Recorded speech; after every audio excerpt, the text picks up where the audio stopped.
Good afternoon.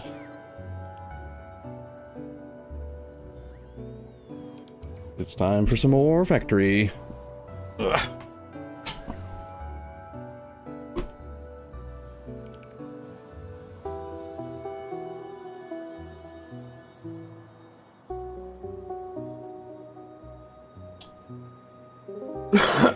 Okay.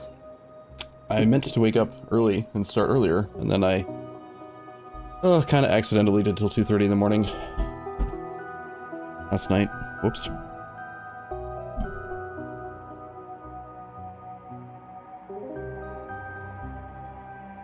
So we're going to continue moving day.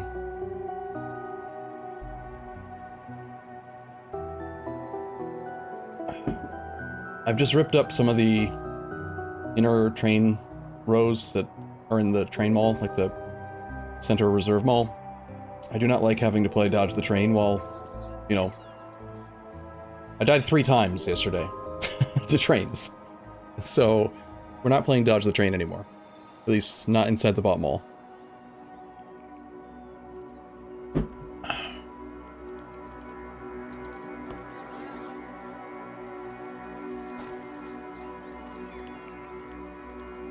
Okay, so moving day involves something that is going to take a team effort, I think. Only Jaleo has joined so far. Interesting.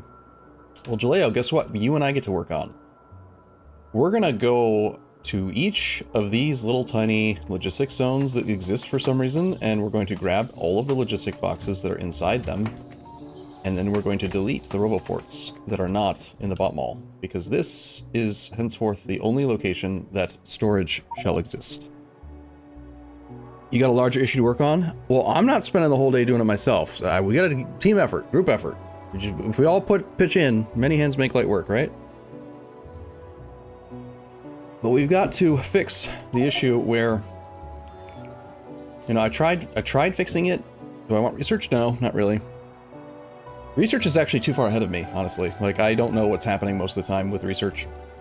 Because, like, we are doing it, which is good. We need to do it eventually, but there's multiple animals that I need to, like, experiment with and learn about and probably chop up into small pieces. Like, I never even got involved with cotton guts, which are a creature. But, I tried fixing the thing where the robots were behaving kind of not smart by replacing the chests with passive providers. But that's still not good because the entire robot grid is still connected via construction zone extenders. So even though these are not touching, like, they still treat the storage up here as if it's part of the main grid, and a logistics bot that is like trying to go, well, for example, if we're trying to make more logistics Pyanodons, and they want to get nichrome, and they see that for some reason there's nichrome in a box way up there, then they'll fly from here to there to get it, and then fly back, which is forever. And more importantly, when I try to do logic that says, hey, we don't have any of the thing, kick the thing out of the box so we can have the thing, the logic says, but we have the thing. The thing is way up in it's way up there. And so we don't need to kick it out of the box. All of that will be solved if we just don't have random logistics areas that are like why is there one here? If in theory the thing that's here in a box, like say this, wants to be made available to logistics, we're going to send it to the train grid. Like, send it through to trains, train it back. Don't have robots fly all the way out there and back.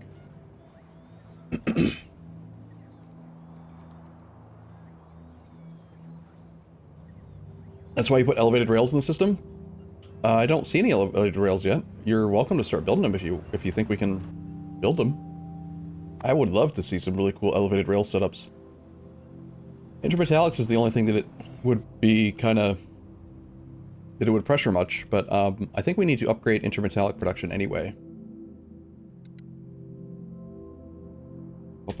I think we actually, no, we did. We started upgrading it, or anything is when that's on. Intermetallics was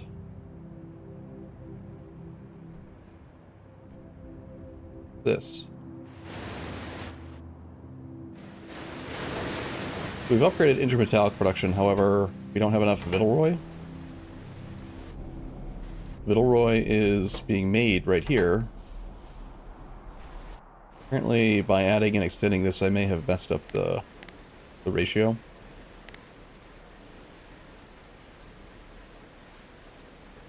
No.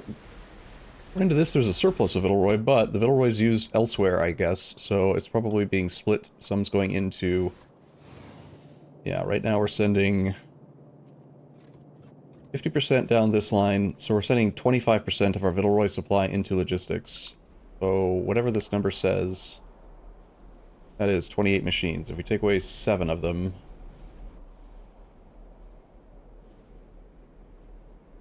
and compare that against this... should still be a surplus. Why no surplus?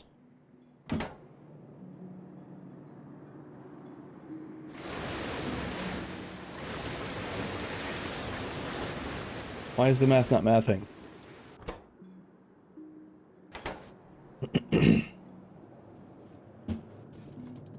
Am I misunderstanding something about this? 50%, right? 50% done that way, 50% done that way. That's 75%. 75% of the production. All these machines are running. No, they're not. They don't have enough duralumin. Okay.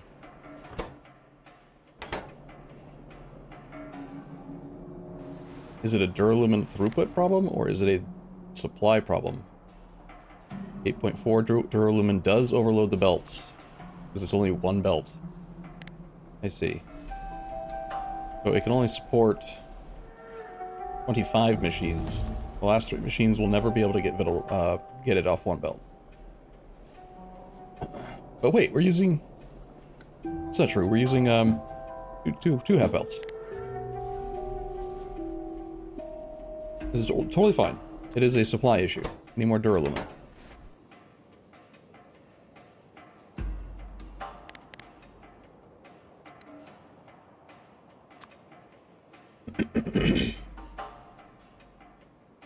How do you remove them? Yeah, I learned this just the other day. I think it's really useful.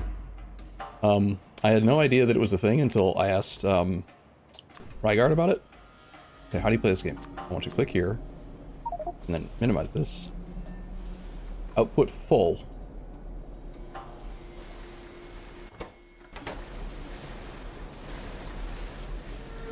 appears to be a problem with this belt. If the output is full only on one side, what is going on with that?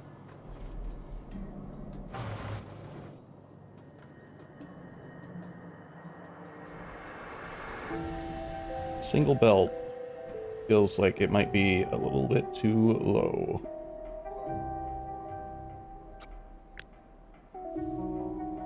Two machines. So sorry, to answer the question.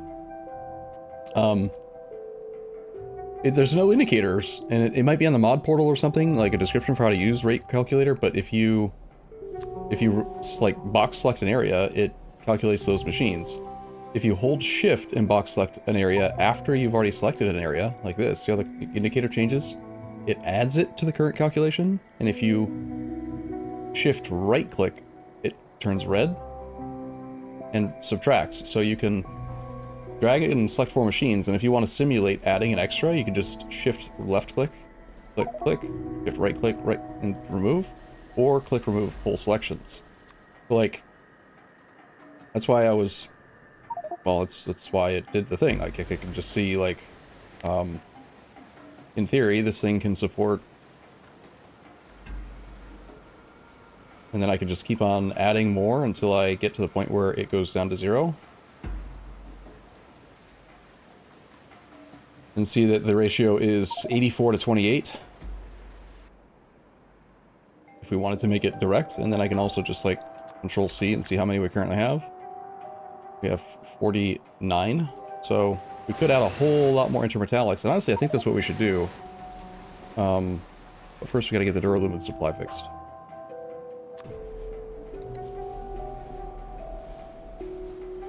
Alright, this is a full belt of duralumin.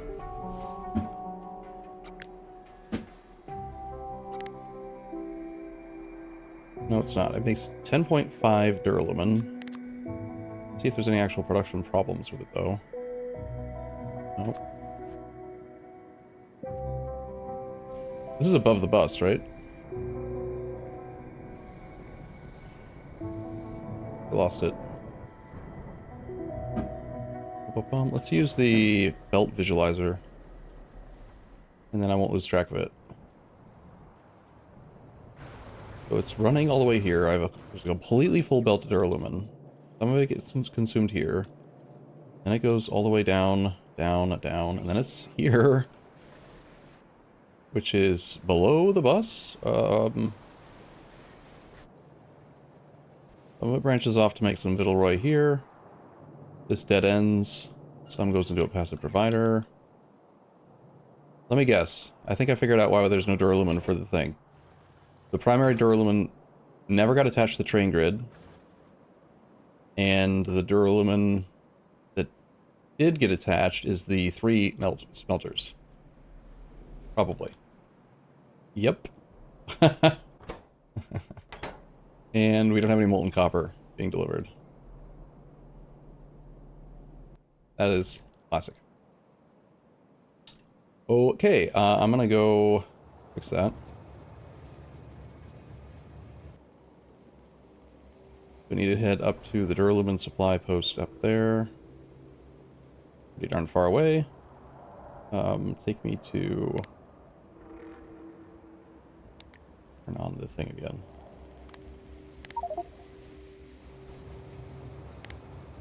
Take me to the old mall. What are we using as liquid fuel? I have no clue. Generally, I think we have been using a mixture of fluids, but gasoline, I think, is still our best bet for, like, energy per unit.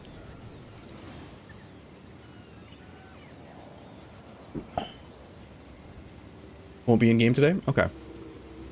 Perhaps I'll take a look at elevated rail. But for now, I think just disabling the train's ability to go through the mall area, trade mall, reasonable.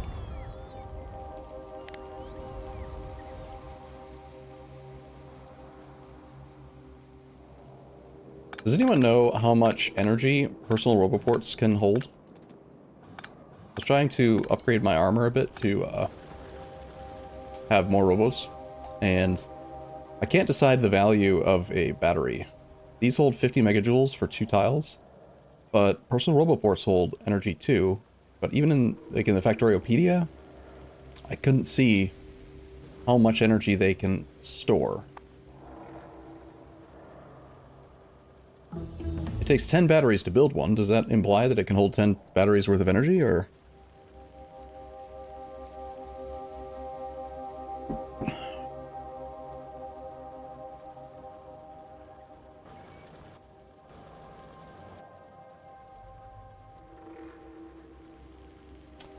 My understanding of max consumption 2 megawatts is because it's 2 robots being charged at 1 megawatt each, so it can consume up to 2 megawatts, but it has its own internal buffer. You know, like if they get too low, they don't work and they have to let them charge up.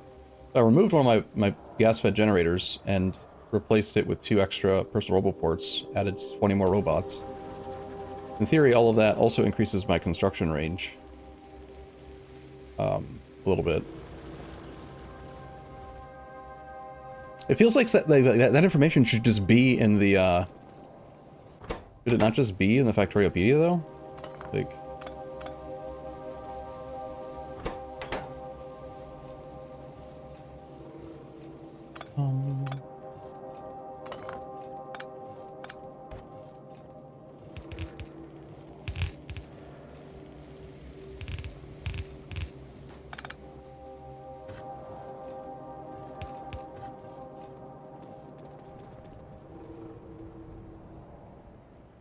Okay, I'm getting close. I can smell it. I don't actually need to go all the way to where it is, though, do I? I just need to make sure that it actually gets fed into the trains. Easiest way to do that for right now is going to be probably not to extend the train zones, but to just take the duralumin belt. Hold on, I can belt visualize the...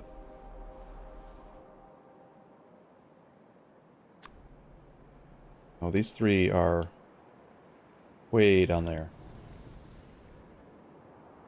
I cannot believe that Duralumin never got sent to the main grid. Crazy. Do I have a caravan? Looks like no. I can make a couple outposts and just do it that way.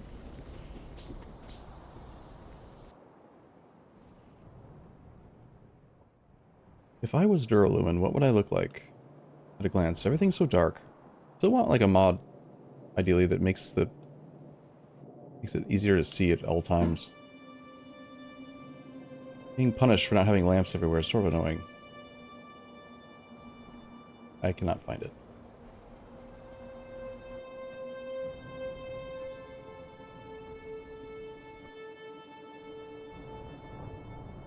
Now, since I have a caravan right here, let's just go there.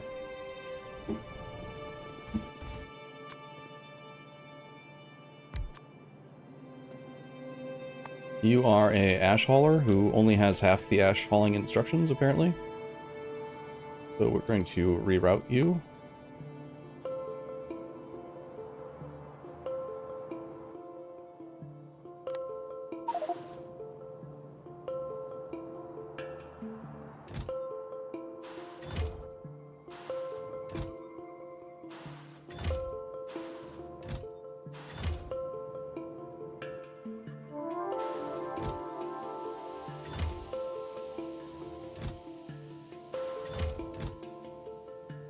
Alright, your job is to now pick up from here.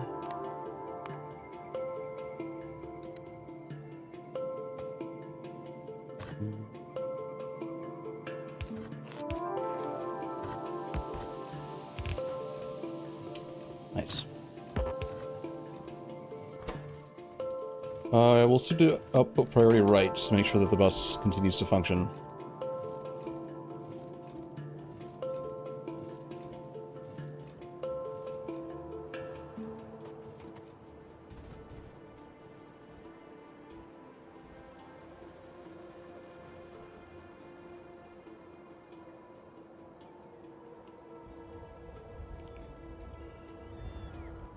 The closest location for him to haul to get stuff into the bus or into the train grid was probably still over here. I'll run a train over there and set up another connection.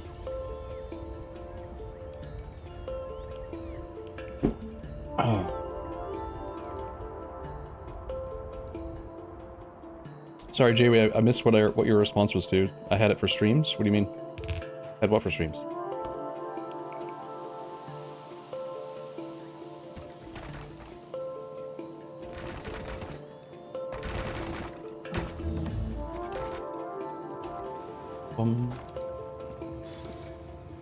Yeah, I did. I do remember that. A long time ago, but I don't know why I don't have it now. Alright, so we're going to add a third one of these.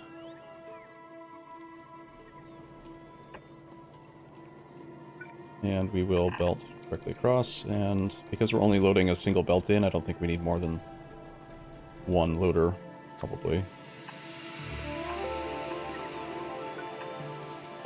Wait, no, I'm doing it again. I'm doing it again. This time I'm not going to mess up. Okay, you can stay still, because I'm going to be bidding back into you very soon. Put it right next to the building. I can just use one of these.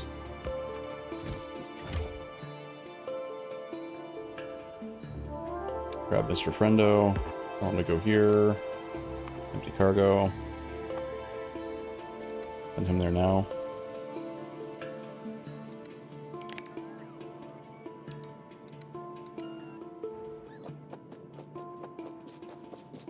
Put out our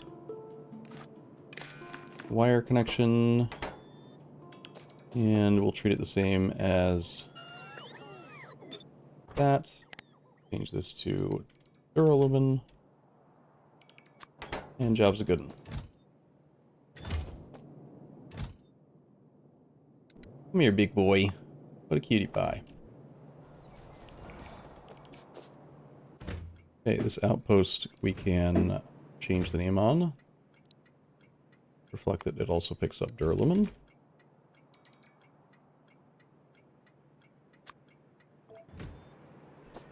And we'll get back into our train and run away.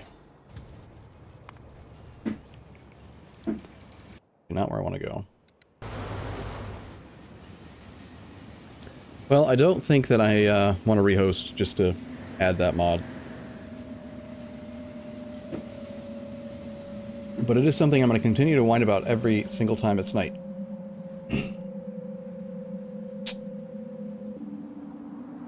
know what'd be kind of cool is if you could, like, go to the mod portal right now and have it not affect anything until you reboot. You could, like, let's do it. Alright, so I got more duralumin into the system, which means we should the Vittelroy supply, maintain all of this once that duralumin delivery happens. In the meantime, we went from 50 logistic spots yesterday to 824 now. The thing we're not having is actually nichrome, which is being made here. That's being held up by chromium now.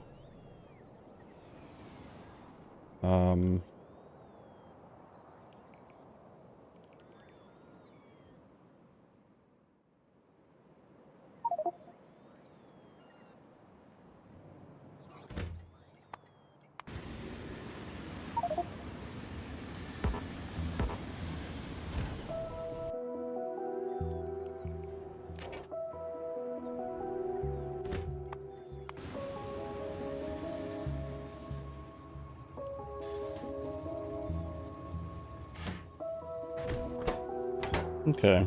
Looks like we might need to consider making more chromium.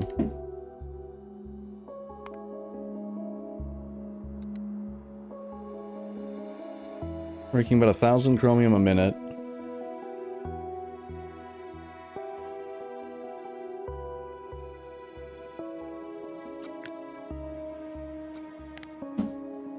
Just to run this, we need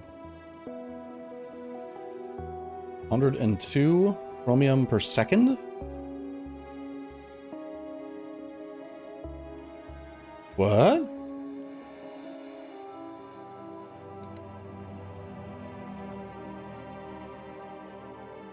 Oh, wait. No, we're making 10,000 chromium a minute. 10,370 over 60 seconds. So we're making 172 chromium per second. And this wants 102 of that. But chromium is probably used for other things too.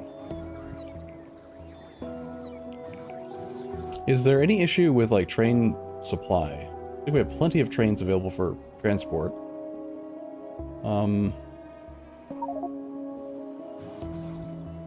Does the automated factory pull items from the logistic network too? What do you mean? Like, you wanting to know if I can get access to solve mechanical parts? Mechanical parts should be set up to be imported here. So the easiest way to make sure that the automated factory column thing has the mechanical parts, since it's already requested, is to just stack trace, like, our mechanical parts introduced to the train grid, and then have a train bring it in. Because I already have it set up so that I'm trying to set it up, but when I mentioned that I want to go around and delete all the other logistics locations, it's because I have a plan to pull stuff out of these deposits and make it available for the bot grid if the bot grid needs it and the deposits have it. But I want the deposits to be the primary delivery storage thing because it's connected to the trains, which is faster and moves more stuff, and that's how it becomes available. The problem with, like, reintroducing mechanical parts from the logistics bot area back into the deposits is that it'll make a circle.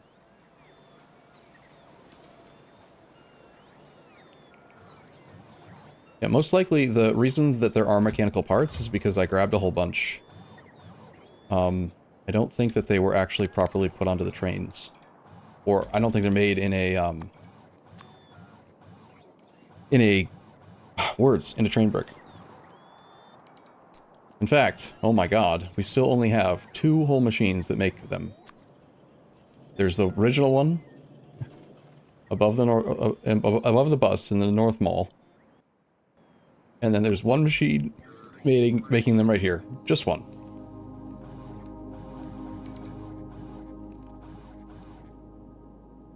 That is shameful.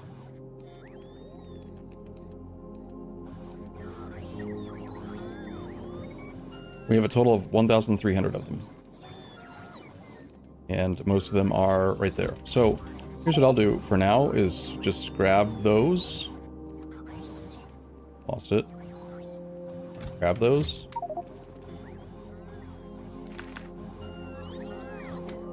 And then put them at the front warehouse.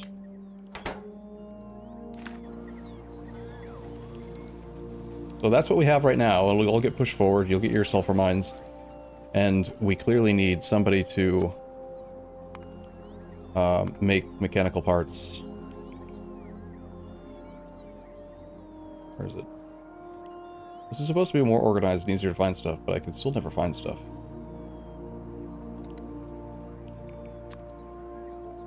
Mechanical...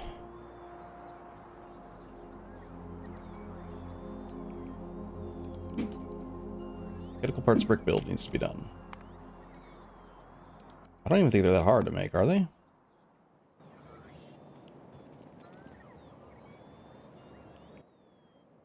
I apparently don't request lamps.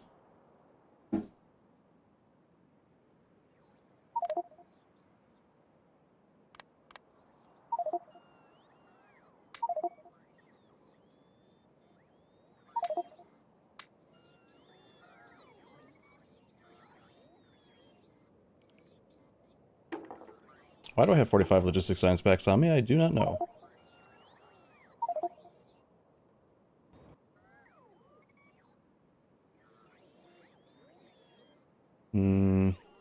Had another section for...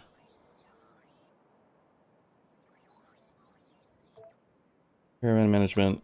I'll need to have... caravan outposts. Fluid outposts. Caravans. Fluid caravan.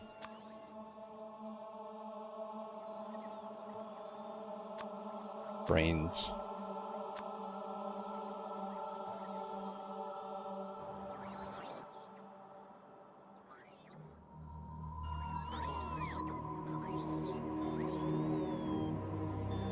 Ba-bum, ba-bum.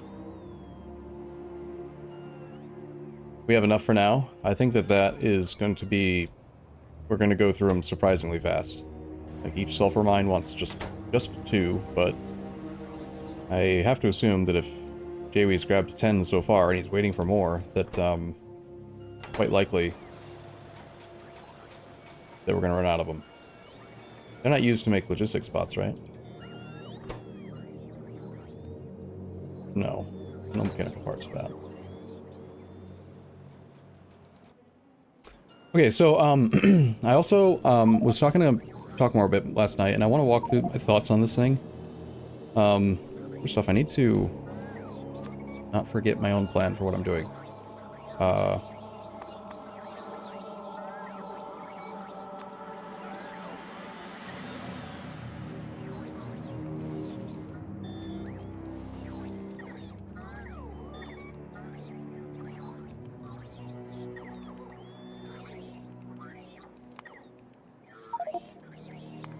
I'm gonna handle that. Another thing I'm gonna do is, right, so... I understand the logic behind, General Ming's approach to this bot mall, and I'm not trying to be, like, negative or disagreeable, but I want to walk through why I think we should do it differently.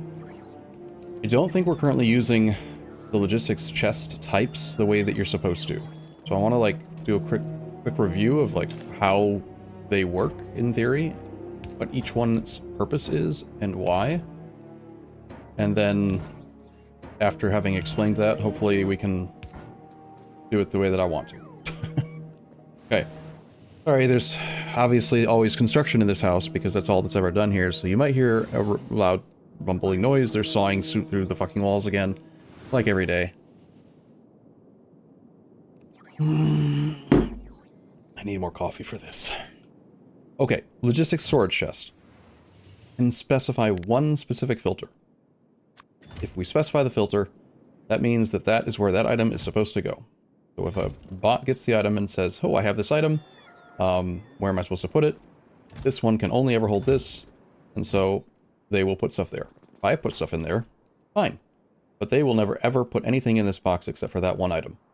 If there are items that are in there that are not that item, they can still access them and use them and move them around and stuff. And they will, generally, remove items from it to make it available for the mechanical inserter. Logistics bots prefer, always, for every single chest to only ever have one item type. So if you don't specify the logistic filter, they will naturally do this. They will pick a box and decide, okay, this is where we're going to put all the evaporators, this is where we're going to put all of this, and this is where we're going to put all of this. This makes it easier to see the icons on what items are in there. You don't end up in a situation where you've got something like this, where it'll have 4 tiny icons. Okay? Storage chest. Most basic, super obvious. Passive provider doesn't have the ability to set any kind of filter. Passive provider says, anything in this box is available passively. It means that it doesn't need to be moved. It's available to the network, but it's fine. It's passive. It's just there. So you generally put your production into passive providers, and it gets moved when needed. But it doesn't need to be put in centralized storage. So it's not trying to, like, move it from the peripheral outpost of the base towards the storage. It just sits where it is. Buffer chests are new, so we'll talk about those last, actually. Requester chests, super obvious. You put in logistic requests, and then it brings the stuff there. Very useful with circuit networks and dynamic settings and things. It will pull from passive providers. It'll pull from storage chests. It can also pull from buffer chests. Everything goes here if it's supposed to go there. This is the... I guess you could say it's like the strongest chest. It wants the stuff the most. So can I do like down arrow? Ba-ba-bum-bum. How do you do text plates anyway?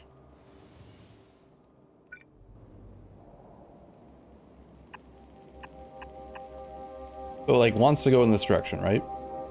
Sorry, wrong.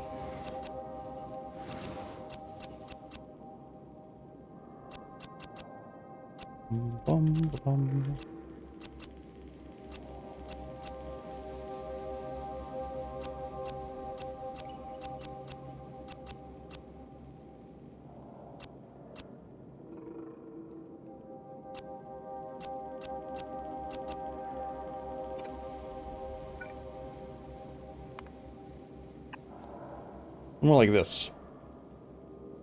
Active providers say, anything in this box, get it the fuck out. All of it. No matter what, always. Never keep anything here, ever. It needs to go.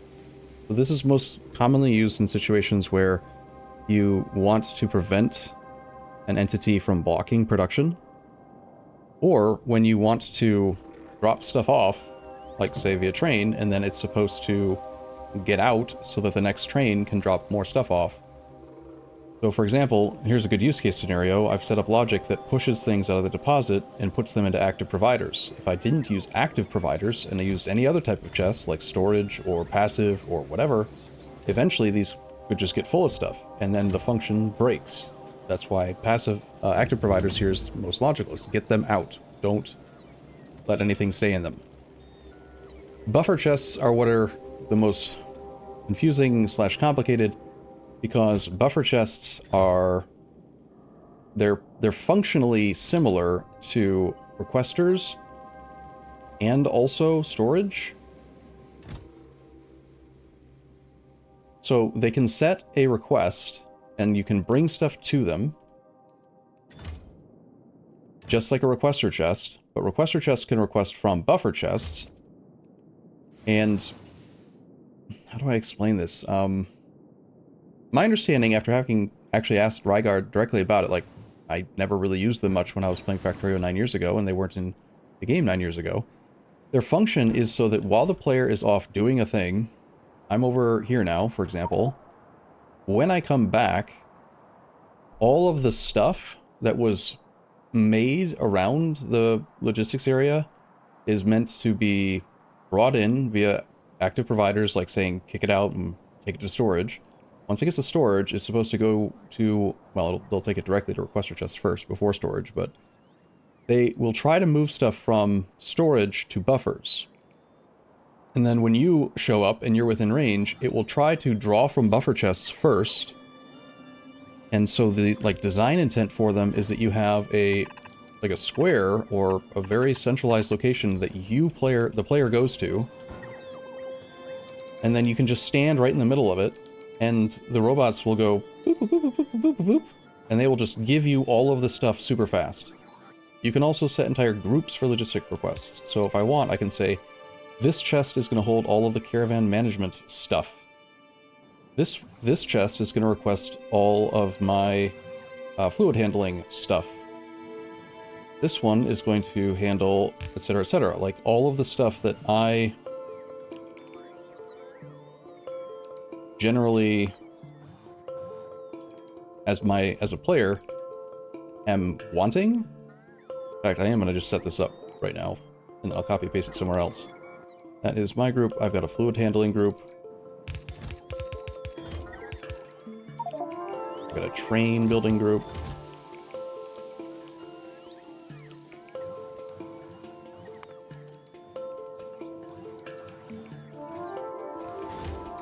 Also, I want to rename train building so that I have a consistent format. We'll call it train management. And the nice thing is that is a global logistics group. So I just changed the name of it in my personal logistics. And when I go to that chest, it will now say, well, it didn't update because it made a new one. I want it to follow mine. Now, if I make a change here and I add something to train management, it'll also update it in the buffer chest. Okay, what else do I have?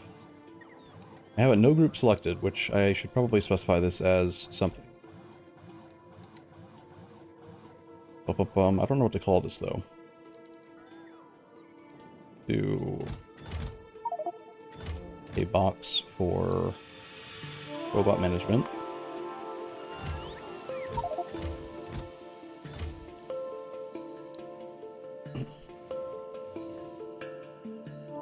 We'll call it unsure of name yet. Whatever.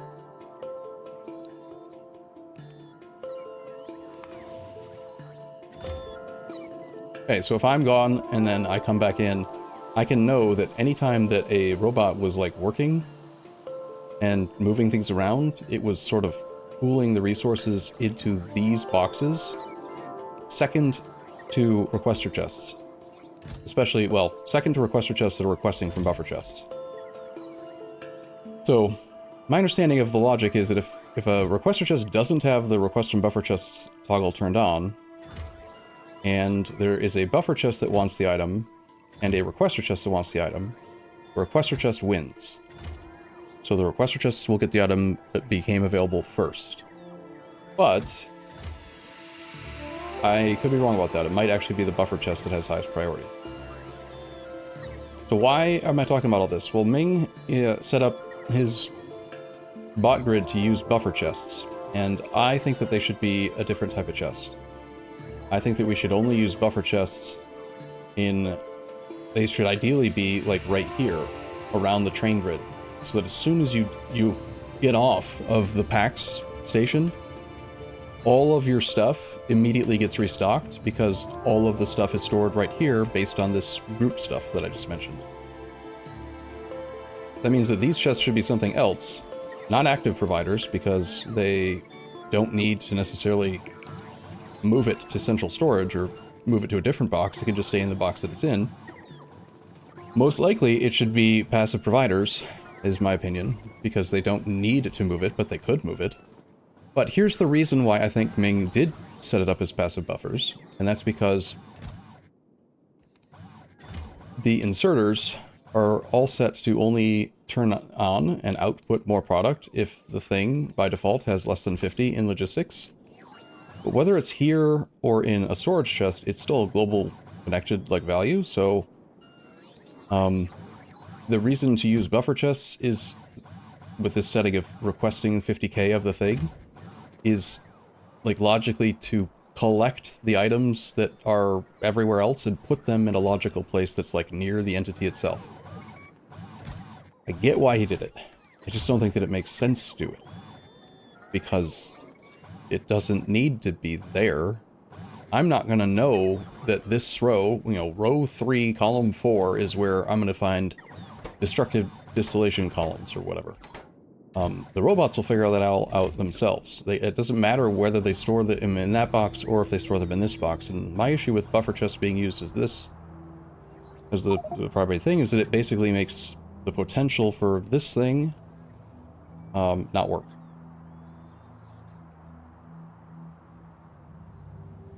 So that's my stance. Now, feel free, if I'm wrong about any of that, and I need to be updated in my internal knowledge of logistics chests and storage and whatever, then please correct me. But that's my thought.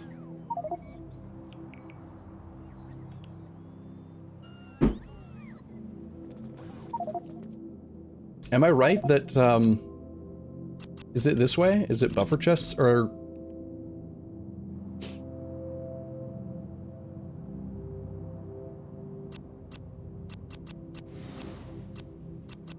Because this can have request from buffer chests, maybe it's more like there are two types. This one requests from buffer chests, but otherwise this one.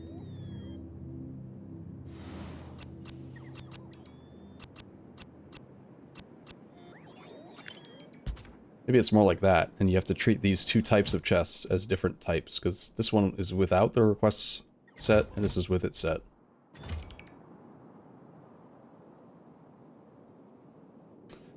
Actually, I'm certain about this functionality. An item that's in a requester chest cannot be taken away from a requester chest unless the trash unrequested is selected, and unless the item that's in the box is therefore not requested. Like, once it gets into a requester chest, it doesn't come back out.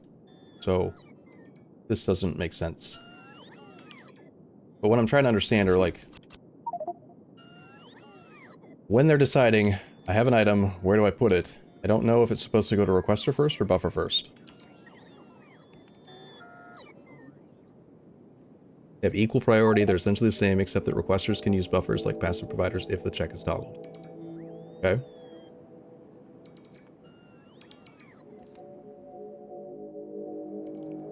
No, we haven't started milking the 8 teats. We still have two, what are they called, to discuss. Herds.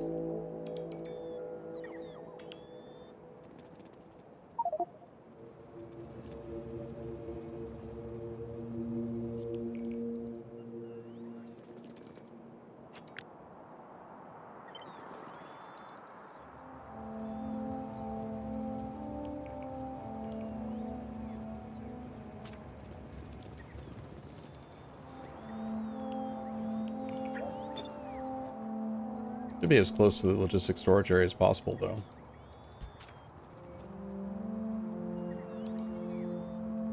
Correcting the point that buffers is to pull the crafted items to the production point. Right, so like I've often used something like, you know, in vanilla Factorio, where it usually comes up is you've got the standard, this setup. Everyone's gonna know this one, where you are making basic belt, then you're making red belt, then you're making, you know, all of this stuff, right? Basic 3 things, and you go yellow, red, blue, and then on Volcanus you go to green. And the reason for putting chests in between them is so that you, if you are ripping up tons of old section of your yellow belt in other parts of the base, and suddenly you've got 10,000 yellow belt, you want to use that belt to make new red belt before you just make more yellow belt for no reason. That's like the main reason that you pull it back to a central location, to where it's made. But I would use requester chests for that.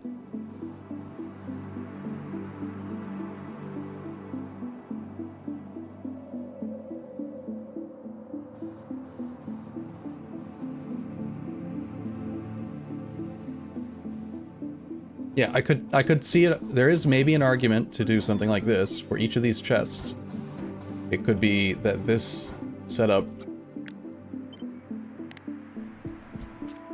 instead of using a buffer chest, you use a logistics chest and you have it set to the entity that it's making. That doesn't work.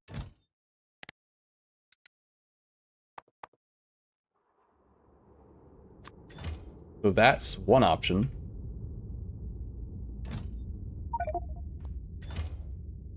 The entity itself puts into a storage chest.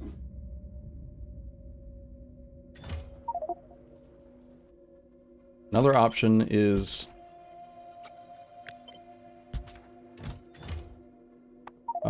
leave it as it is with buffer chests. Another option is to use the passive providers. I don't think there's really an argument at any point here for it to be active provider.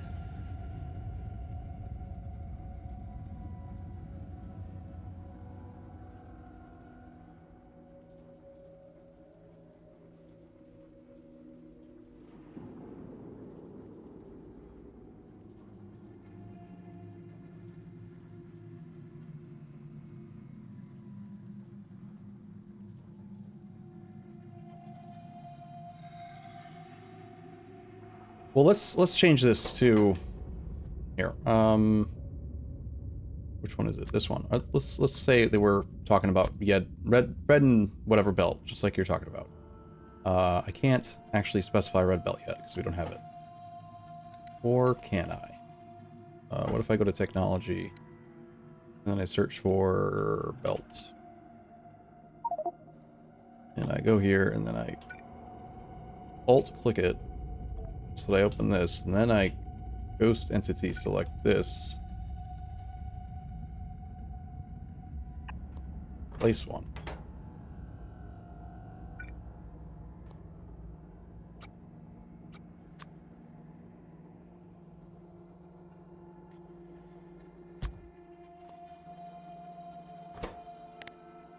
I don't know if I can actually set recipes for things that don't exist yet, but this is already going to have controlled by circuit network automatic. If it were red, it's going to have yellow belt set as one of its prerequisites, right? So this is already going to bring them back.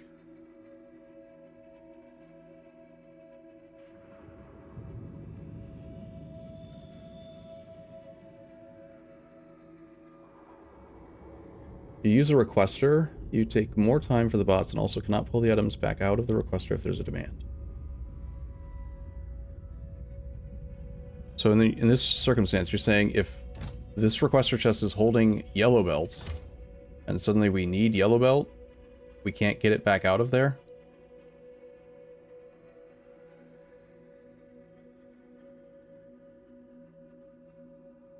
But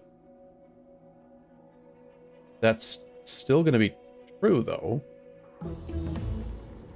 If this is yellow belt, this is red belt, and we switched to this, any yellow belt that's in that requester is still unobtainable. It doesn't matter what these chests are. I don't understand.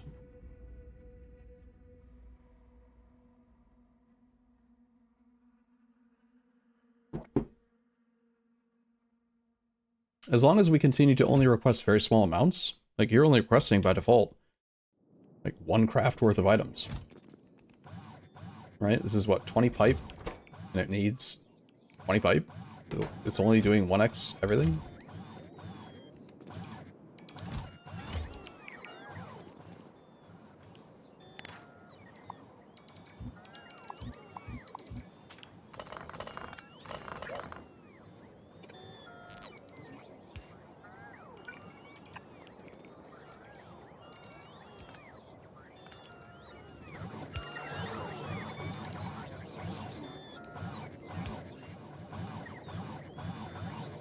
Using of a buffer chest makes sense if you're limiting by the output slots.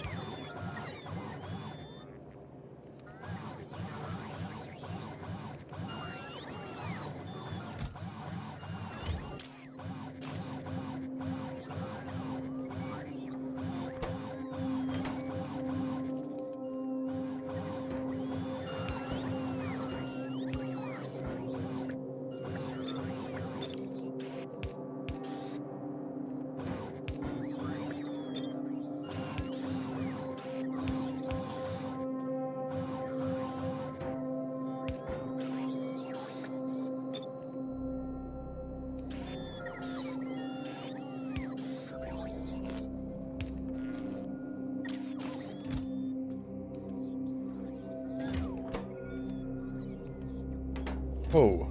Why is it requesting 60 when I control left click? 60 seems a bit excessive.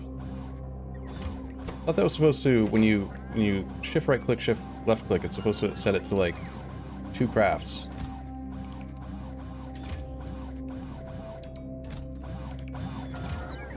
Depends on crafting speed. Speaking of crafting speed, why aren't these better machines that can make the stuff faster?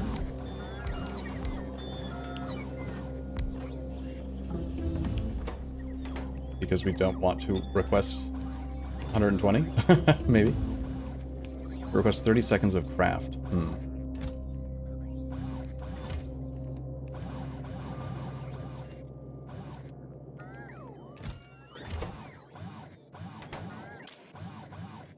Yeah, so this one detects that we already have 500, more than 500 long-handed inserters, so it's not putting any in here. This one wants us to have 500 as well. This one has no logic to prevent it from putting stuff out. This is a use case where maybe buffer chests do make sense. Like, let's say that we had 0 in this chest, but we have enough so that this inserter doesn't want to output, which is what's happening right now. There should be, eventually, 50 of these should show up here because this was requesting 50. So that the upgrade chain can continue, even though this machine doesn't want to put out.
It'd be kind of nice if the 30 seconds of craft thing was something you could configure yourself.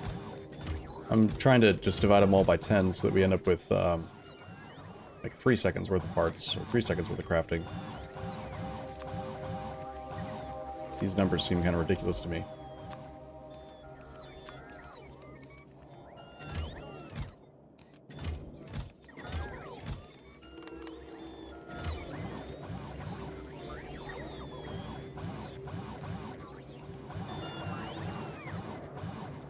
The system you and I were talking about isn't wrong by any means, it's just different.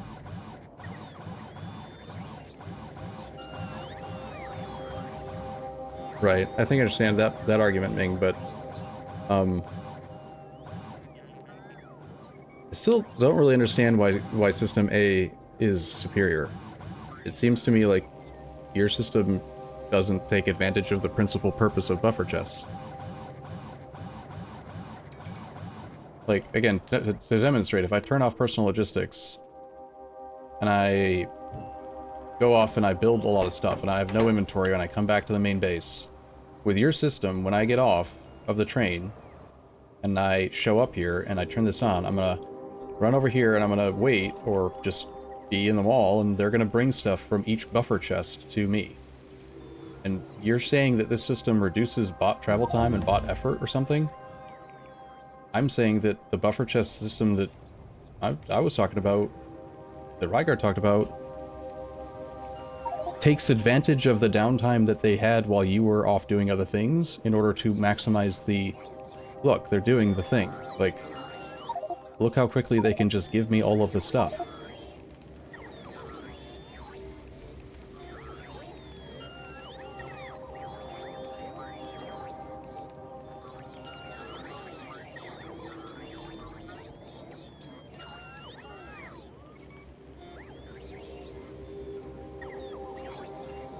Right, but okay, but there's a conflict here. So if I have this, if I want to do this, and I want to request 50 long-handed inserters as a logistic request to this box, and we also make long-handed inserters in the bot mall using Ming's approach, then this system is going to set it to request into a buffer chest 50,000 long-handed inserters.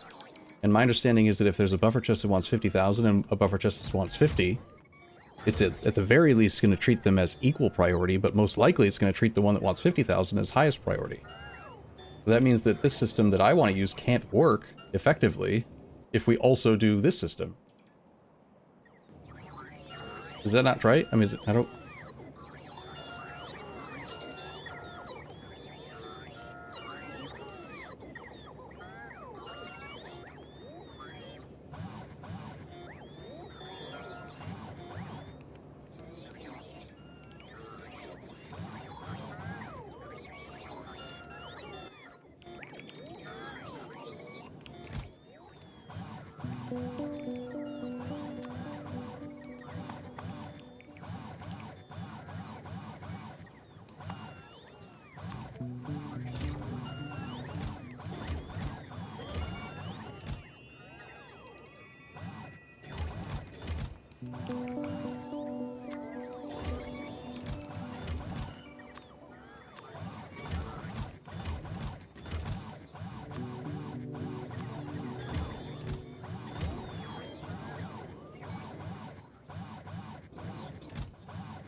Alright, so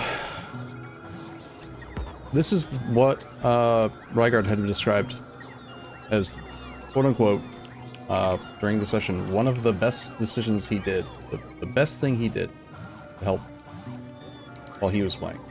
He set up buffer chests like in a very, very tight ring around him with all of the basic materials so that whenever he came back, not only could you have groups with pre-built machines and whatever, but if you came back and you needed to build, you know, destructive distillation columns or whatever, you would have those resources. So if I then add these two groups to me, buffer plates and buffer intermediates, and then I just stand here, I will always be given the materials that I need, and I should be able to... Stone break and all that stuff needs to be included too.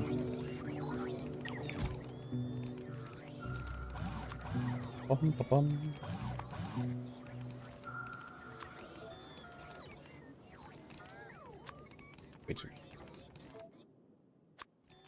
In fact, most of these are probably way too many. Putting it default to one stack is too much.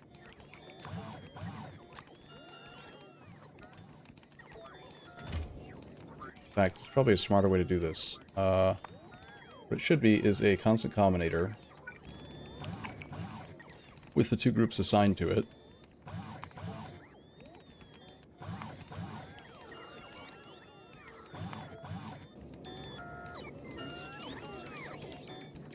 And then an arithmetic combinator. Run that through it.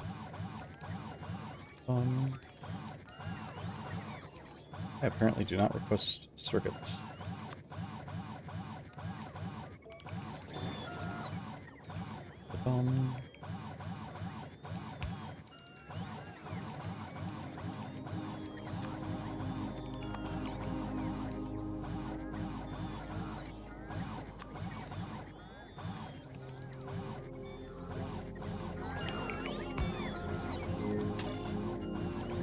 Take what we're bringing in,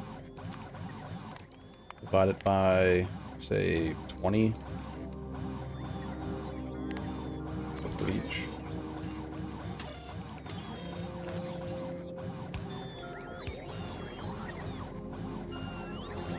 And then wire all these chests together.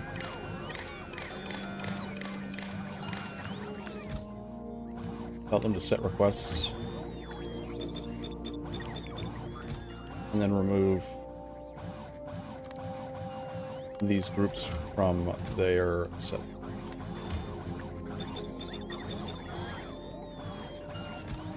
That way they're each only requesting a very small amount of the stuff.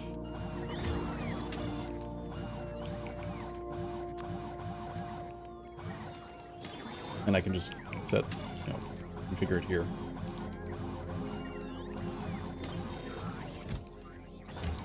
Bum, bum, bum.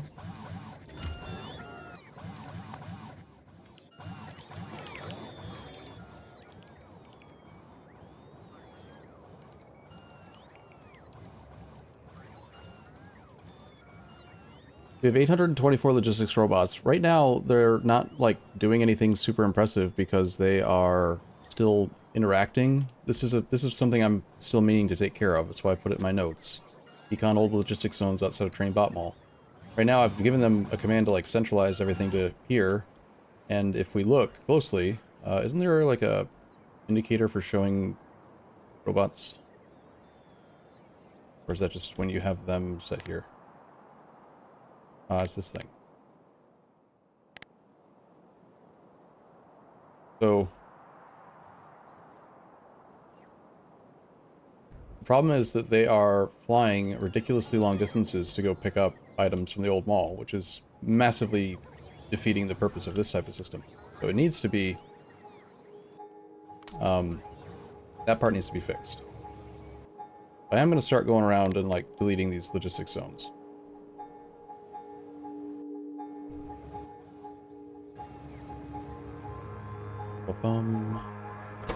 Also, my inventory head up in there. Keep personal logistics off for now.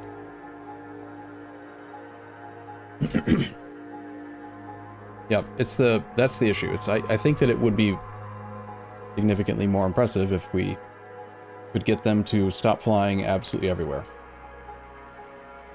These are... Okay, so the yellows are construction robots, and the whites are logistics robots. And they're just... Look at how far the white army has to go. they could easily be 100 times more effective if they were limited to just this area right here. Alright, you are going to chill while I decon this area. We have a roboport. That's fine. There are... This is a passive provider. Again, I would still argue that there's really no reason for passive providers to exist this far away, because we never want a logistics robot to fly out here to pick it up. If it's important enough that it needs to be available to logistics, we should send it to the train, send it via train back to the bot mall. So I'm just going to, like, delete it.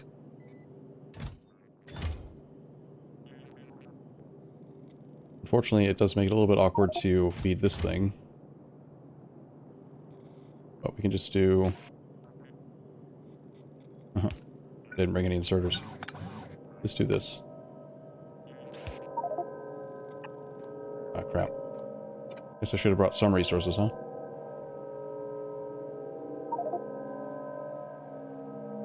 Whoopsie.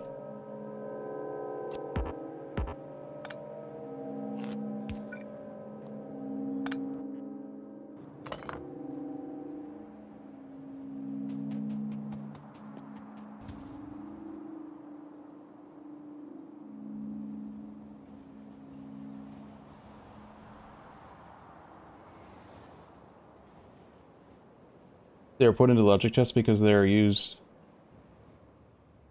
in their respective factories. It still requires a construction robot to fly there.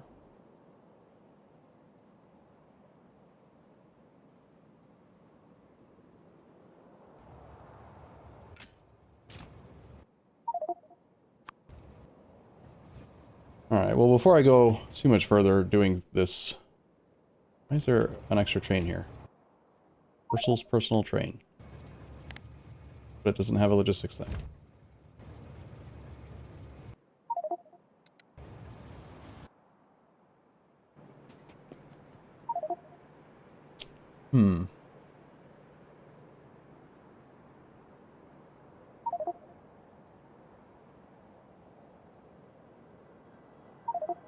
If we tear down all of the logistics for the animals, then the robots, unless we do bring the animals via train back to the main train depot, they won't be able to add the modules. See that downside. Also, where are the resilient? Oh yeah, I have to forget. Right, I broke something. I broke something and I forgot to fix it at the end of last night's session. I broke this. Whoopsie. Fixed. No one saw that. Yeah, the only problem is that these logistics are connected to the whole grid. They're not individualized networks.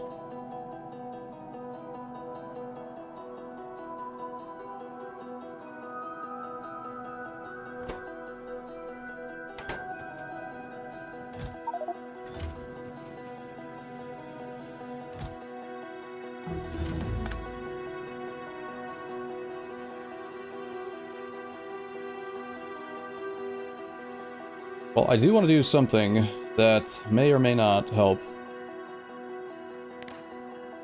I'm going to set up an upgrade planner.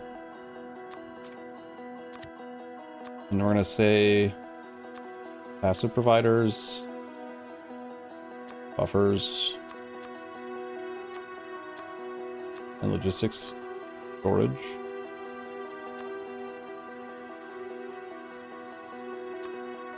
I want to downgrade them to steel chests. Specifically in the old mall area. To stop all of this for right now. And then I'll handle making sure to get it to the train grid if it's necessary, but like, this is not efficient.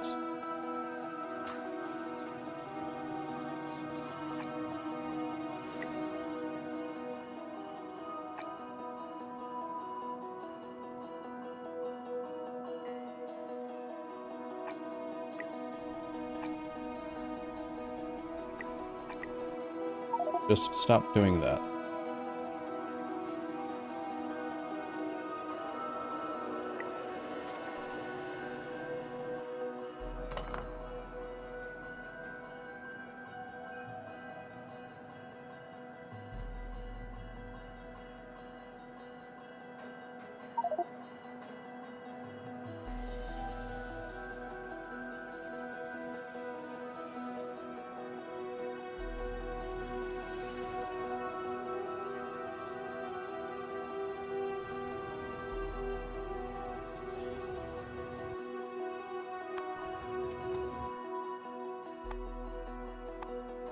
Ursula has 2 personal trains that are chilling out here. It's funny.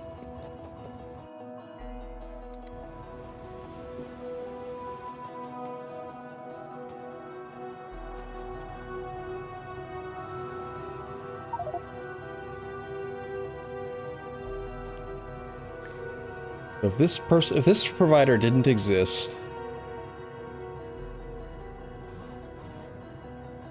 and the Robovort didn't exist,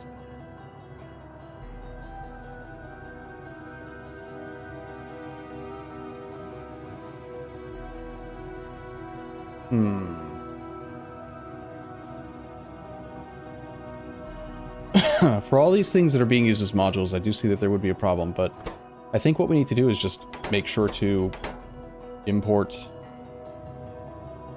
a train worth of the stuff to the bot grid, to the train mall, and then, yeah, the construction robots will have to fly from here all the way to here to replace those, but they already do that to place every single piece of track, every single piece of belt, every single electrical pole, like, every signal. They're already doing that part.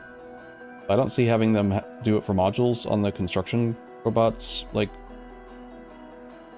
list of things to do as being that penalizing. Where it is an issue is when we have far fewer logistics robots and they're trying to fly out there to pick stuff up or store stuff that is needed to build buildings and stuff. I mean, eventually we'll have more logistics bots, but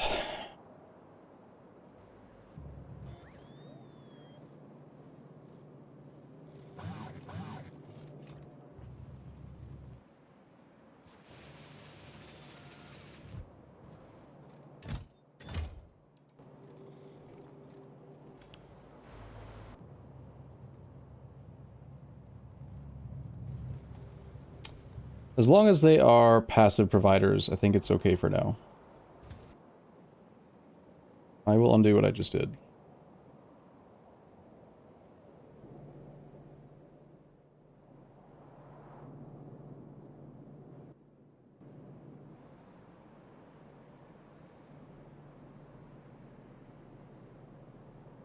Yeah, I think that's where I'm coming to that conclusion. I thought it was worse, and it was. I thought we were, like, I thought that some of these distant locations were set up for, like, ores and plates and stuff, but if it is just the animals, then that does change things. I'm still getting rid of all of the logistic chests that are in the old mall, for sure. Why do I feel so much slower now? Oh, probably because I'm not living on concrete.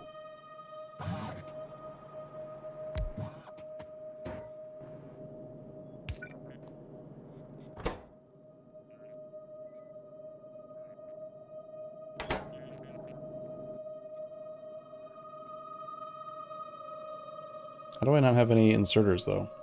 I took it down.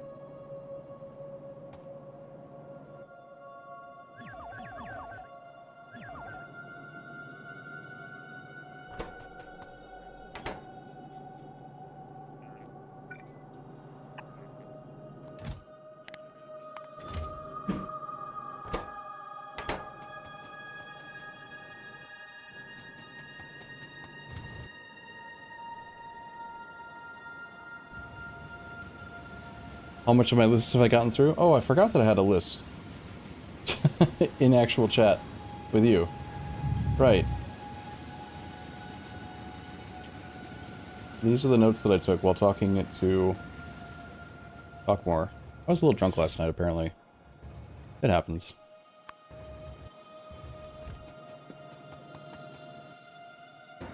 This should not be a buffer chest, though. Put a buffer chest here, and then do it for an upgrade to passive provider.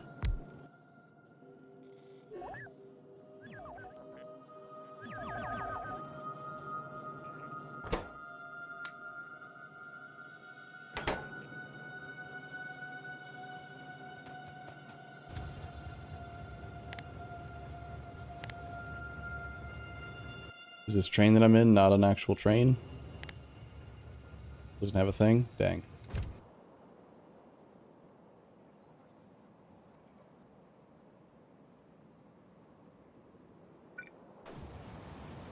Stop burning sand. Right. That's What is going on with my...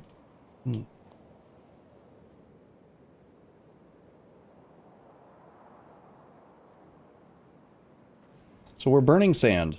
That's something that is also a problem. Over here, not naming names, but Purcell, set up a build, and I understand what the goal of this was. We have got 3 types of fuel coming in, right? Just have fuel. That makes sense. We need fuel. Bring in fuel. Make water into clay, or soil rather. Make the soil get sand separated into sand, coarse fraction, limestone, and biomass. Cool, fine, good. Mixed inputs is interesting. All this stuff goes into a big box. The big box has limiters to only allow stuff in when it needs it. But if you just observe the actual behavior of this logic, what it's doing right now is just sending 30 sand per second out and setting it on fire. Forever.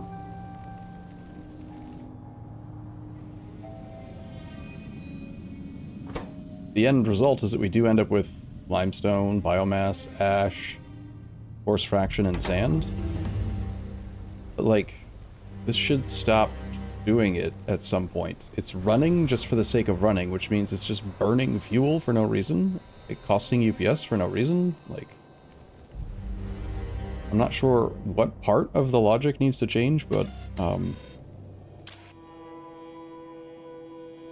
just got enable disable if sand is greater than 2K.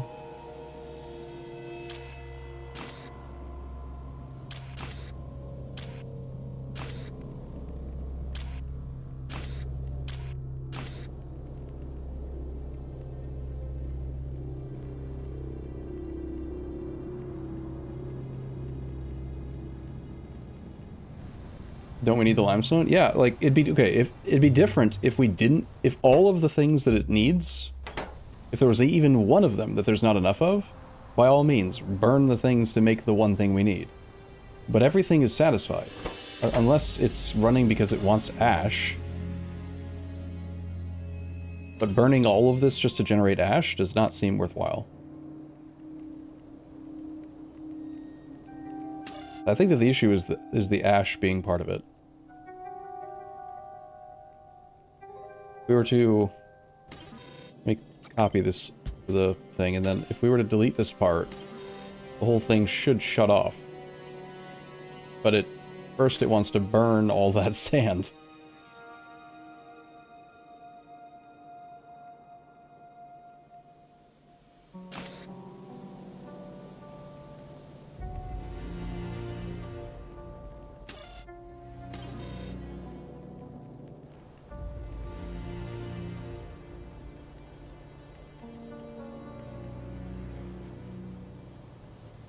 Yeah, if it had been set this way to begin with, then it wouldn't have accumulated the 148,000 sand to begin with.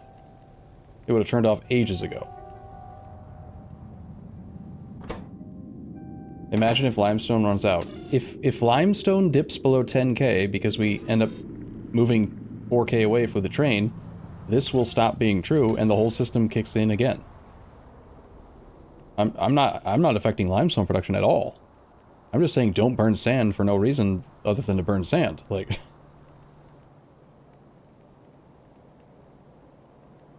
help me understand. Does it not make sense?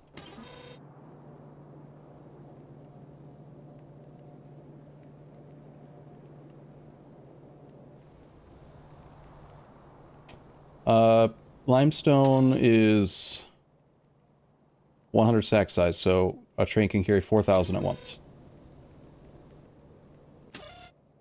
Yeah, we could lower the... It was set to 120,000, which, seems very high. 120,000 would be 3 trains worth.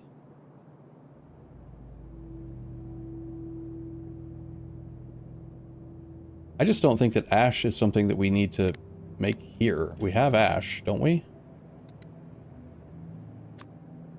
Ash is far easier to make from fuel. Like, just burn raw coal.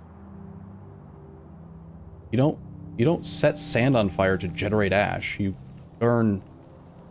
We already make so much fuel at Jawi's, like, I think it was Jawi or somebody whose name starts with J. There was a big build that burns stuff. All the different fuels. I vaguely remember what it looks like. But I can't find it.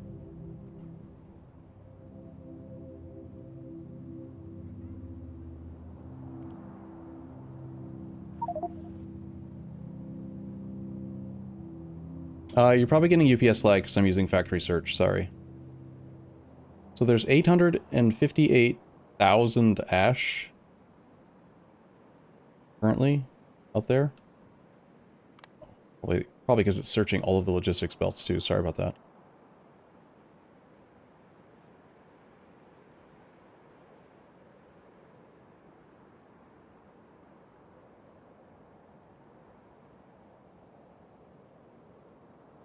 Those 2 chests here with 40,000. These are ash providing stations. Like, there's no reason to be making more ash at this one station just because we want to make ash. It just doesn't make sense. Honestly, I don't think lowering the limit is the right call. It should just shut off when the actual products that it's supposed to make, which are yes sand, yes coarse fraction, yes limestone, and yes biomass. But ash is not, like, reasonable.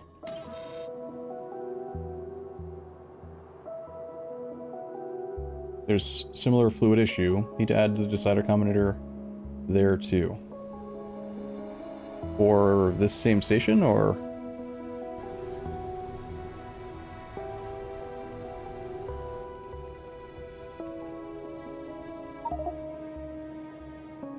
Yeah, there's already a limit on the amount of ash that's allowed to be inserted.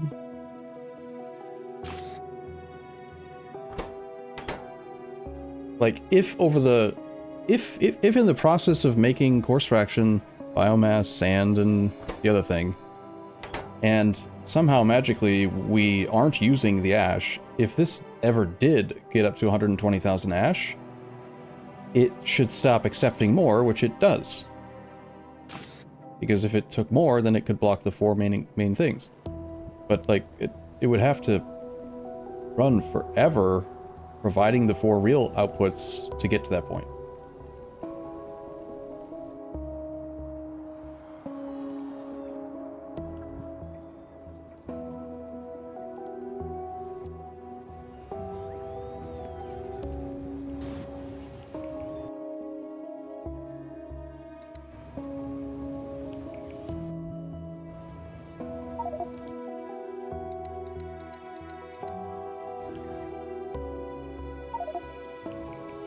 Fix Stockmore's bullshit iron manual delivery shit with caravan for planter boxes. Right. This was related to tree Mark IIs.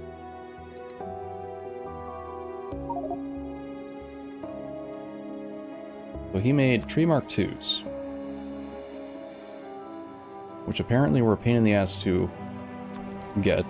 And he has this bullshit system where he's manually putting iron plate into a box and thinking that it's just fine, it'll work out. It's fine. I'm gonna go there and fix that. Let's see how the buffer chest stuff works now that I'm now that they've had a chance to accumulate some resources.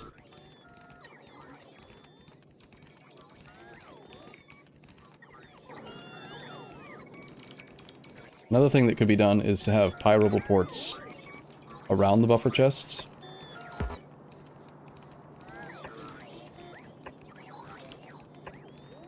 And then have them set to request that some amount of logistics Pinobots live there. So that when you get into this little buffer box, you don't have to wait for them to show up for the first time. They just start, they just all fly out and blah, blah, blah, blah.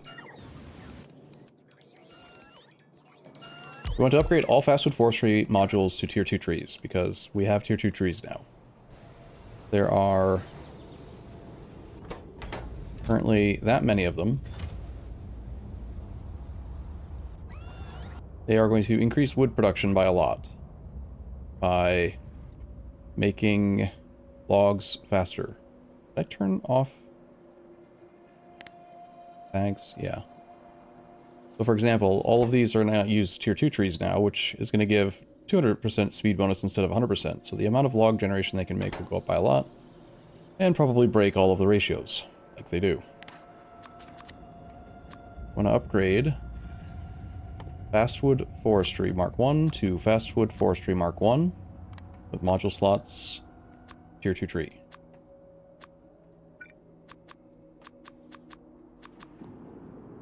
Done.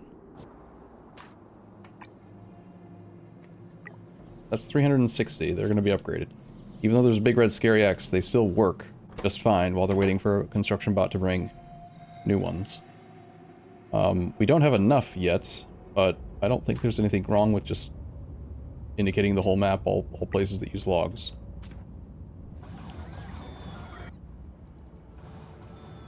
Alright, how many...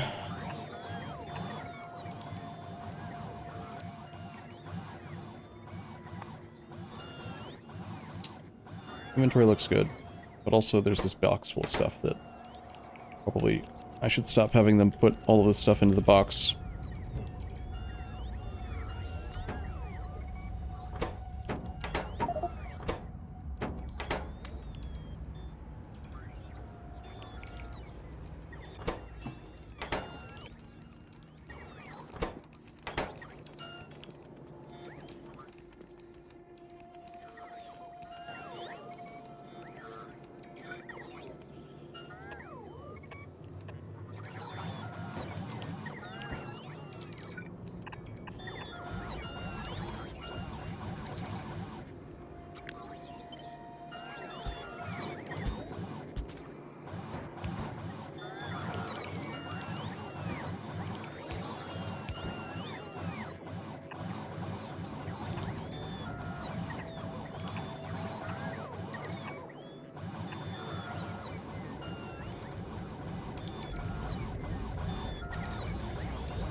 I put in 9 in that? Oh.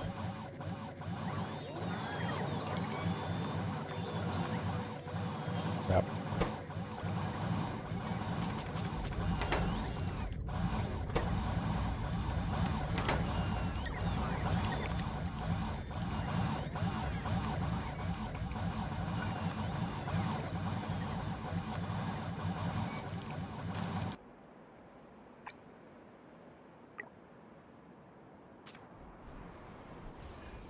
Bum.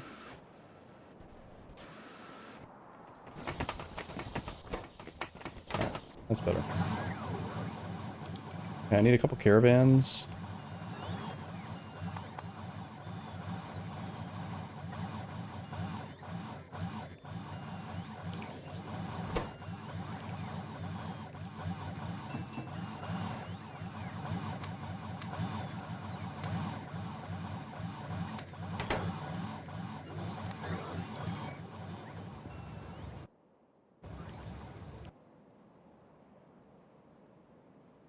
This was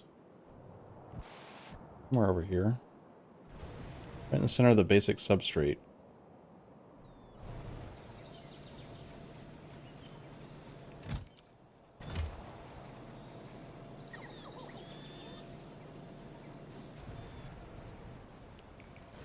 We are not making more tree Mark 2s because we don't have tree seed Mark 2s. Because we don't have planter boxes. Because there's no iron because Stockmark was a silly goose and didn't use iron.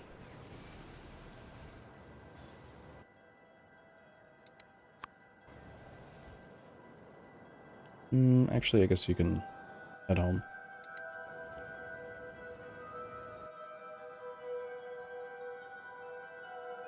Why are you not going? Oh, destination stop full. Interesting. Too many PAX trains.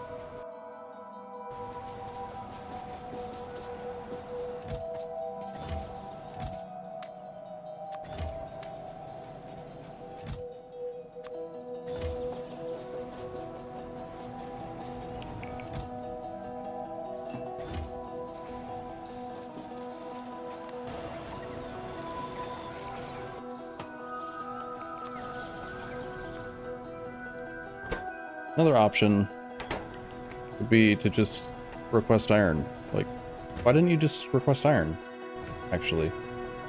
Why am I thinking about using a caravan for this?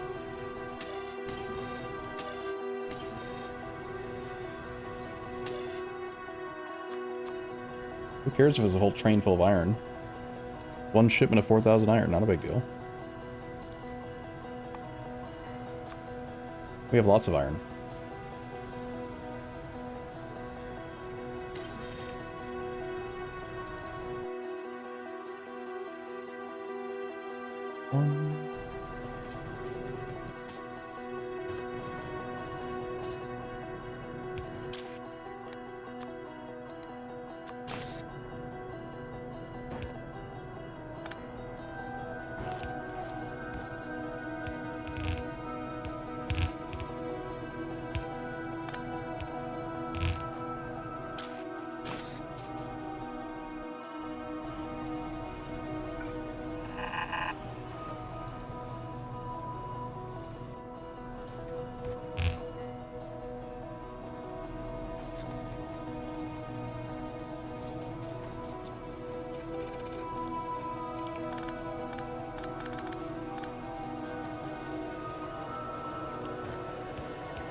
Bricks, wood.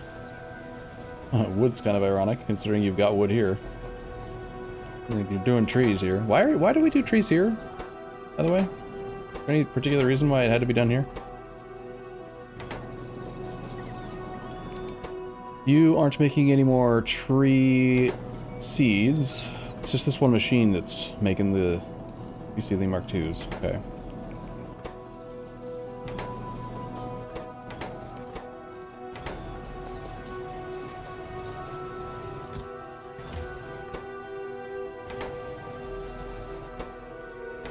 Honestly, another way to do it is just to import the planter box Mark IIs, but since you've already got this set up, I'm just gonna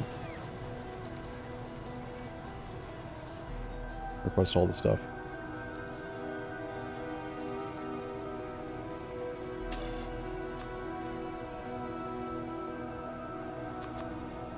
Wooden brick.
I need to request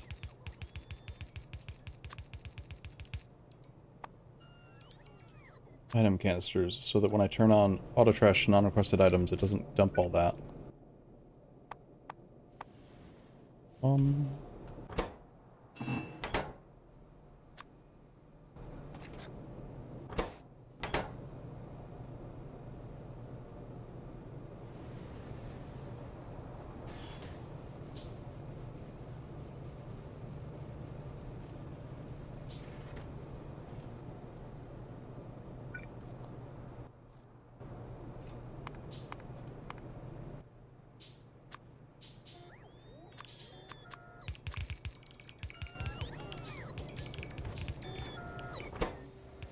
I assume there's a brick train coming.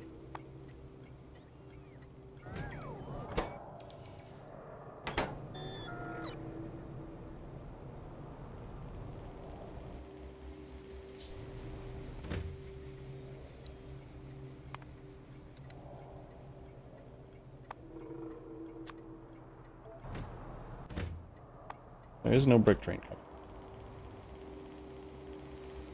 Did I not make bricks available?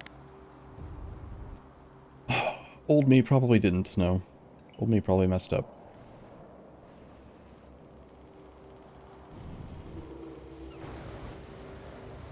Where I make bricks. Bricks do go into a thing here. 40 stacks of bricks. Stack size of 1,000. It wants to bring 40,000 bricks, and there's only 30,000 in here. My limits are bad. This should be allowing 60k.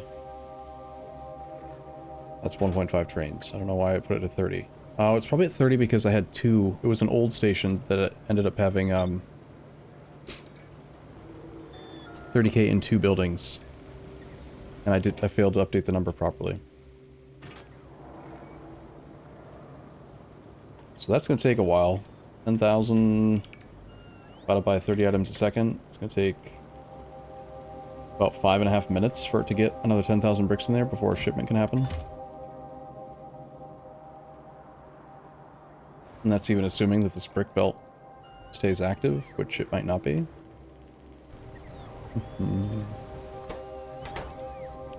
Also no stone being delivered.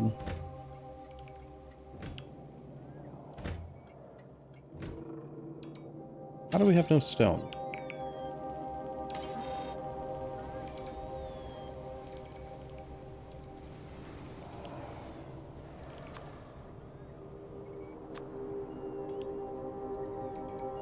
$52,000 stone available. What?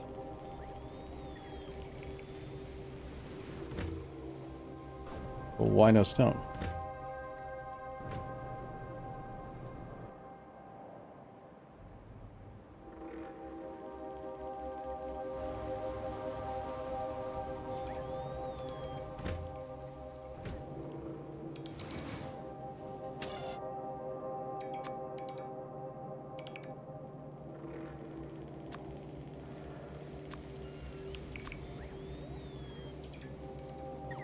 Stone shortage.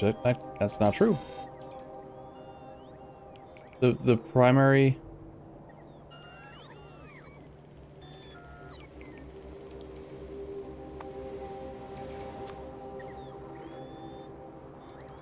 Yeah, a lot of them do have less than 3k.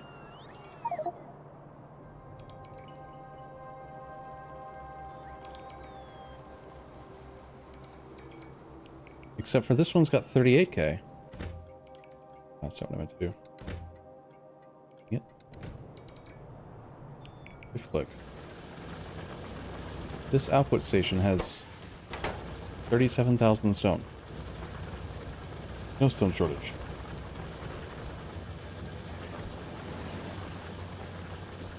That's enough to fill 12 trains.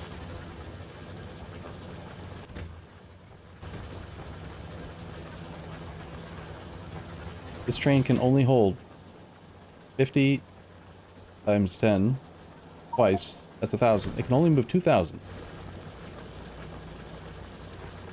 50 items times 40 slot. It moves 2,000 stone at a time. That's more than that. That can hold 37,000 divided by 2,000. That's 18 full trains that it could send. So that makes no sense as for why there isn't stone being delivered.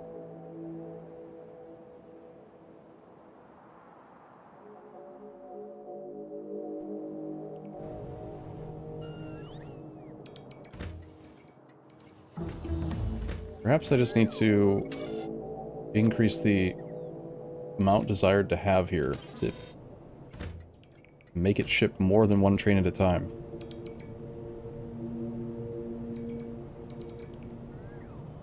Yeah, the fact that there's only one stone out, I think you're right. I think that's the issue. Okay. I think I understand now. This stone station that has 38,000 is only allowed to have at most 3 trains at once. And there are too many destination requesters that want stone. Only one right now, but another one on the way. Oh, actually, it could dispatch another one right now, and there's space for them to wait, so it's not really that either.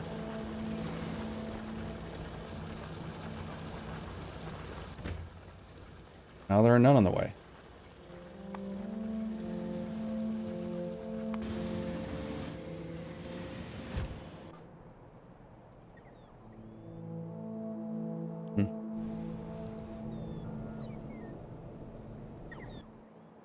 Well, the brick...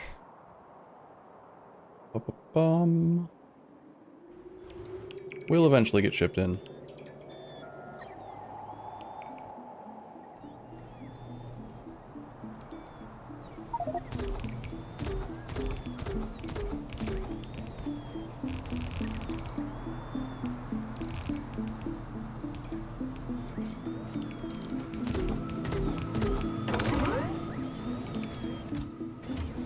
And in the meantime, brick is available. Oh, we're back to making trees. The ash supply is concerningly low too, though. I don't really want to import ash. But how else do you make it permanent, you know? Don't ever want this to turn off.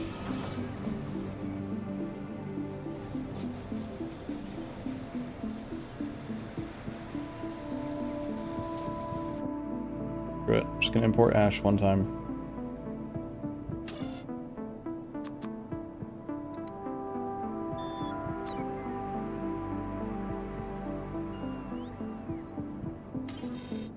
We'll update this line to be split lane.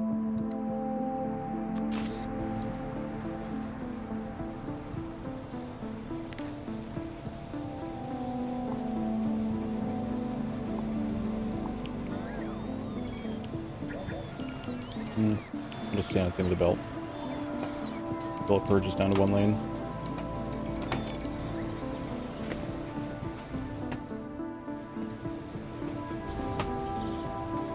You can crush stone brick into stone. The goal is to get stone delivered so I can make brick. I'm not trying to make stone. Planter boxes want brick, and Talkmore set up personal like manual delivery of this stuff, and I just don't want to have to do that. This half of this wood belt is supposed to be filled with brick. One thing I can do is remove this and just put it into the warehouse for now.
Okay, so the belt here is gonna need to actually come here.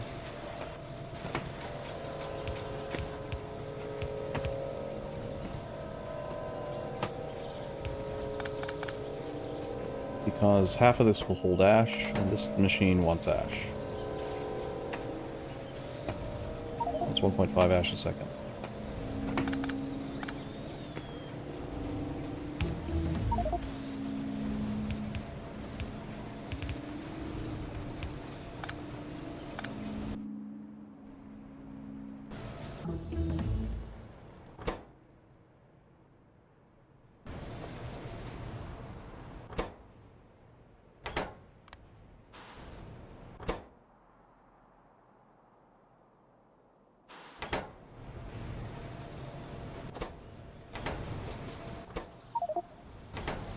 Now we're just waiting for more tree seedlings. Everything else should be good, except, yeah, moss is coming in on a belt. I think I have remove the errors in Sophomores ways. Other things. All the chit needs to go to trains balls, including Borax. Right. So I think that Borax is, like, just not doing something right. And, the person whose fault it is me, probably, I think. So, we've got this massive Borax washing area up here that goes into a caravan. This is in the very northeast. I remember setting this up. The Borax is delivered via caravan to this caravan, where it runs through the entire, you know, original iron producing area. Old me was thinking, okay, the trains are starting to do things, and so I connected this one line all the way over here. That's like the main source of Borax on the train grid. One belt. Even though that thing is capable of moving 4 belt. So probably should send the rest of the Borax to the trains, huh?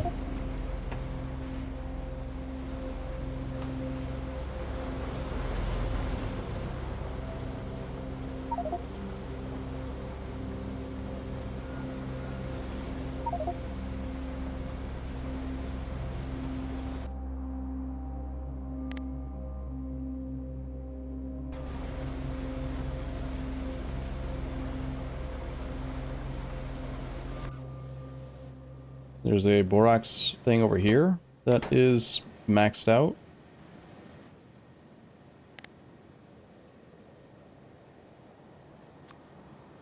Only allows 3,000 to be stored.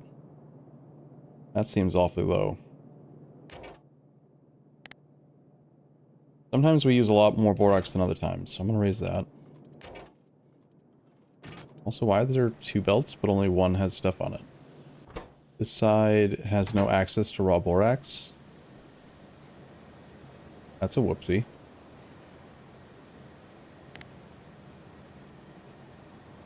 Yeah, that's a whoopsie.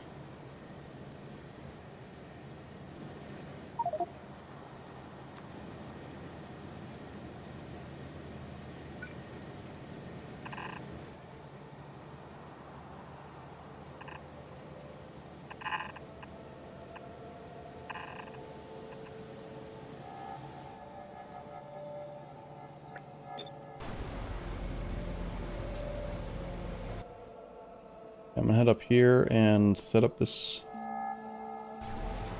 Have more access.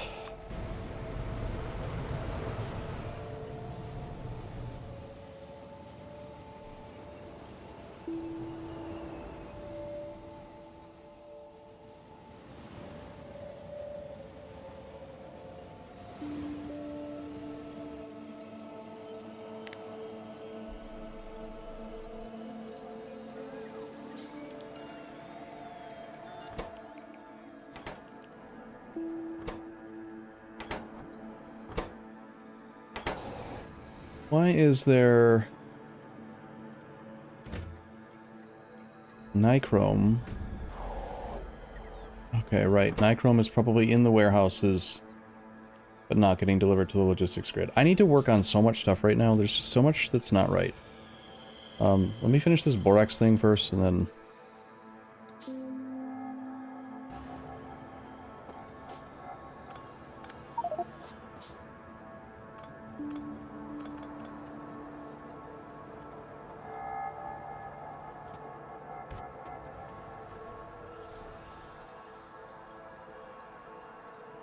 Ugh.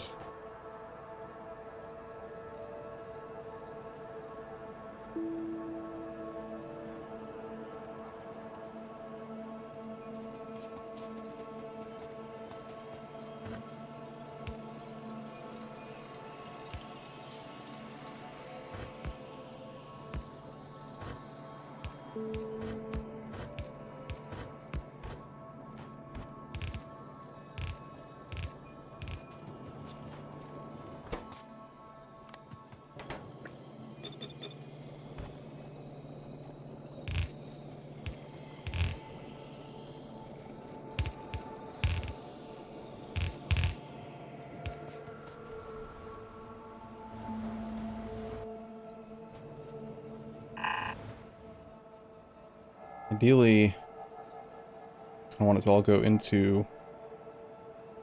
Not this station, that one down there. Getting it down there is going to be annoying.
Did it do it right?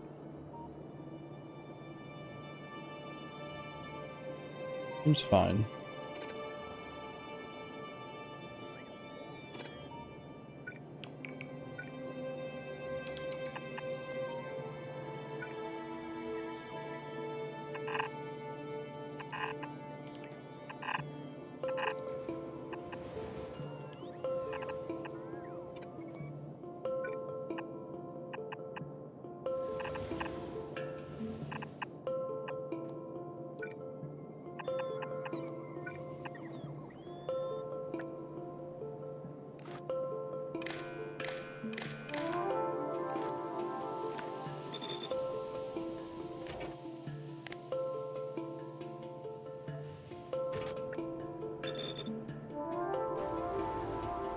All right.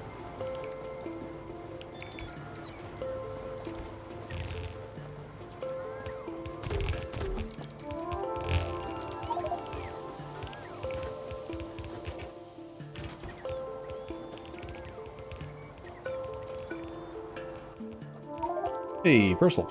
Welcome back.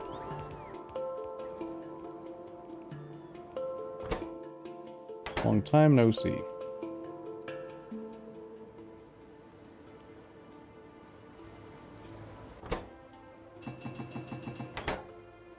Can't make more stuff because I don't have any copper.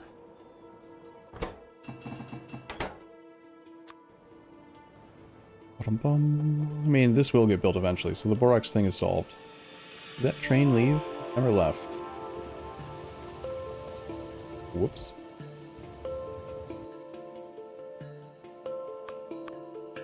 Destination stop full.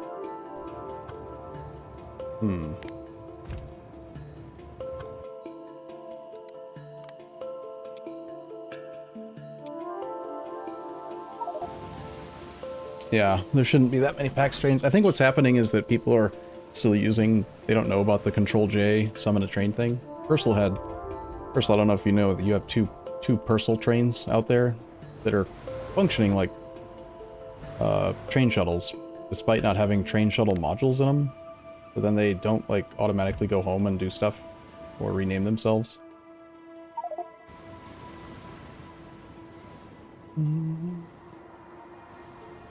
I don't think there needs to be that many Purcell trains. Also, they should be colored, see, PPT, Purcell's personal train. But if you get in it, you can see that it doesn't have a module. And it seems like that's important for some reason. I don't really know why, but it does something.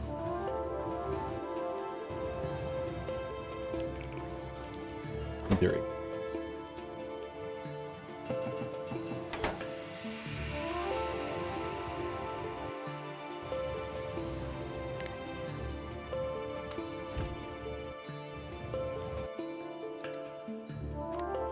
I'm making them cyan to indicate that they are equipped with the thing.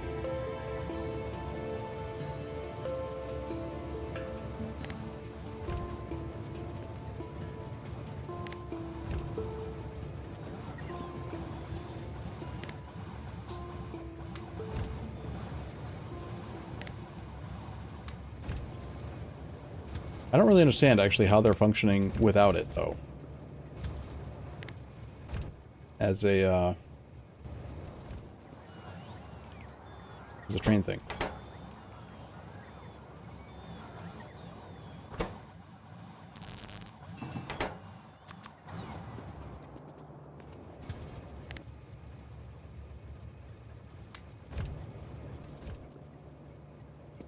Could be all of them.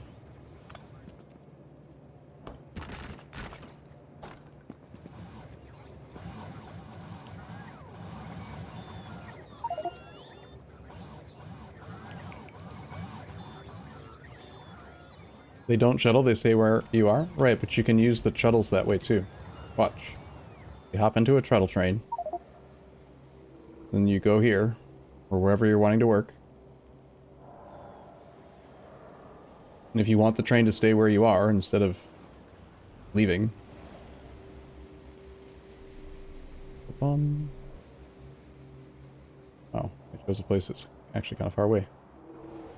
Once you get there, you hop out of the train so you can do your work. Click on the train. Click turn off automatic. And now it'll stay there forever. And then when you want to get back in, you can get back in.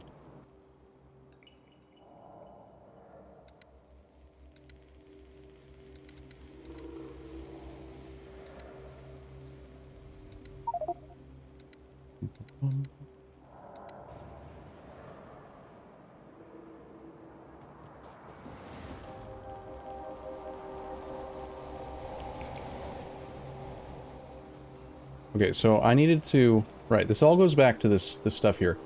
Remove all roboports that aren't in the train mall. Remove belt mall in trains. Like, still need to get rid of this offshoot thing. Doesn't do anything, I'm pretty sure. I'm not really sure. This was Ashnitz's approach to auto mall stuff, and it's less developed than the other one is, and also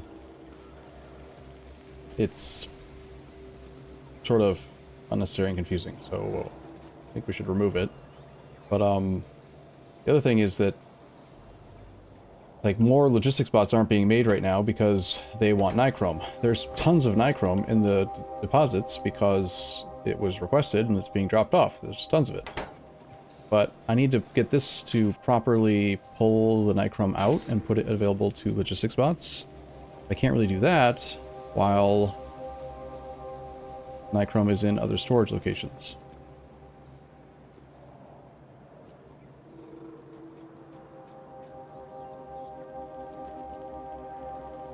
These are properly configured to want nichrome. I need to just make sure that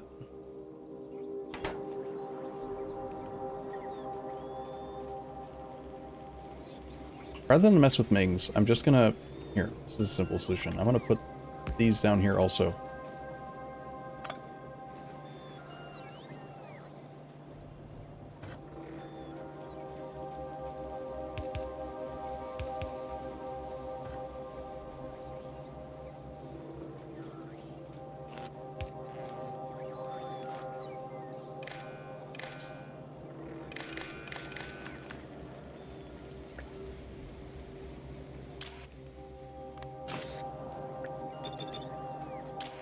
But whatever I've determined I want from this box, I will also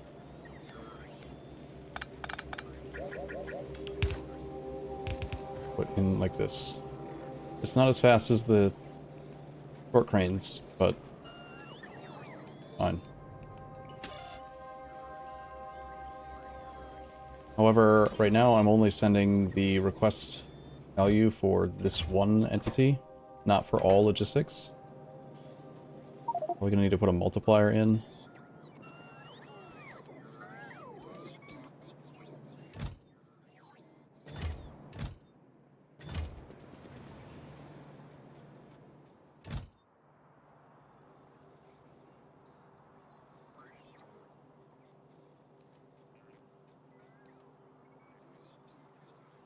In logistics storage, there's only 3. 3? Right. Okay. Bum.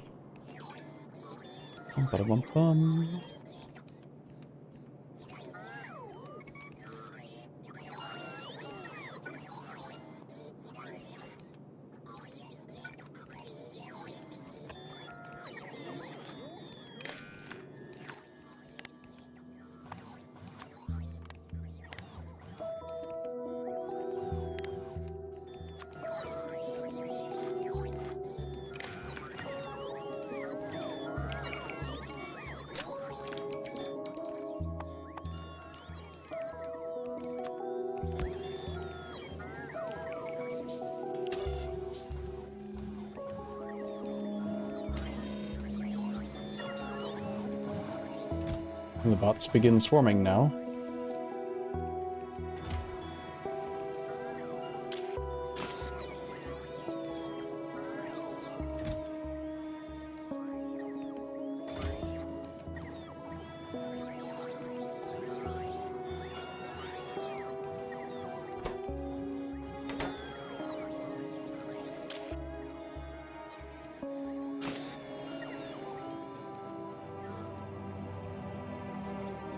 Yeah, the steam engine issue is something that happened because I broke it. I set up this outpost, caravan outpost guy. I had set to just like bring steam engines because it was an intermediate, and I was offloading all of it into this caravan outpost, which just directly feeds with no logic. And it just kind of ran for a while, so there's tons of steam engines. So for now, I just turned off the caravan dude that was doing that. We'll use them all up eventually, but there shouldn't be that many in there. Whoopsie. Same thing happened with the personal gasoline fuel. In fact, that might even still be happening.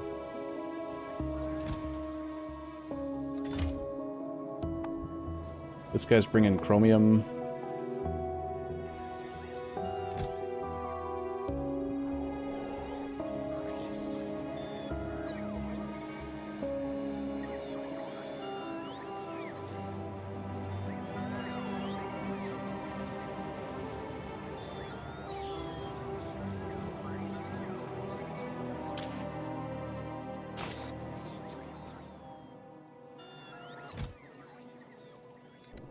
This guy's trying to slowly pick up splitters. That's also... I think all of these are actually a problem.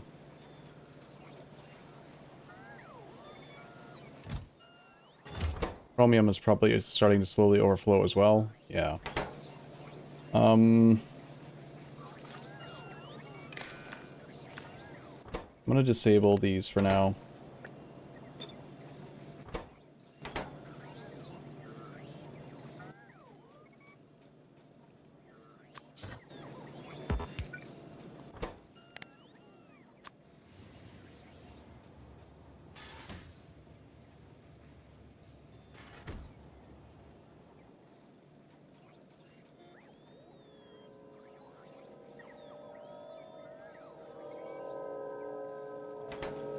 Not important to fix at the moment, but need to at least disable it. Alright, we're seeing some robots get made again. Help each other, make more.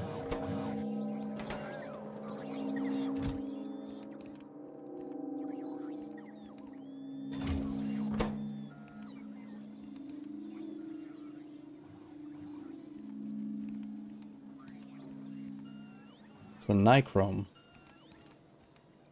that's missing. And yet I know we have plenty of nichrome.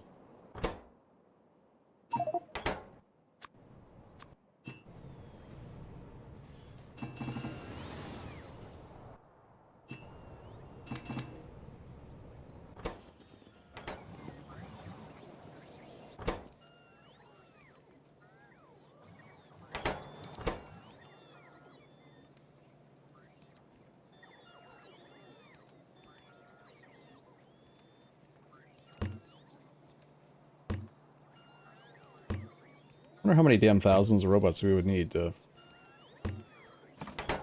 really make it feel like they're working well.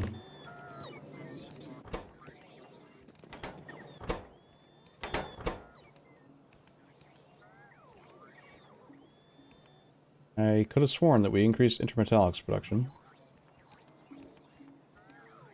There are intermetallics here. They're not being pulled forward. Because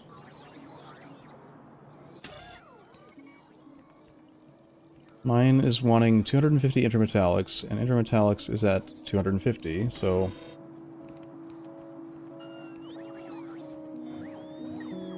Okay, math, go harder. Give me 200 times it. Is this warehouse full? Not even close. Alright, but now it is letting lots more of this stuff through.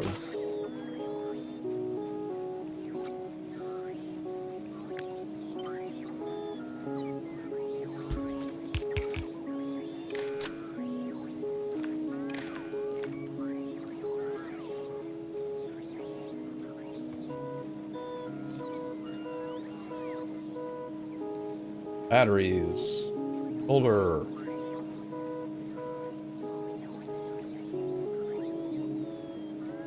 Endless solar. Small parts.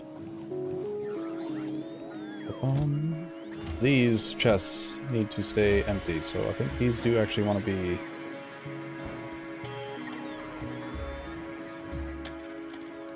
for now, active providers.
Let there be bots.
Could be rubber.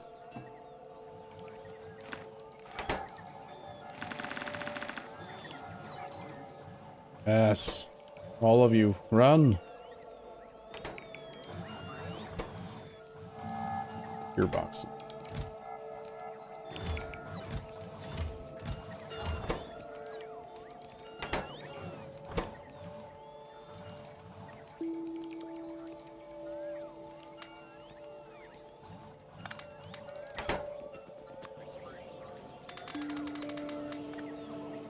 Feels like there should be gearboxes, but they're not being pulled in. They're in this warehouse. I swear I have it. I thought I had the logic set up properly, but it's not pulling them.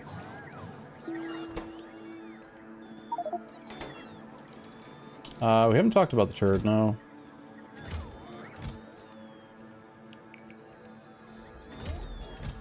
The niobium plate that's really struggling now.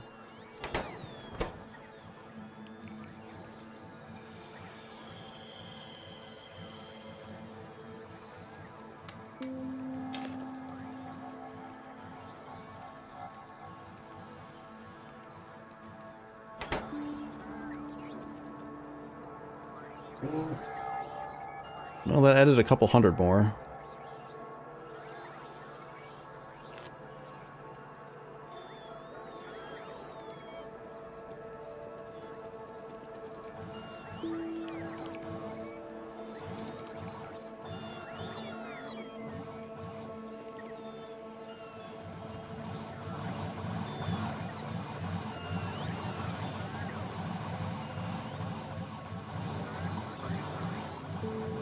Appear to be having a drone charging shortage.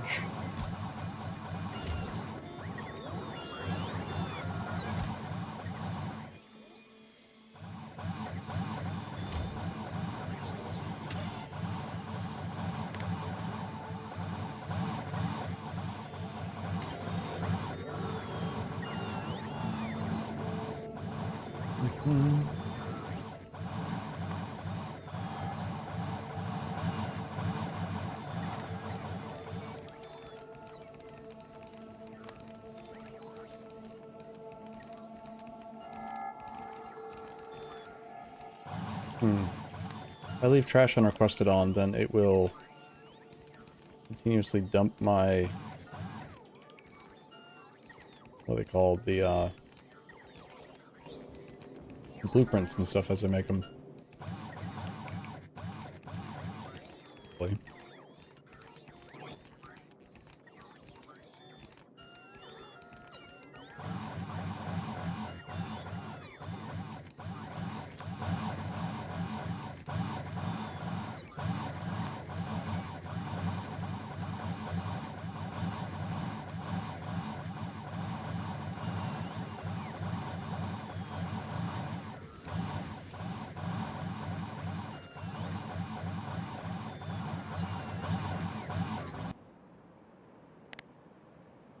Okay, most of the robots, most of the logistics bots seem like they're still struggling with this process of, they're trying to get the active providers out of this warehouse.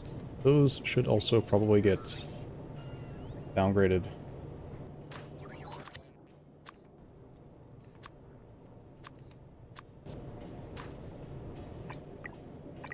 Or deleted.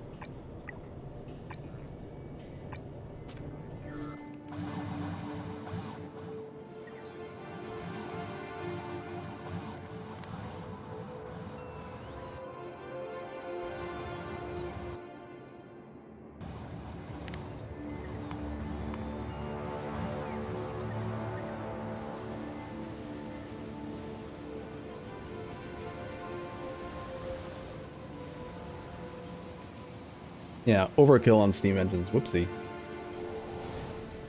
They are used for tons of stuff. Not really a big problem.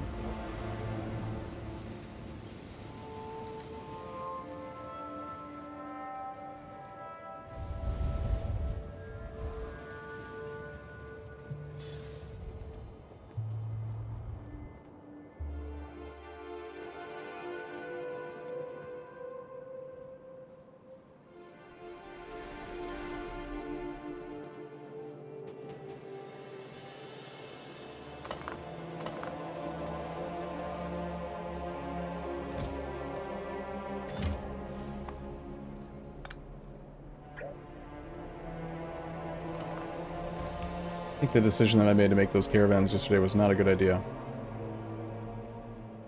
I need to remove those.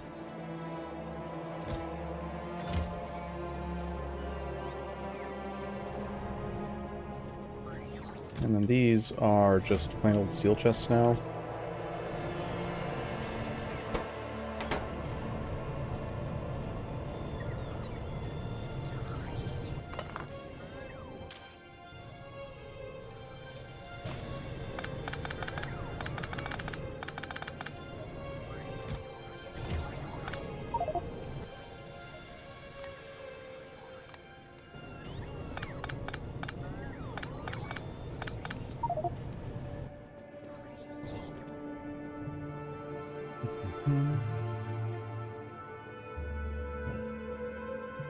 Stuff I'm just gonna honestly just run it back and forth to the mall and just move it all to the mall. Main mall, that is.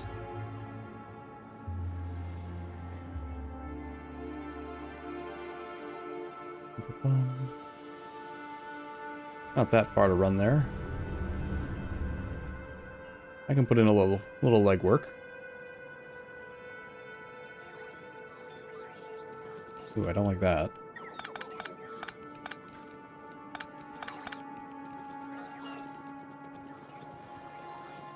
Alright, so the box that we can actually put stuff in.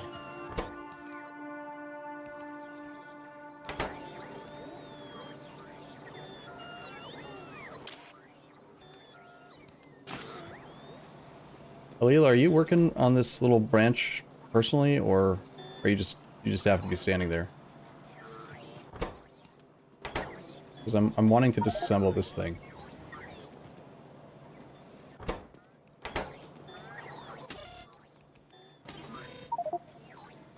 Okay.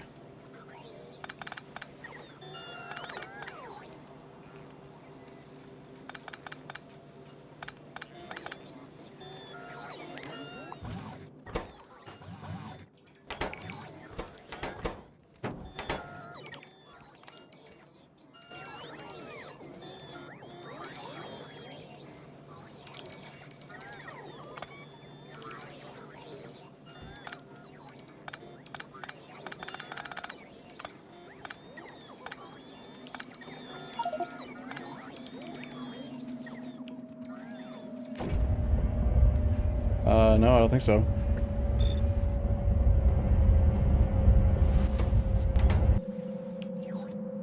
Was I the last user? I may have just placed them without actually letting my bots do it, and that probably placed them without recipes. Not bad. Happy little accidents.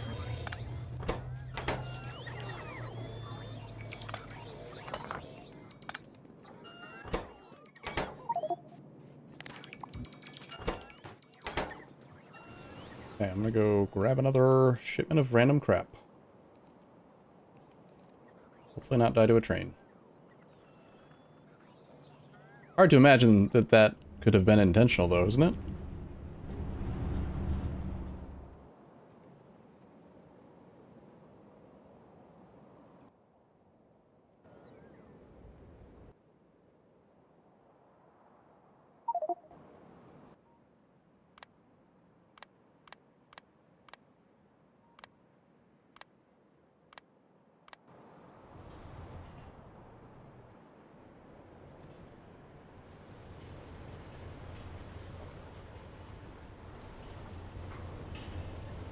I'm lost. Where was it? Crap.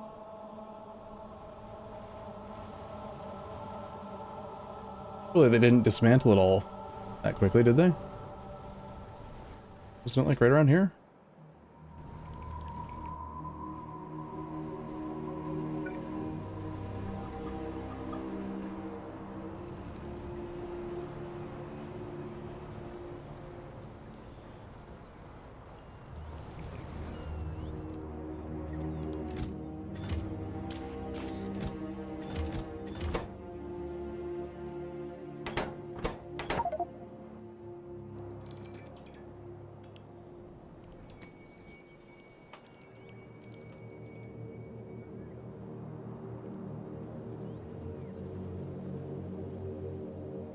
Look at me. I am the train now.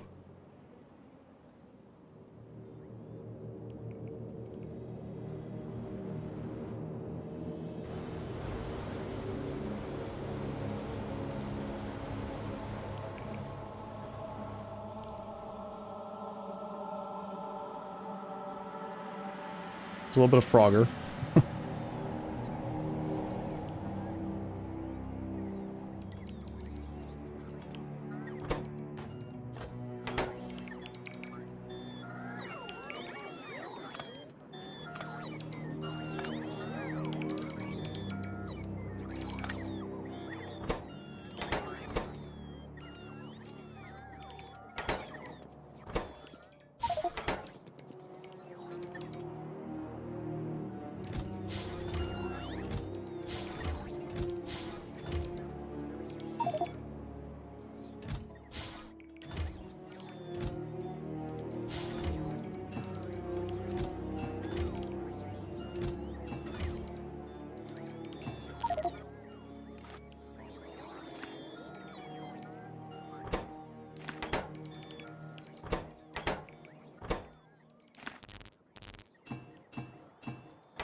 Hmm.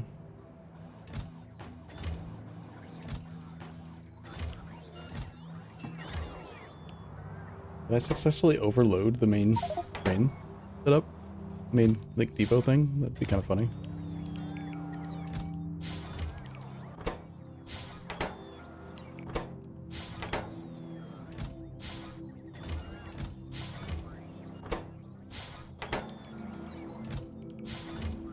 This is way too many steam engines. Good God.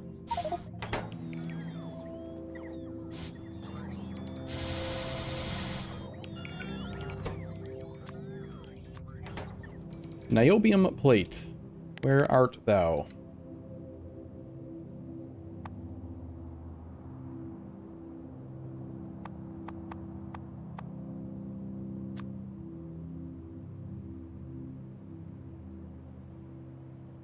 You want to work on the arc quad turd. Niobium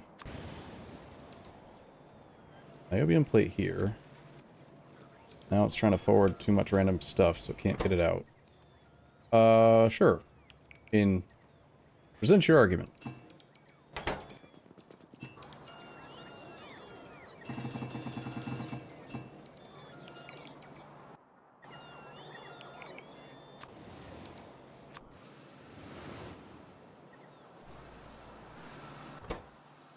Niobium plate is lacking niobium oxide, which is lacking niobium complex, which is lacking hydrogen chloride, which is lacking lamps, of all things. And yet I see lamps, and yet... No! Ming! I can't believe you've done this. It was turned. The belt. Therefore, no... anything.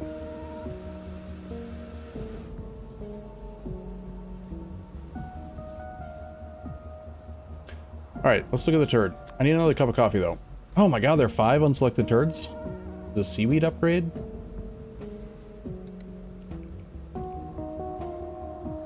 Oh, so much work. Okay, feel free to read that to yourself, chat, while I go get some coffee.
Yeah, factory search is something that I was told to use more, that it's your friend, that it'll help, but it sounds like it causes more problems than it is worth in multiplayer.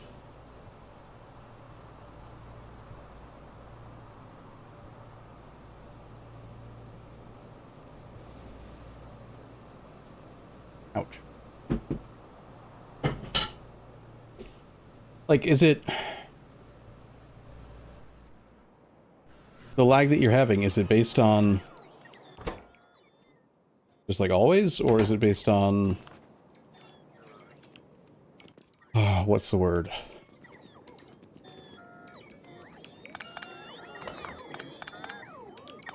I want to put in a row of charging stations, I think.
Did I just delete all my...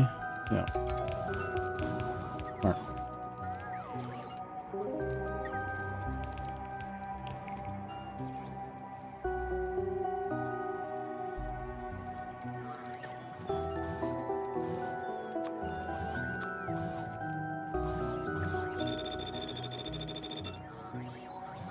Wait, why can drone recharging stations request robots? Can robots live inside drone recharging stations? I assumed that they could only live inside the roboports. But you can set... huh. Strange. Alright, hopefully niobium plate.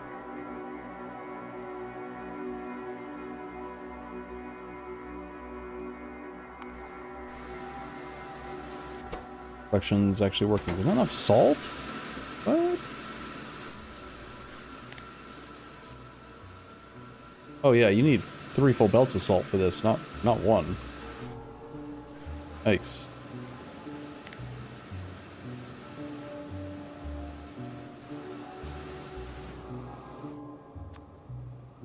General Ming. More salt required.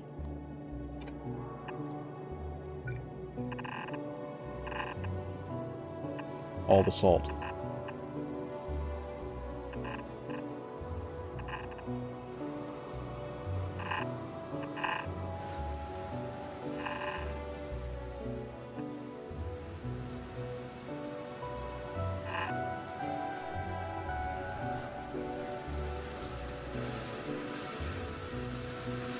Wasn't your build? Well, it's fine. Also, these inserters cannot keep up. That is funny. So we're using chutes.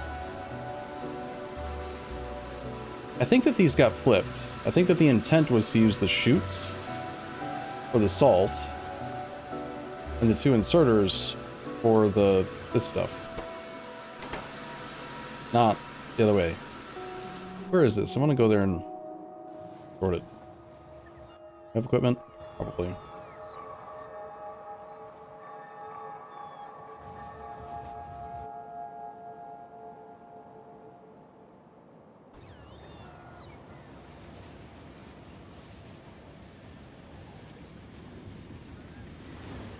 Okay, so the turd was up on the screen for a while. Did you guys decide? Did you figure it out?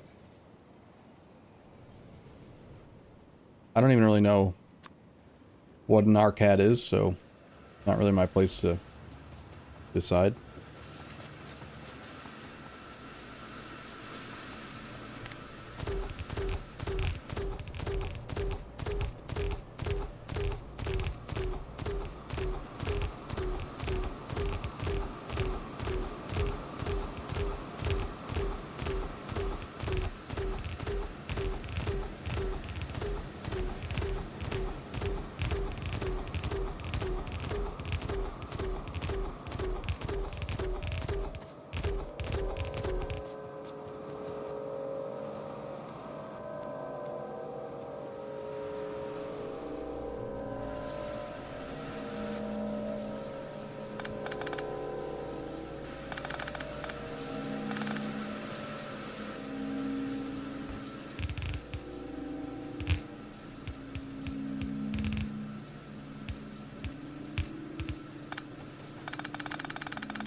Alright, so the first two machines are going to take about 12 of it.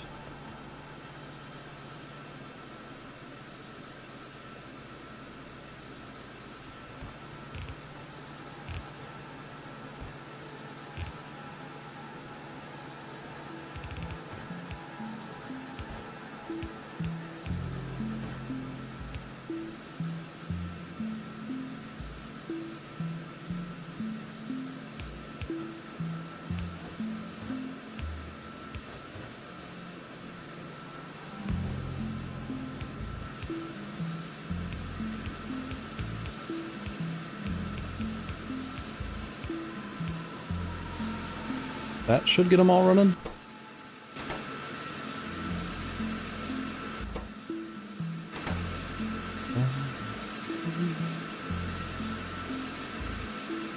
Which ones are one online? Okay, that looks good. I think.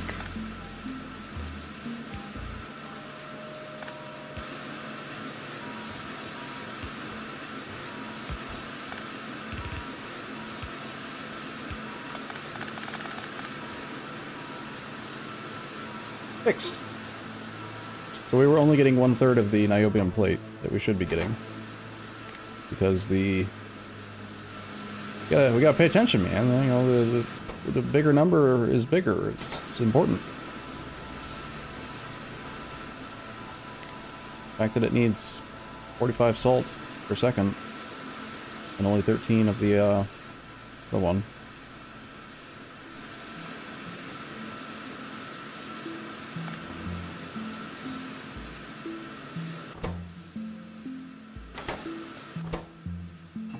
Take this with me.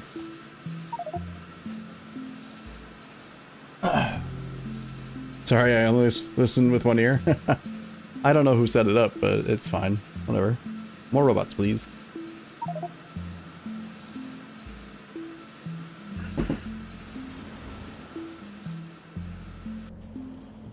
Think it needs more than one belt of wood to run? Perhaps.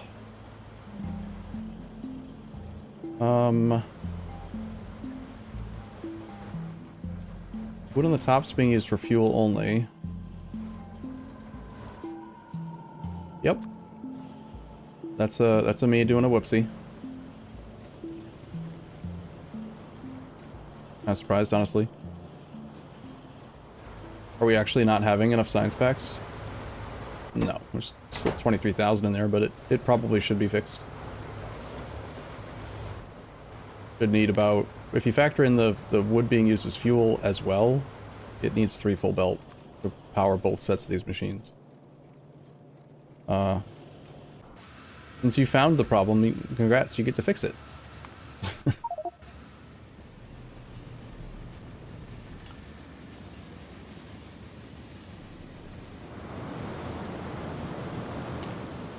Okay, so Purcell wants to still talk about the arcade thing. I guess I'll try to read. Can you ping where you're working on it?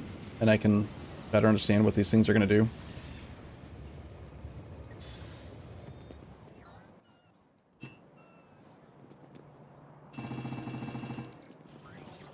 Robots. Wow, we have 1,300 now. Soon to be more.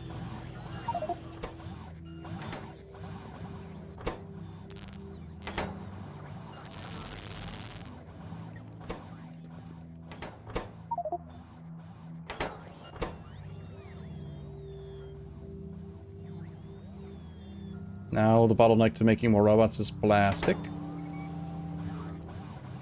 Okay. Second ping is the current setup. Okay. And is it working? Is it doing the thing yet? Or... what in the hell? It's like, they're like bees, right? Bees? Okay.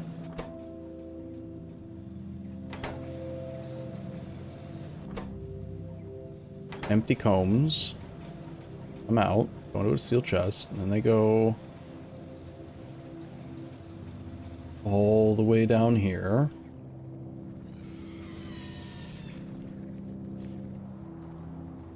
This was just a get things set up, right? Because this thing, one arcade nest uses like none, although it doesn't have its modules equipped. That's part of it.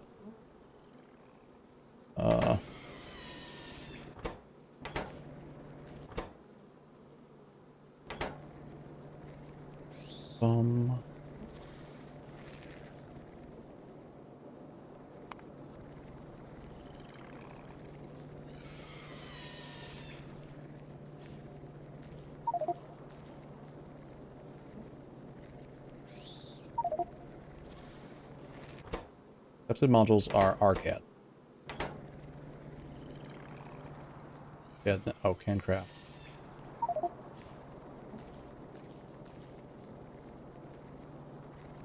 Oh, it's frustrating. How do we get them to just have it? There.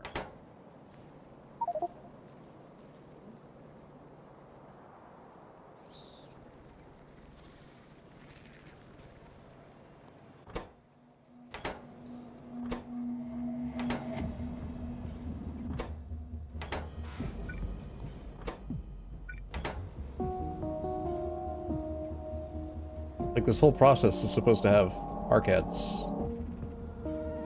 in the machines, is it not?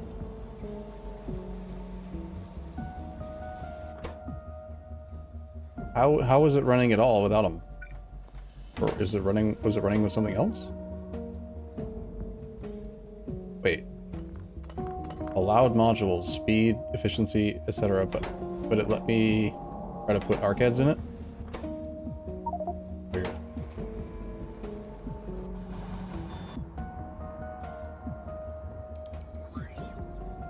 The logistic bots are on a mission to do something right now.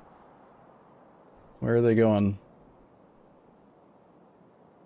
You can see them hyper-focusing on something.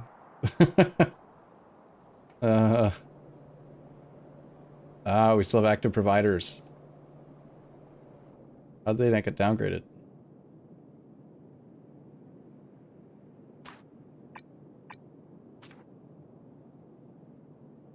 Because active providers were never told to downgrade. Also the wrong upgrade planner. That's fine.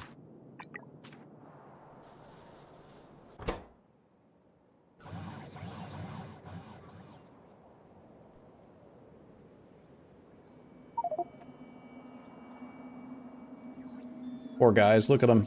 They're trying so hard and they just can't quite get the whole distance. Aww. That's sad. Alright, arcade turds. Sure, okay, so I don't know. What does this say? Arcade queen. Further research into an arcade biology allows for an alternative queen production method. The creature chamber will now provide a direct assembly recipe. Due to increased genetic complexity, the creature assembly process will take several minutes to build this advanced organism from scratch. So it just makes a queen.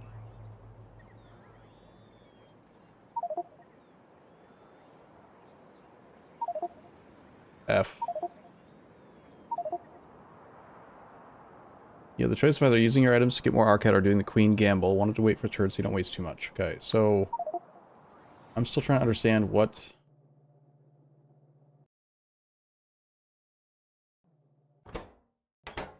Somehow they're involved in science, right?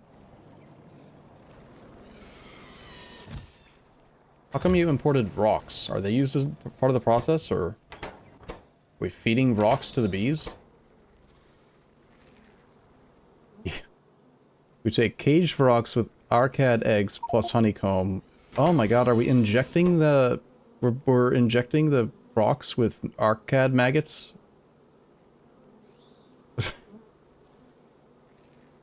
In order to... Yeah. Lovely. Arcade maggots with a rock plus rock food plus some honey in an empty honeycomb equals a nest. Yeah, parasitic bees, yeah. You can even, like, hear them.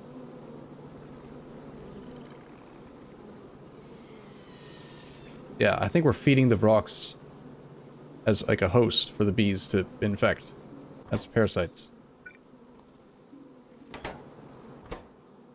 The arcade queen comes from a nest with a 1% chance. So that'd be where the upgrade could let us just skip the 1% dice roll over and over and over again to just make one, but we would have to build an arcade codex and spend a few minutes on it. Otherwise...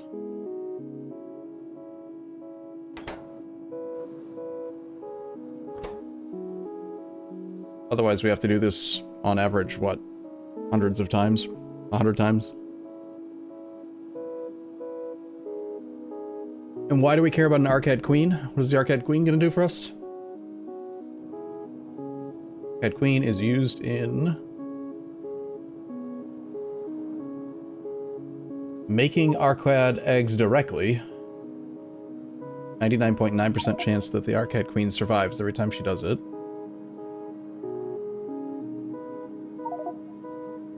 Or you can do more stuff. Feed it flowers. Makes even more eggs.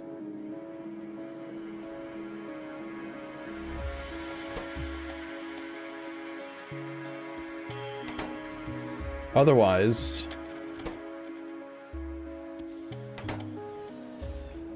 How did you make the first arcade? That was like from a codex thing, right?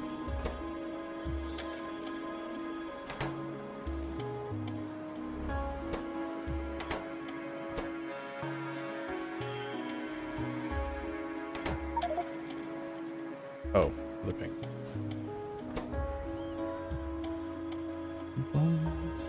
Wait. How come you're allowed to set the recipe to this if we haven't selected the thing yet? Did we already select it? Huh.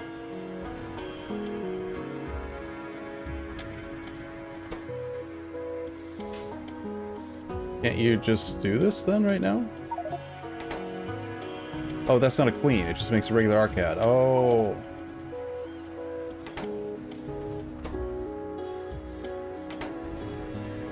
I see.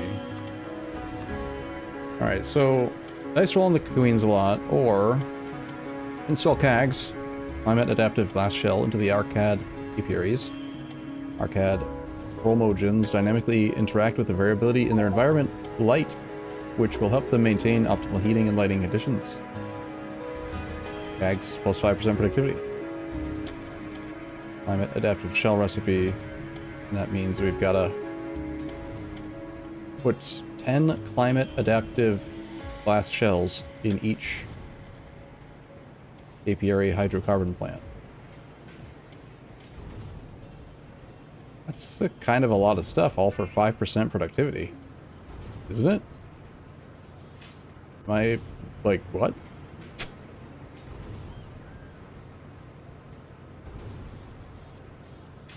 Surely they mean like 50% productivity, not 5, right? Come on.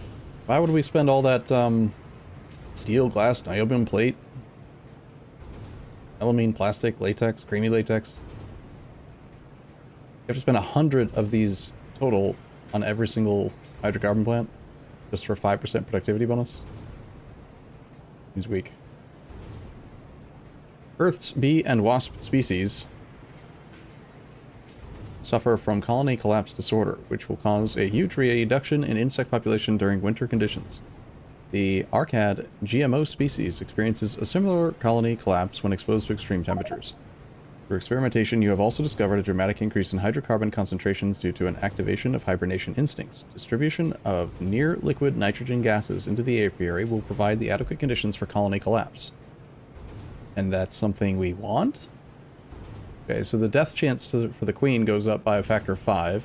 99.9 becomes 99.5.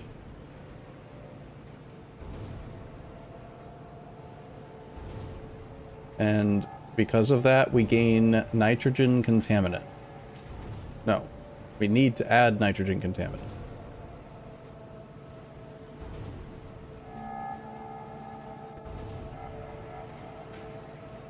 This is the advantage. Okay, so all of the base recipes, basically, it looks like it makes her 5 times more likely to die.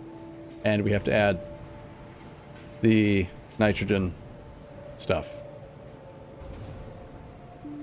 But if we do that, 5 used sun and comb plus some hot air equals 50 wax right now, but it would become 3 times more wax.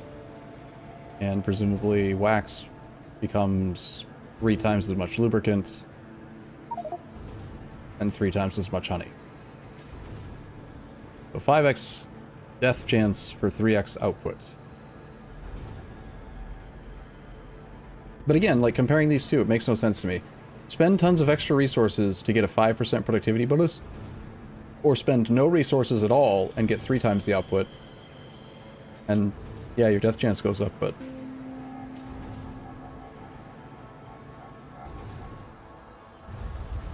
personally, I kind of lean toward the top one because every other one of these like module-based systems, whether it was Roselius or the Moondrops or Mark II trees, like they all seem to function the same way, where you have that like 1% chance to get the first one, and then after that you have it, and then you get 2 or 3 of them, and then you know, and you're there. So to me, it seems not like a big deal to chance it a lot till you get it, and then that makes me feel like the guaranteed queen thing is not particularly impressive versus 3 times output. But how hard is it to build to make nitrogen contaminant? Oh shit, it's easy as hell. You just take pressurized air. Just take air. You're saying we just go air in a this. and it just spits out the thing. And also hydrogen, and also nitrogen. That's pretty darn easy.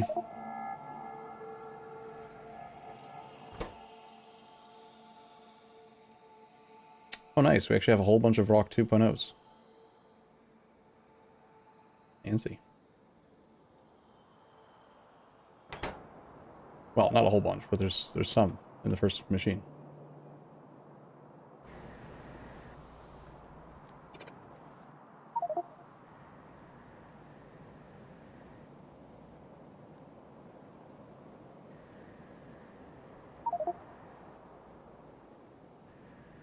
The 5% productivity should affect venom. Is that still, can't you just make 5% more stuff? Make more buildings? 5% more input, 5% more output. Kind of the same thing as productivity. It's not multiplicative through each stage. I mean, maybe they're talking about giving 5% productivity on every stage, every step of the process, and it's like a 8-step system or something, in which case you're actually talking more like 1.05 raised to the 8th or 10th power or whatever. If it does do a 10-step 5% productivity bonus, then that starts to become noticeable. But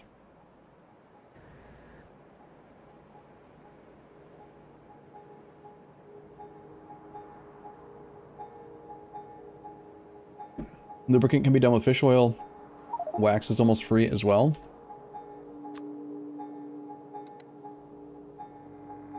So the wax and the lubricant aren't interesting. What about the honey?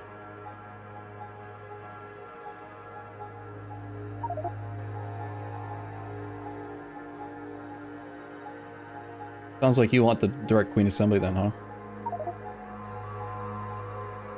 It would be easier to make big builds inside the train grid if we just had guaranteed queens and we could not increase their death chance by 5-fold.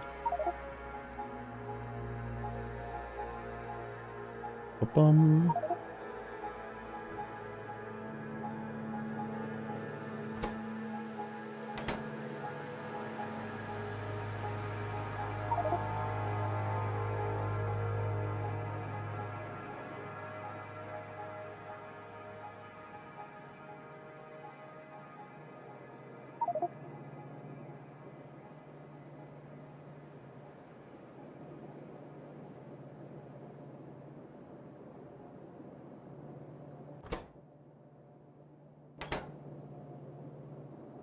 Noticing that you don't have any outputs planned.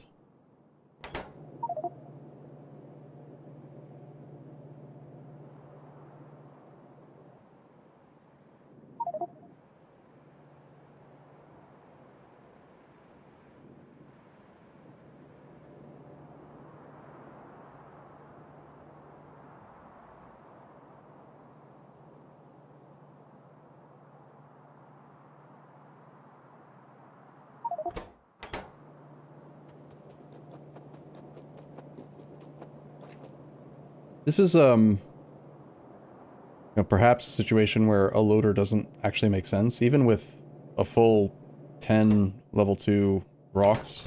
Look at the production numbers, it's incredibly small. A single mechanical inserter could handle it all. But it's not like loaders are expensive, I'm just worried about UPS long term. It is convenient when you've got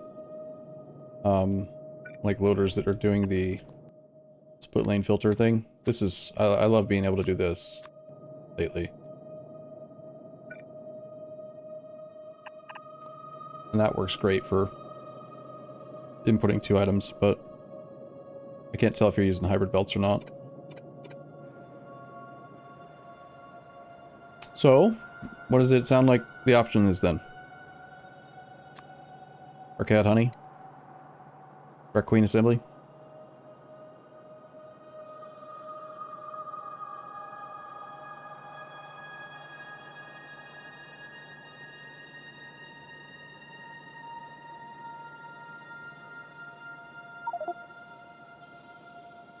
I don't think that the CAGs sounds that appealing.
This is the system, Ming. I don't know if Ming's watching or present right now, but this is like the functionality that I was trying to explain earlier.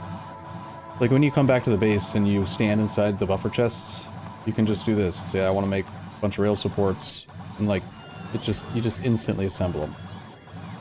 I need to make, you know, a bunch of destructive distillation complexes. And you can just click one at a time, and by the time you are done, it'll, you know, they just instantly replenish you the right amount of stuff.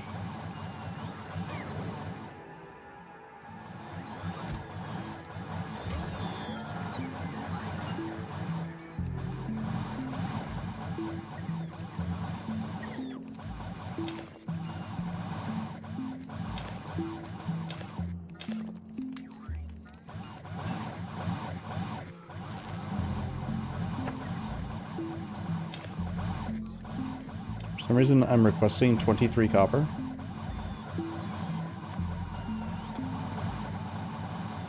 Weird.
Yeah, that makes sense.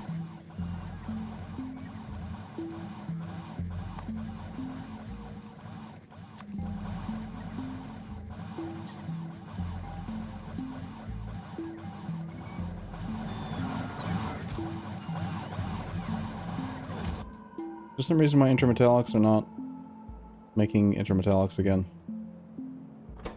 Because there's no Vittelroy, there's no Vittelroy because there's no antimony oxide. No antimony oxide.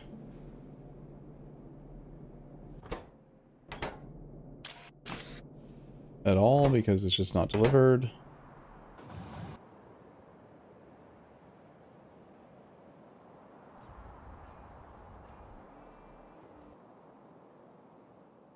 Don't know where antimony oxide was made.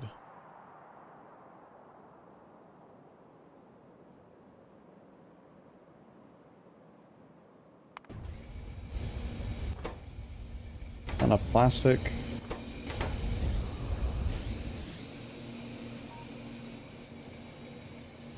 Oof.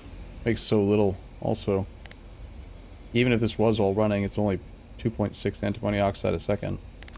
But based on lack of plastic, we're only getting... well, we're getting less. Plastic made locally, or... these make some 4 plastic a second. These want... huh. How on earth is that net positive plastic, and yet they don't have plastic? Something must have been short for a while here, and these bio things just kicked in. Yeah, now they're all running. Okay. One queen lives on average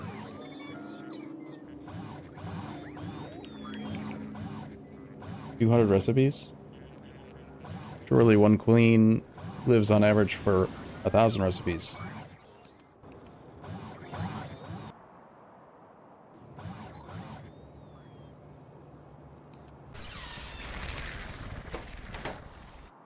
Alright, I lost the location that you were working again.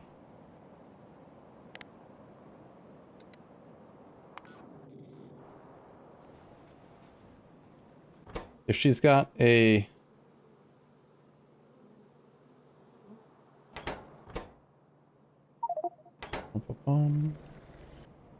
Thank you. She's got a 99.9% of surviving. If she had a 90% chance of surviving, then on average she would survive 10 crafts, right?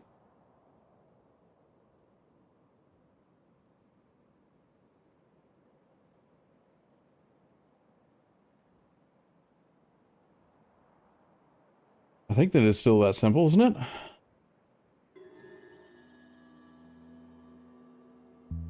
Oh, 99.5. Right, yeah. That makes sense, right.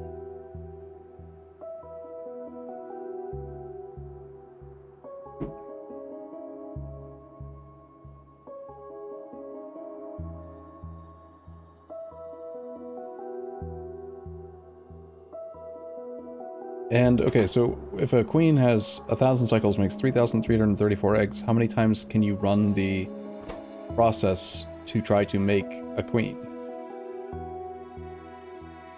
Because I'm assuming eggs are involved in this stage, right? We're using eggs, we're using maggots, which are made from eggs.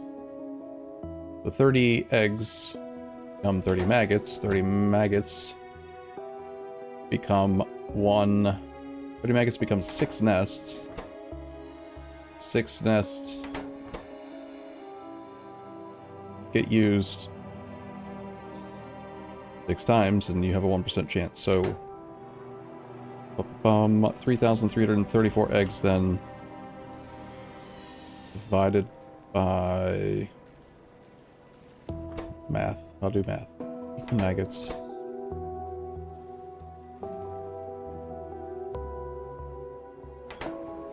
Divided by 5, right? Because it's 5 maggots per nest. Why did I say 6 earlier? Clearly this is 5. So you could run 668 instances of the thing. So on average you should get that times 0.01. You should get 6.68 queens.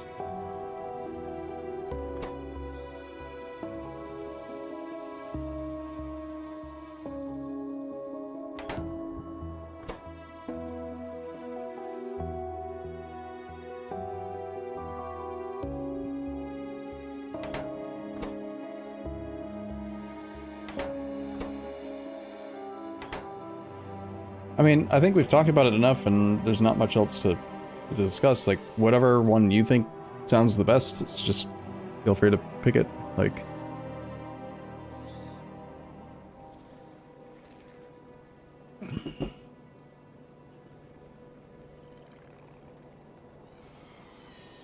if the only thing stopping you from building it out and getting the process started is the turd, then we just should pick the turd. And then we can move on. Yeah. Our queen assembly. Sounds good, yeah. Skips that whole phase. And if your queen never does chance the death, then you can just make a new one. I'm assuming we'll eventually have more than one queen making eggs, maggots, whatever. That changed your recipe where again? This recipe is now... no.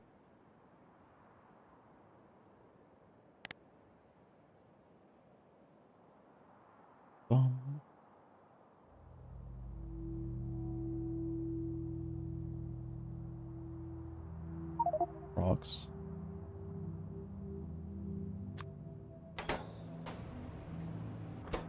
Right, it's in the building.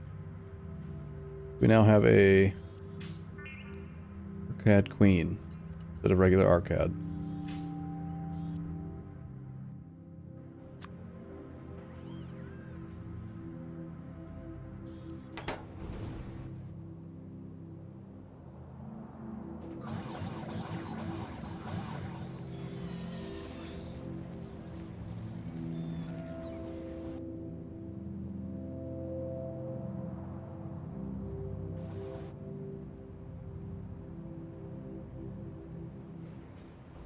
You have coke oven gas ready to plug in, or? Oh, it already is. Wait.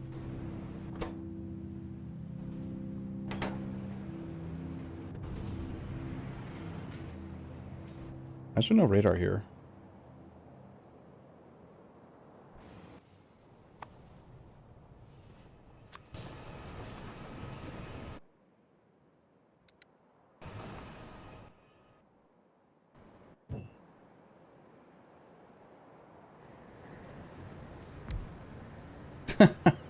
I was about to do the exact same thing. How did you set the threshold on this thing to 97%? Oh. I changed that in the default settings, that's why. Right. You can't actually increment it by numbers. That's funny. So you can only move it by 10% at a time, but if you change it in the default settings, then it'll let you specify fractions between it. I put it closer to 100. Missing coke oven gas. Because there's too much coke.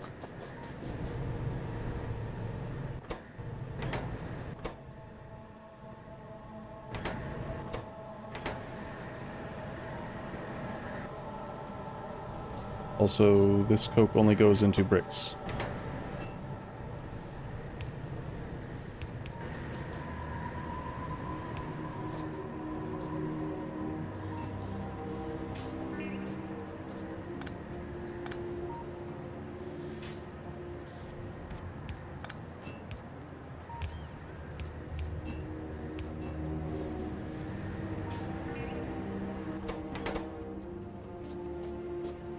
Just need a casual 1,000.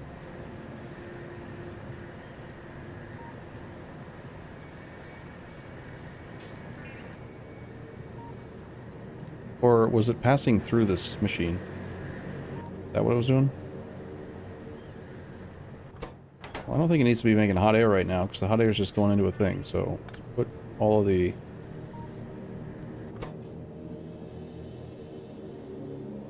Yeah, it looks like that didn't work the way that you thought it did. Yeah, it's not gaining any coke oven gas, even though it's connected.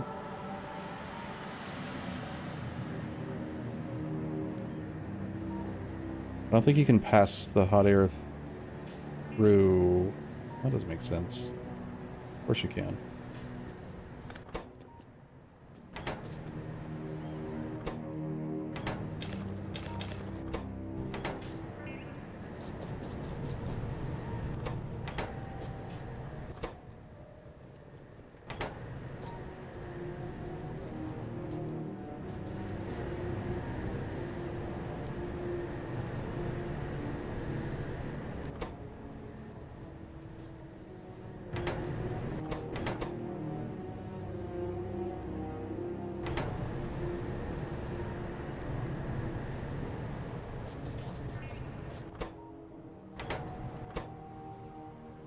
.600 crafting time.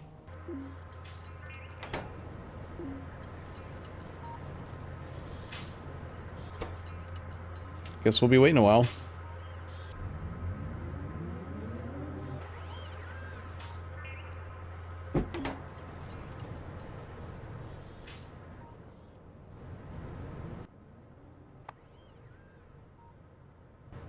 Cool.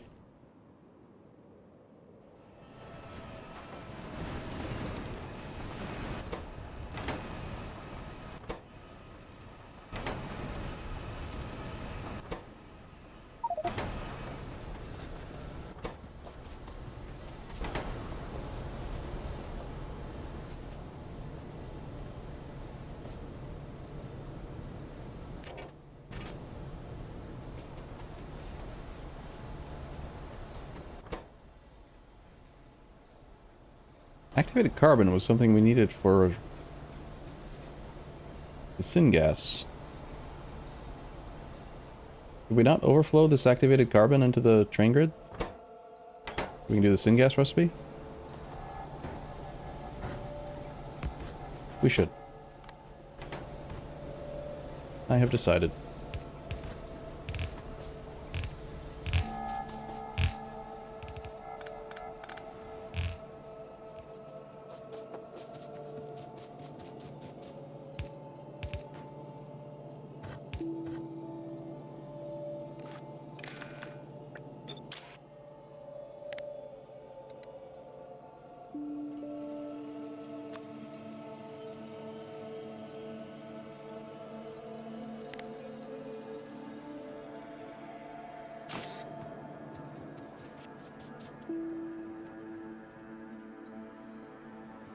certainly going to take a long time to actually get to 6, you know, to a train full, but it will eventually.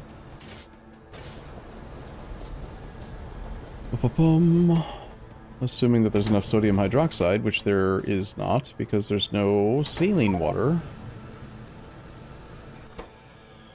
There's no saline water because of the wonderful things it was. Where's saline water?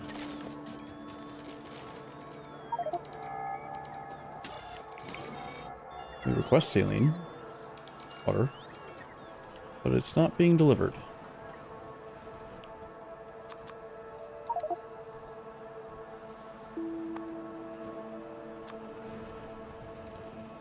There's 64,000 regular water, 51,000. Okay, here comes a shipment.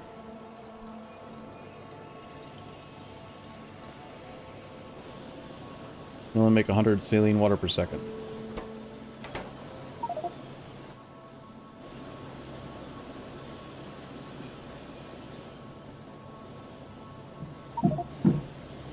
Oh. 1, 2, 3, 4, 5, 6. Also giving them just a little bit less salt per second than what they want.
More salt.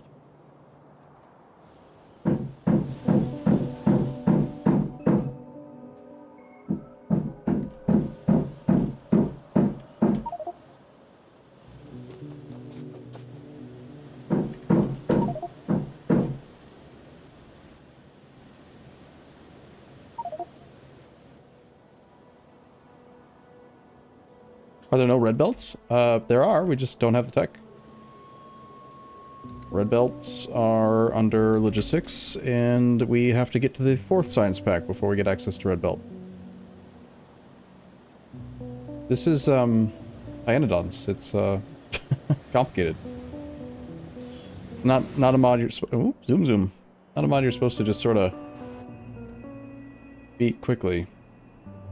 I was watching something and I heard a, Dale? Southeast Willowdale. Huh. Someone like, one of the world record holders, I think, had beaten Pyanodons in like 250 hours or something. I don't know. where was the thing I was just working on?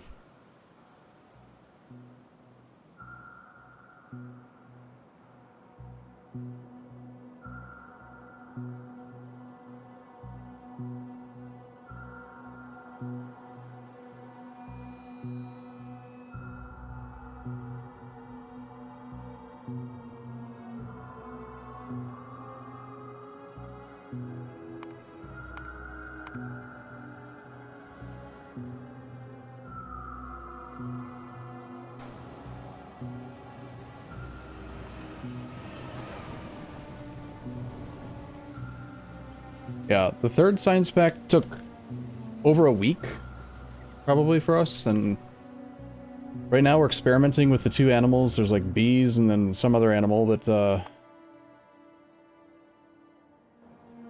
not even sure, honestly, how to...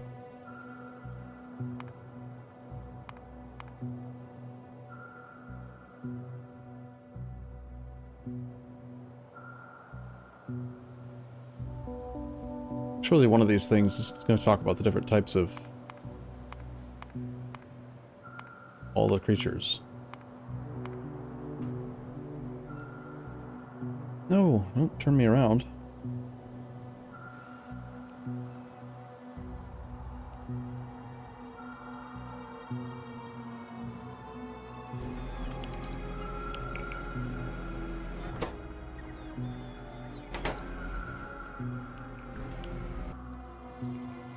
We are using robots to remove stone from a warehouse? But why, though?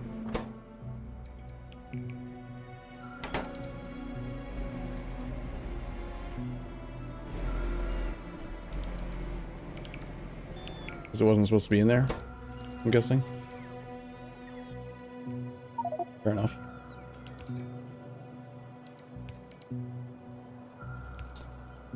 What's the minimum liquid output station has to have? Yeah, they need to hit 50,000. Everything always waits for a full train. They don't... Well, not everything. There are some places that don't do full trains. Specifically, the train requests at the mall don't always require full trains.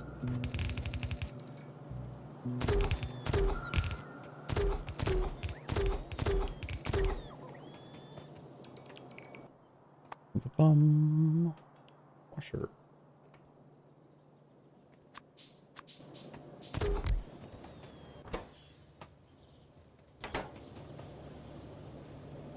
My water, though.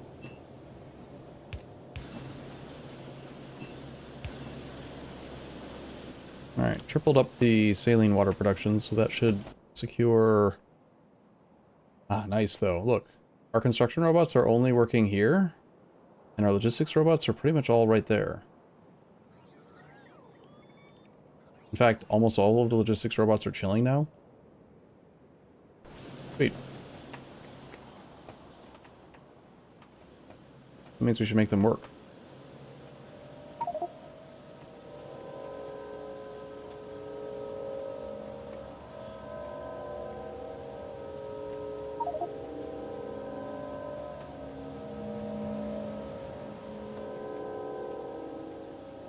Why do we have 19k logistics?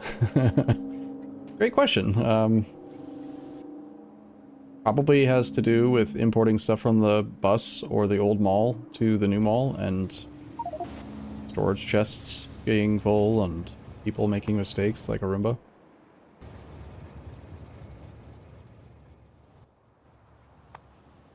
I mean, I would never make a mistake, but if I did...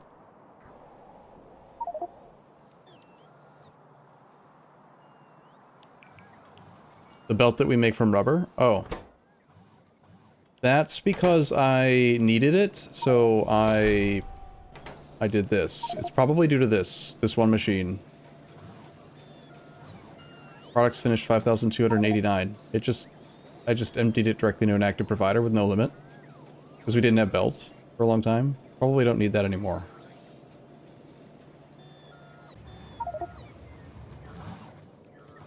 Queen! Ooh-wee, it's a queen.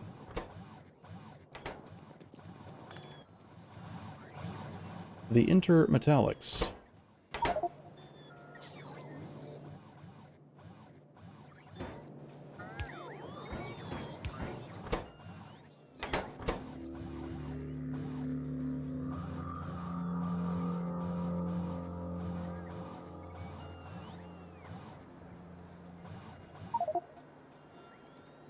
These machines should not be in here.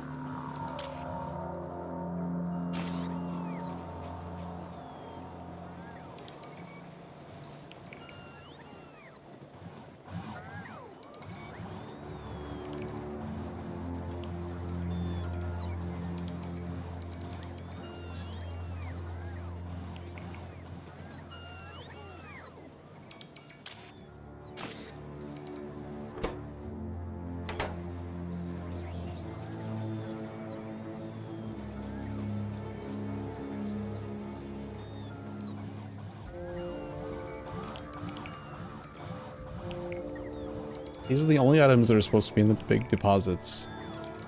So...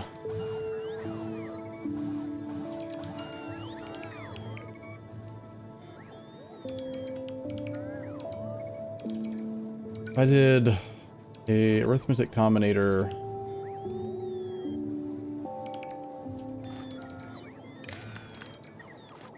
Ran the supply of a box into the back of it and said each that is green minus each that is red, output each.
$36,000 refined concrete in there. I'm trying to isolate all items that are not part of this list.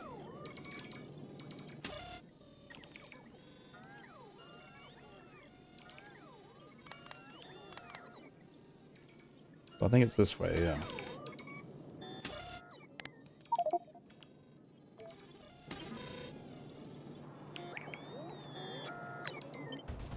Boom.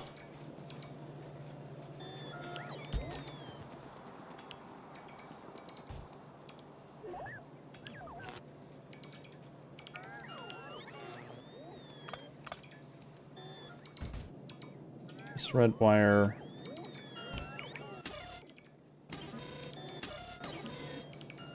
Doesn't connect to anything, but I want to send it over there.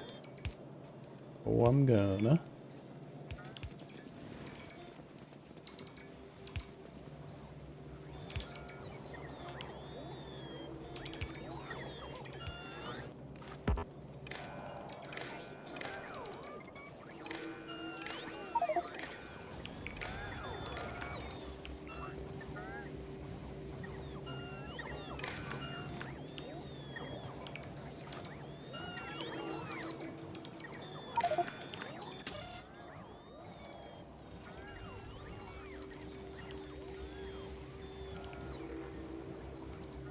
There's 14,000 copper cable in there. Let's increase this multiplier to like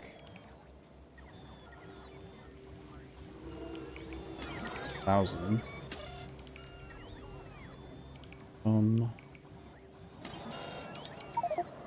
These are big containers, so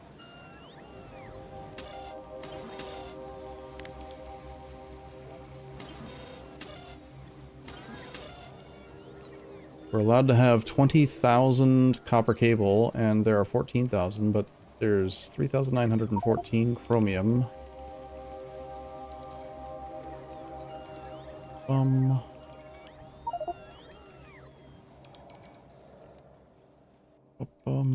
Chromium. 3,900 chromium.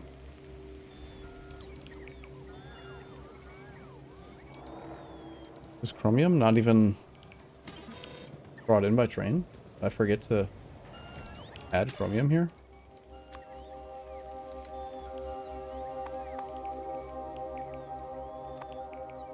Yep. I must have manually dumped it in there. So yeah, belt, splitters, all this stuff is... These are all the items that are in the box that should not be in the box.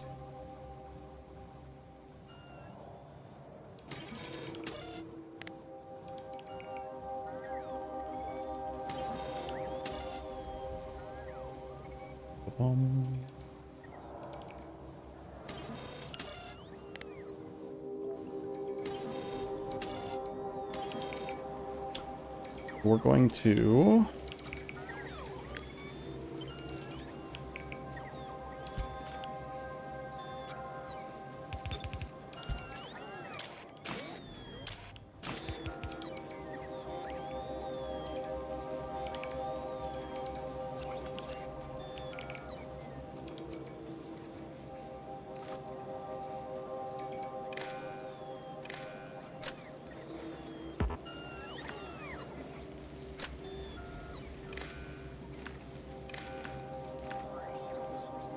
push that shit out.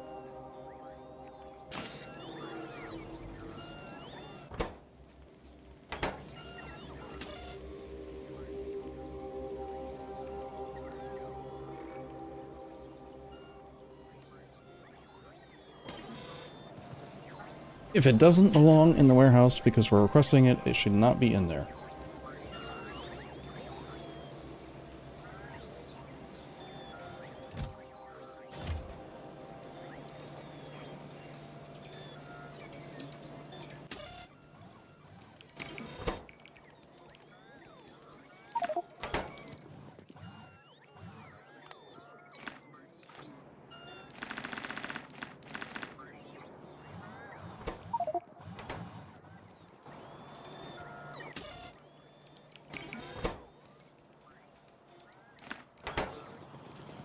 Like we're probably not requesting rubber either. Requesting regular rubber, but not belt. But we do want to request belt. Just one stack of it though. Means that I probably should not have pushed all the rubber out.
Very nearly clean.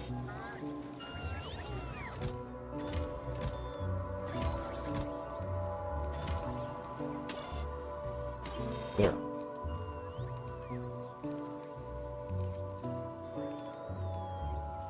Although that's still way too many steam engines.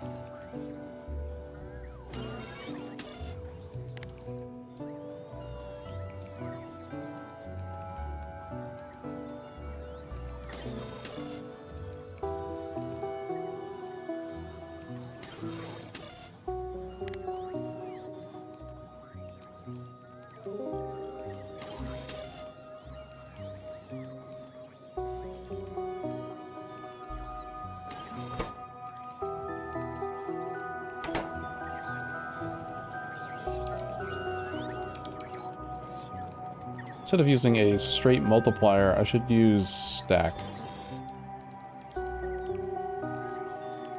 Stack size multiplier. Get a selector combinator. I'm gonna take the red signal through the selector, select stack size, output stack size of each.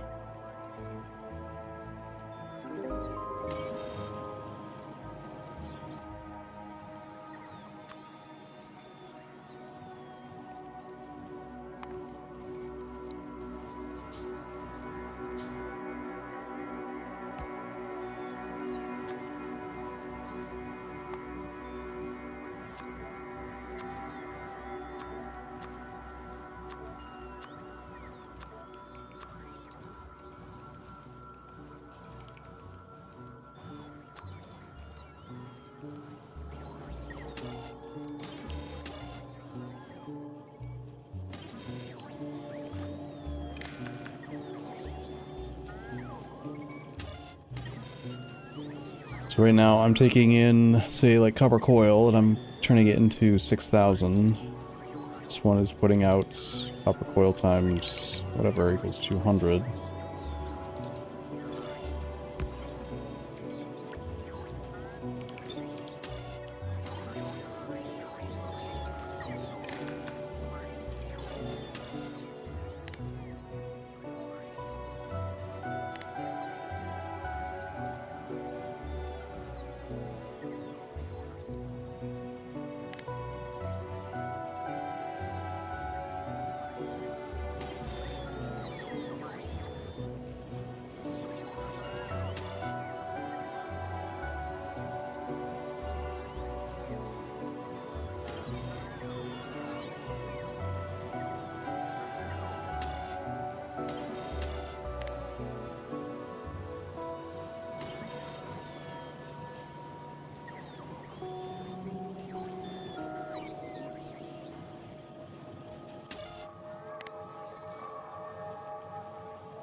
Okay, you're both putting out 10k, 10k on the circuits. It increases it for the bigger items.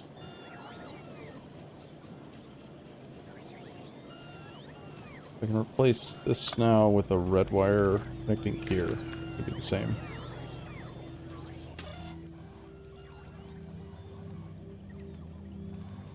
And that'll push the ridiculous steam engine count out. This is based on stack size instead of based on a flat multiplier. I should purge this shit.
I think it should actually be 40. Also. Because that's what a train sends.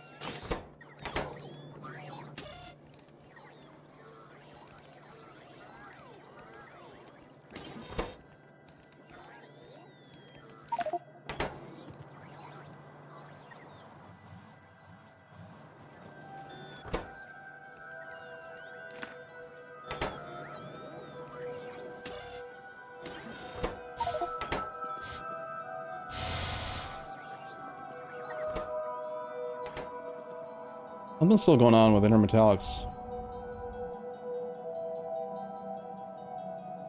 Absolutely no intermetallic production now because there's no iron nextlet alloy special something or other. Oh.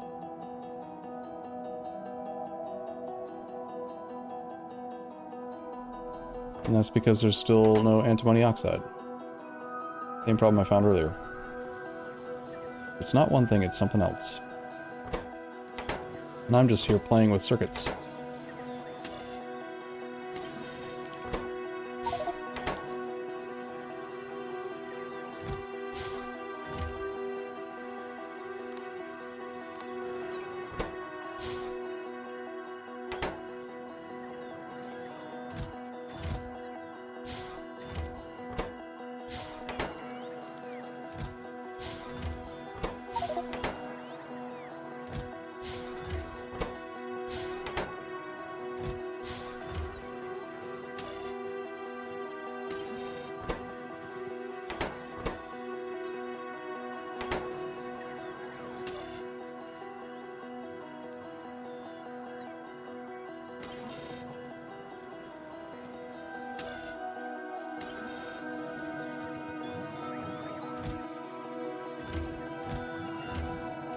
Okay, they're almost done.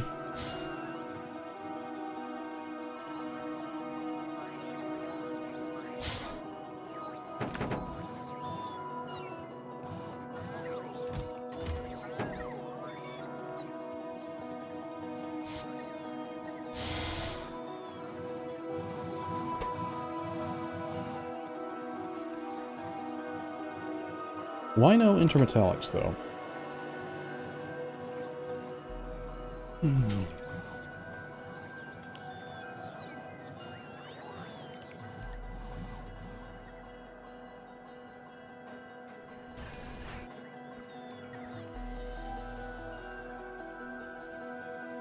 What is the end goal in this game? Getting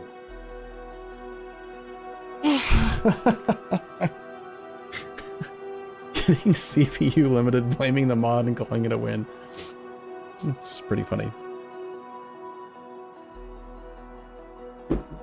I guess the goal is to get to the end by, like, just murdering all kinds of animals and doing science and stuff from that. Somehow.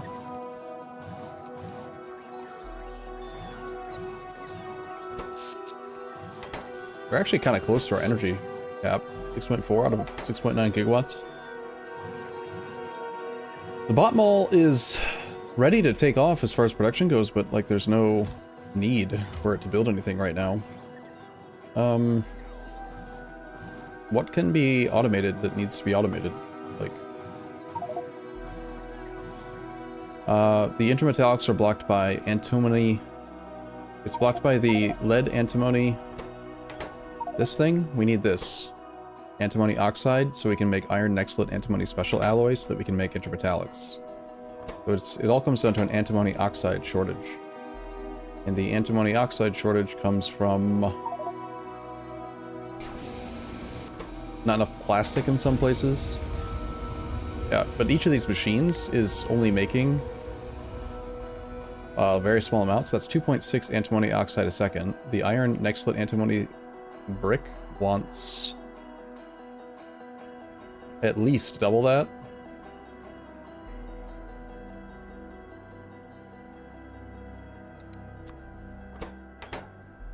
And because it doesn't have enough, we have infrequent train deliveries.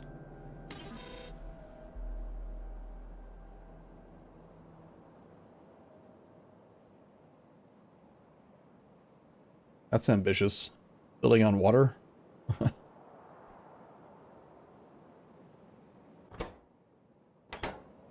How come we don't have Logistic Science Pack 3s? Like, Logistic Science, I mean, being delivered. Like, surely someone has fixed the animal sample problem ages ago. Ugh. Samples. Why?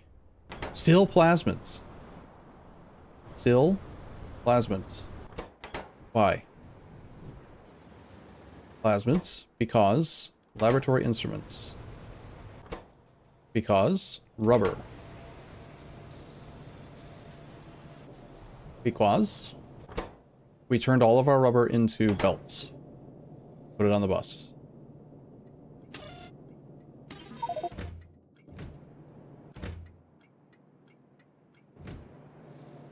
Also, somehow this is an old station.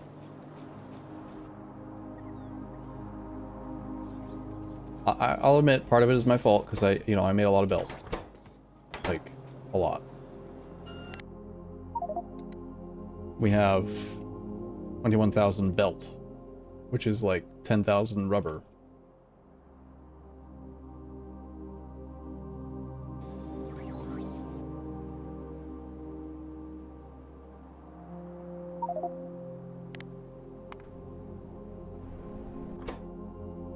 And yet we've got this massive set of things making rubber and it's not getting anywhere. Because it just goes to the bus? No. Why is this always a problem?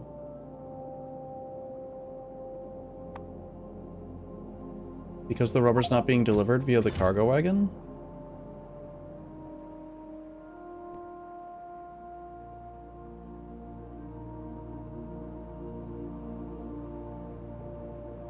Okay, he needs to figure out where to take it so that we can...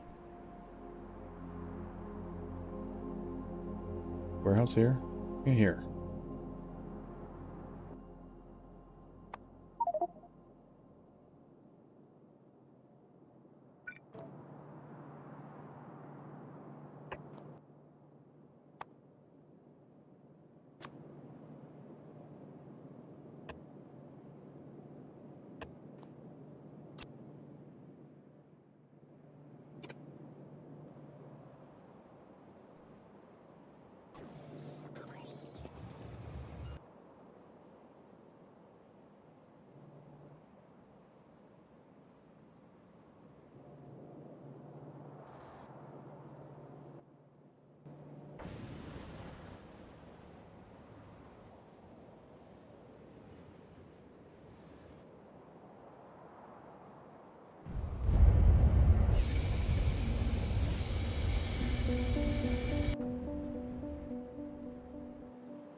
Stupid, dumb, rubber hauling piece of crap.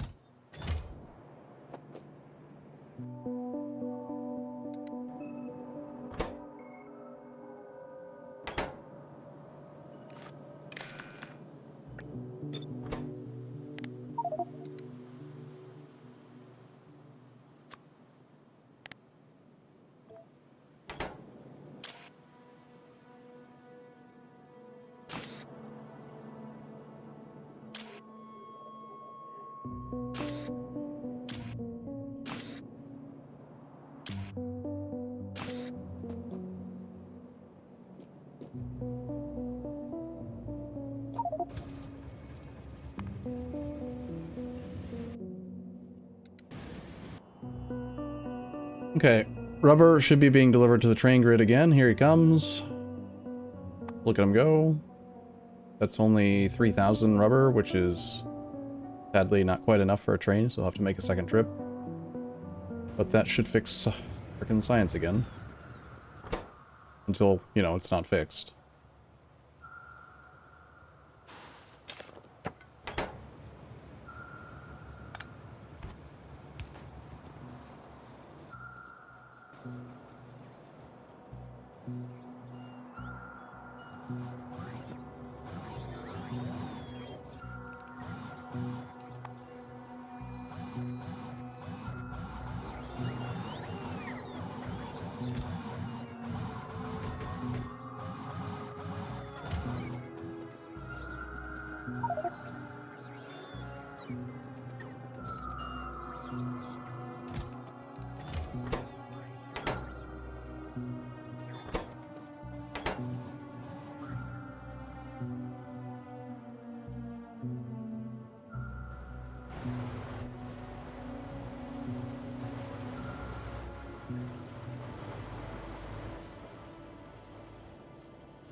Hey, it's a rubber train.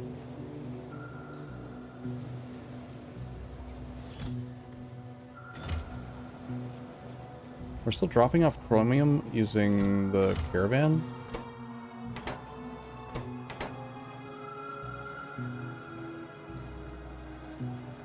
But I added it just recently to this. Could have made it go to a different station.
Chromium.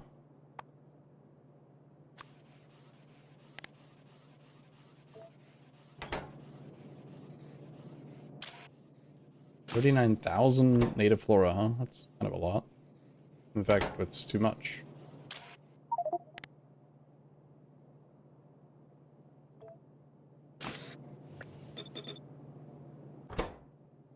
Not if there's going to be space for this thing to actually work too.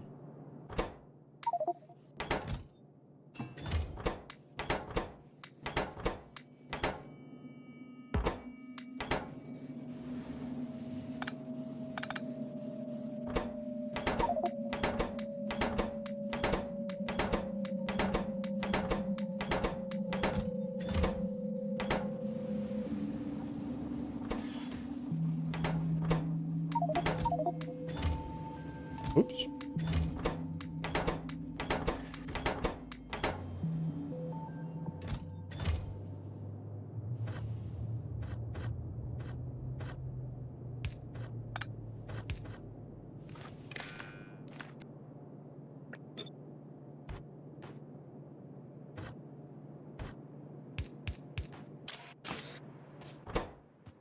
Okay, so that moves the chromium to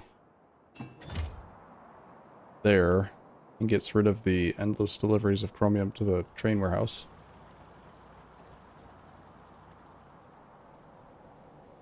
Found an issue with the train network. It completely breaks down if decay is on. While it was designed without decay in mind, so it doesn't surprise me at all that it breaks down with decay on. The issue is what? Cybersyn wanting to only send things to pick up stuff when there's enough for one train, and then what? There's decay in between, or how does it break? That is a much more reasonable amount of stuff. Except there's too much belt still.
Did we have insufficient gasoline production because missing pipe?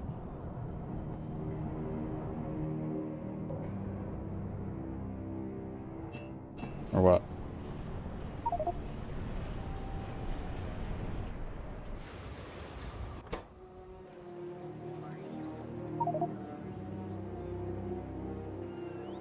Some of the machines being as tall as they are makes it a lot harder to tell when there's broken stuff behind the visual.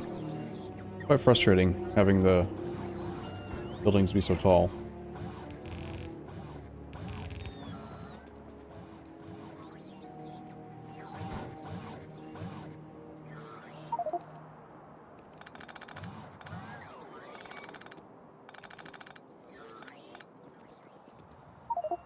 Well, I am at a loss for, like, what to build right now.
I feel like we're low on...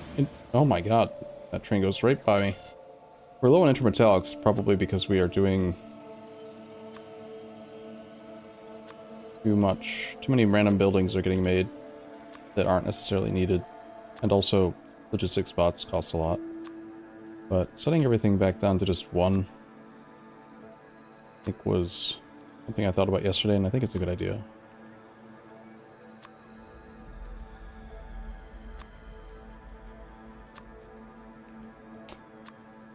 Certainly there's a lot of clicking to do this, though. Really should be a shortcut key that, like, does this somehow.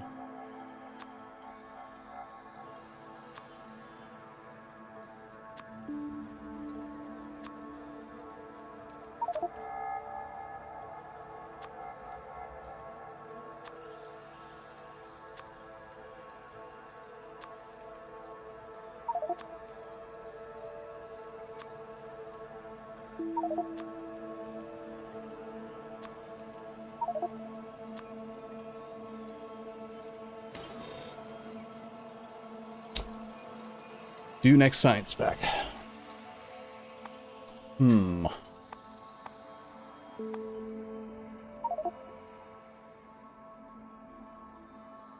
Okay, so science packs are where now?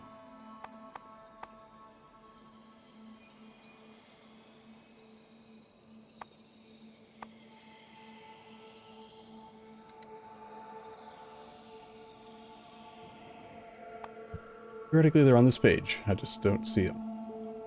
There we are. Okay, military science pack. Surprised we haven't done yet. You're talking about this one, I assume. Into the test world we go.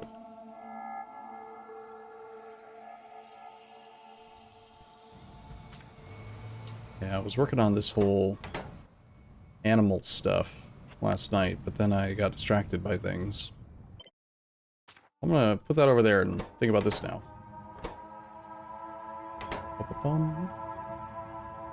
Yeah, so the next science pack is Integration Science Pack, Pi 2.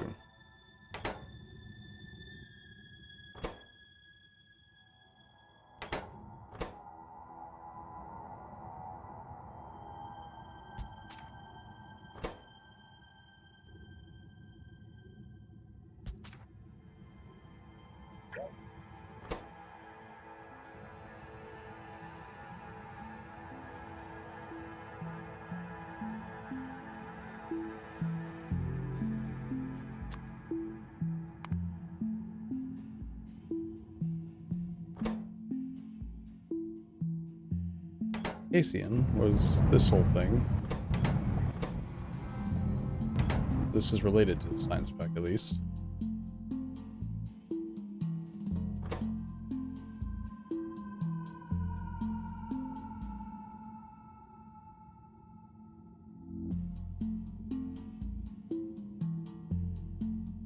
Cotton guts. Or this other thing. And make it.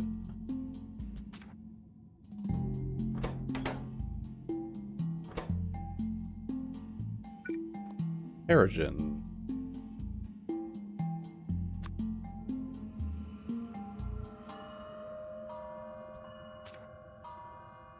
Okay, you get both from this.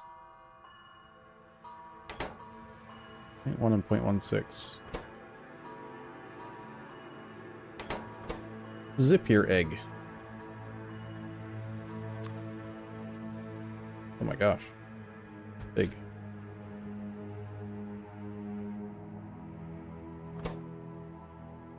Moss is easy. Then the arcquad honey, which we looked at earlier. I think that will be coming from Purcell. So he took kind of took on main responsibility for arcads. Flavonoids come from Yadles. Yadles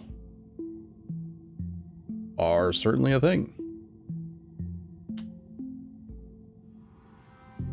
Bum, bum.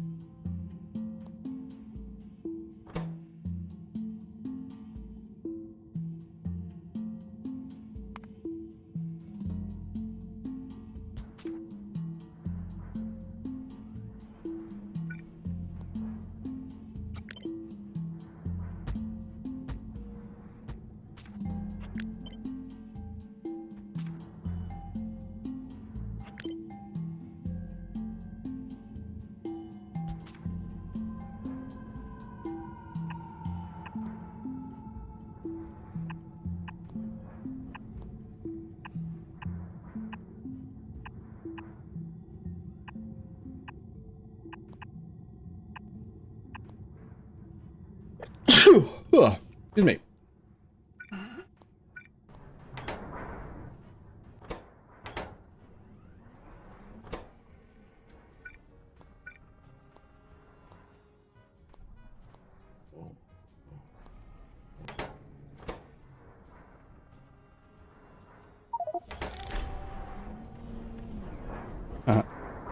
It's funny. Not bad.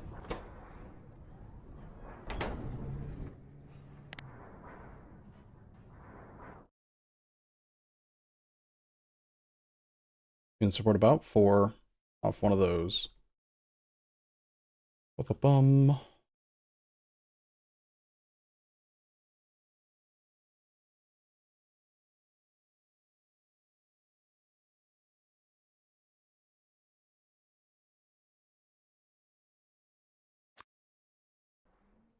This feels like a job for factory planner.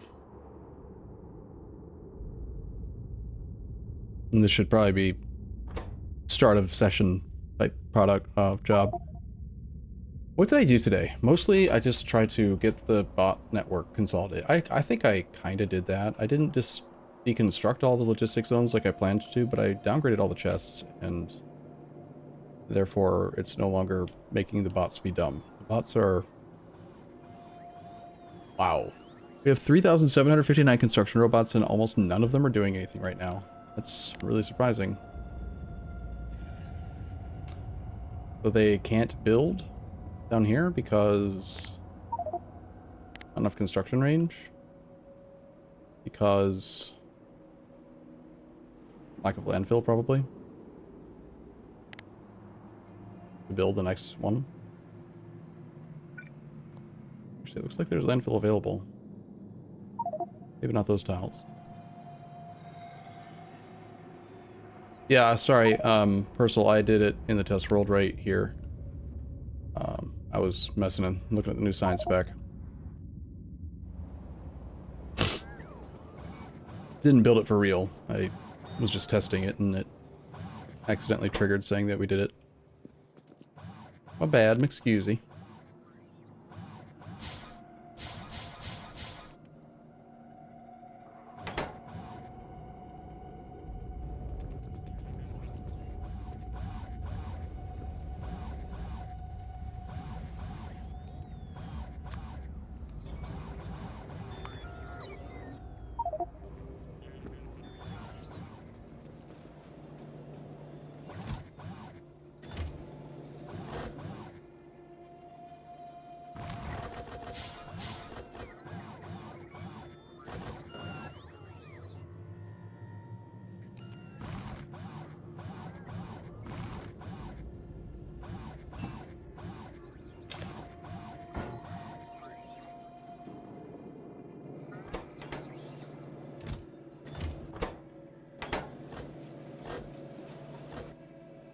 I want to see how this runs now that I've changed some of the numbers.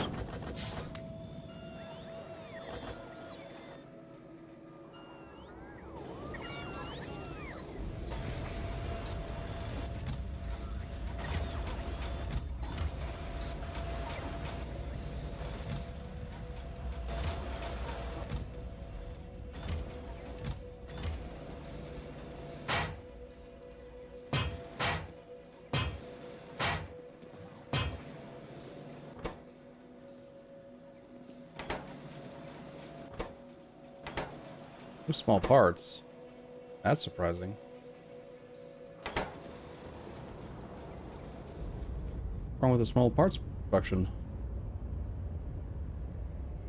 There are 24,000 small parts in there.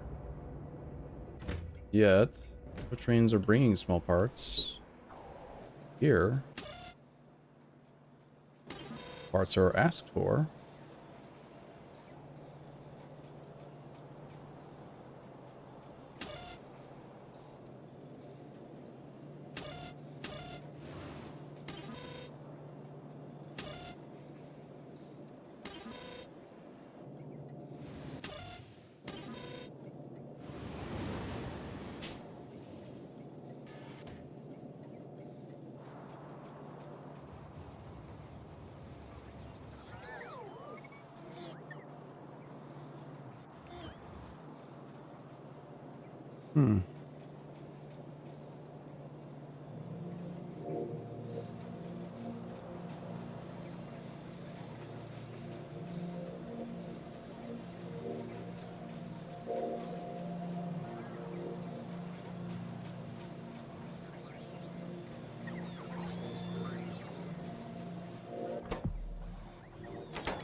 Ah, I think I see it.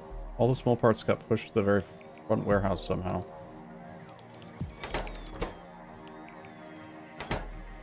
And that messes up trains, and it messes up the prior production because they...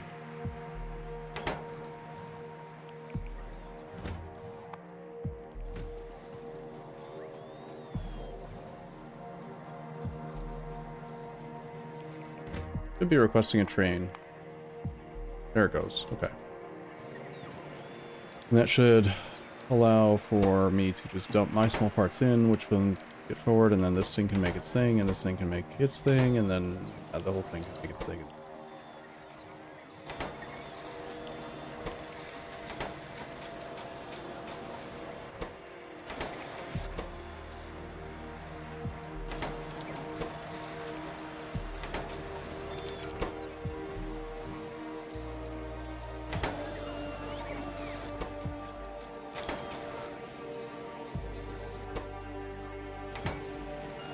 It's working. Except there's no intermetallics. I feel like I keep on coming back to the intermetallics problem like over and over and over again, and every time I do, like I don't get any closer to solving it. We've identified that it's the antimony oxide, and every time we look at the antimony oxide production, it's doing the antimony oxide production thing.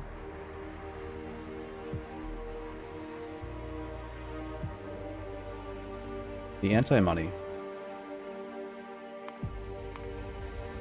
I go here and I look, and yep, it's running, but it's not working. I don't have any stuff. I don't get it. Also, that is a lot of iron oxide. There's no limit on the iron oxide input here. Does anyone think that that might cause a problem at some point?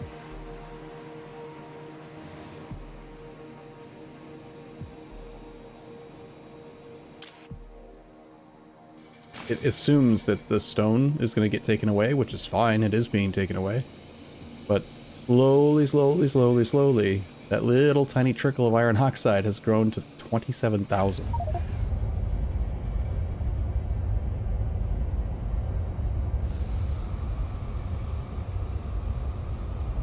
That's incredible. This whole thing makes only 1.26 iron oxide per second.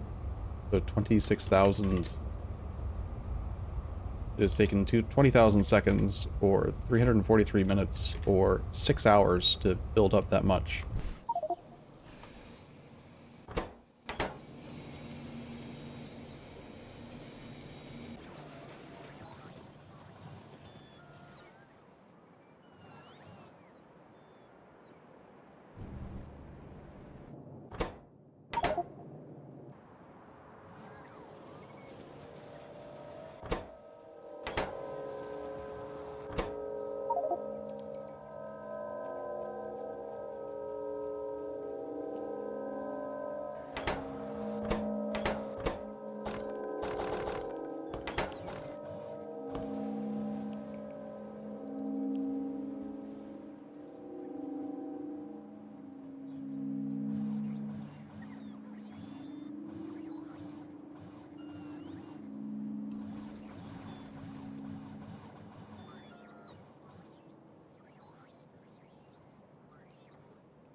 My brain's done for the day, I think. Oh, I'm gonna hang out for another little bit. Not gonna wrap up just yet, but I'm gonna grab a beer and just chill. It is too late to be thinking this hard.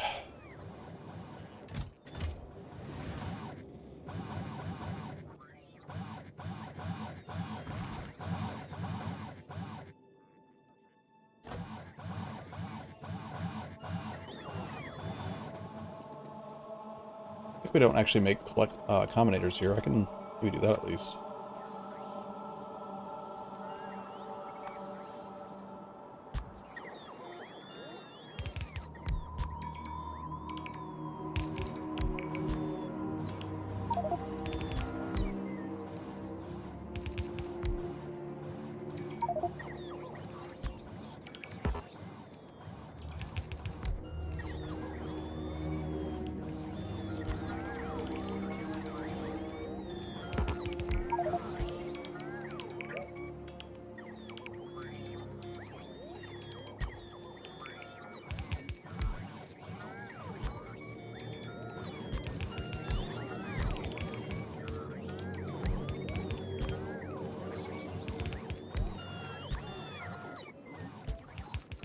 Did I already do this? Like trains might already... Yeah, trains are already made up there. I need to do trains.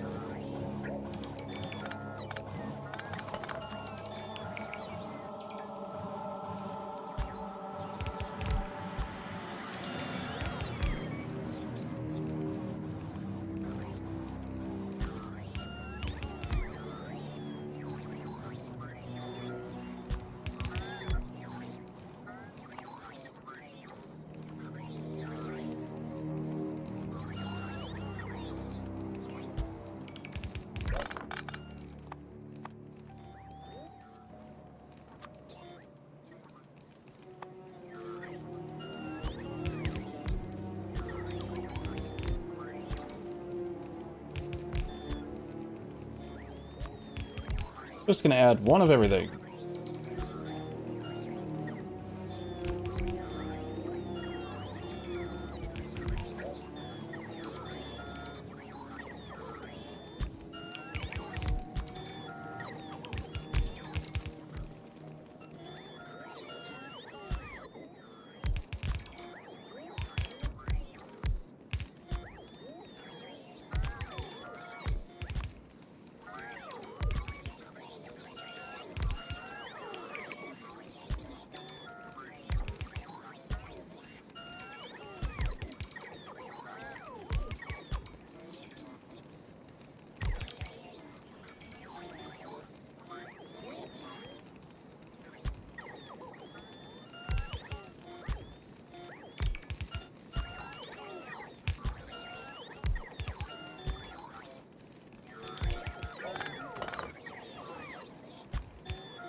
Put these dumb bots to work.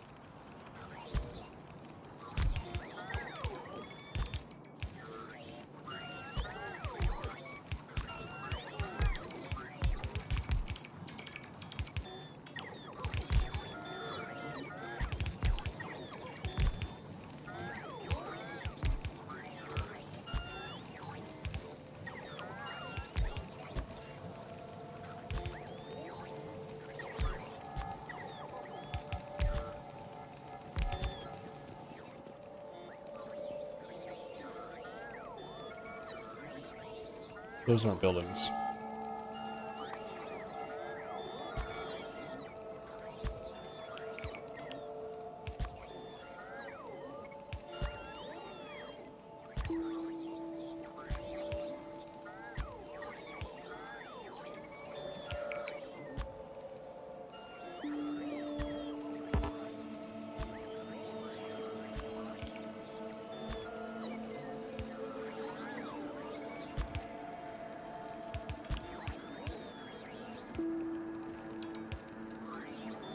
Building 50 cars seems a bit silly, though.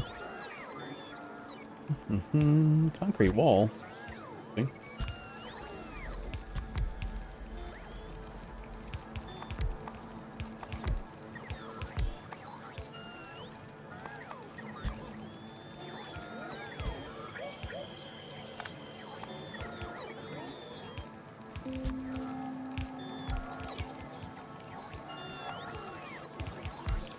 Is this a good idea? Probably not.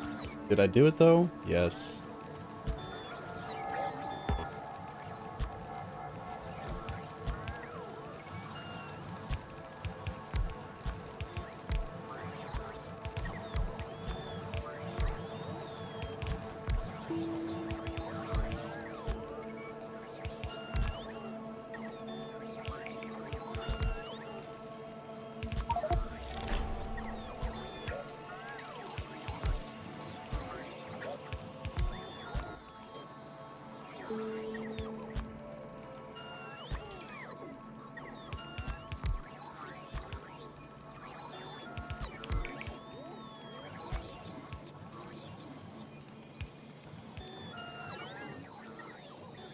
I don't want to take the time to go through all those because a lot of those are covered down here.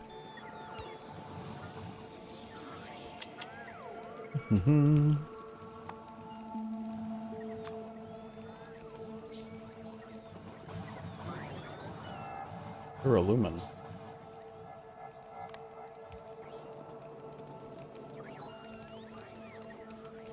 Really, I request duralumin as part of my plates build, right? Oh.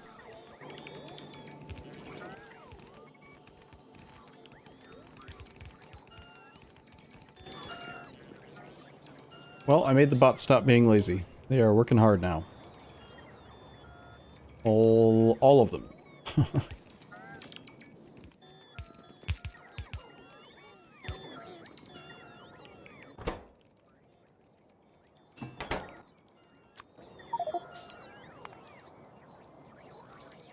Where's the mall station which gets stuff from the rail network? The station is controlled right here. If you want stuff to be brought to the mall, you put it just with a multiplier of 1 into that constant combinator. It'll request 20 stacks, and then it goes to the first deposit, which pushes forward, pushes forward, pushes forward. And then I set up logic here.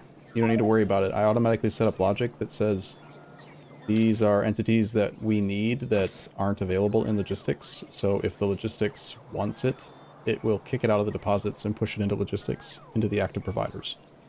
Although it wants so much that sometimes it will run out of filter slots. If you want to just dump stuff into logistics, like, or to the train mall, you just put in that first deposit. And it will filter through the whole system and get where it needs to be.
Hmm.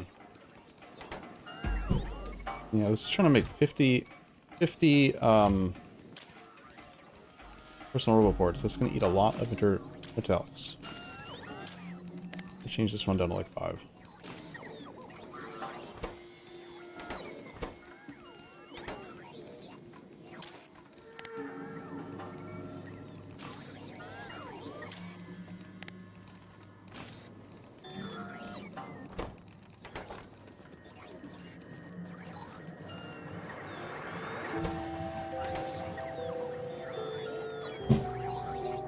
That one requires a fluid. What's that?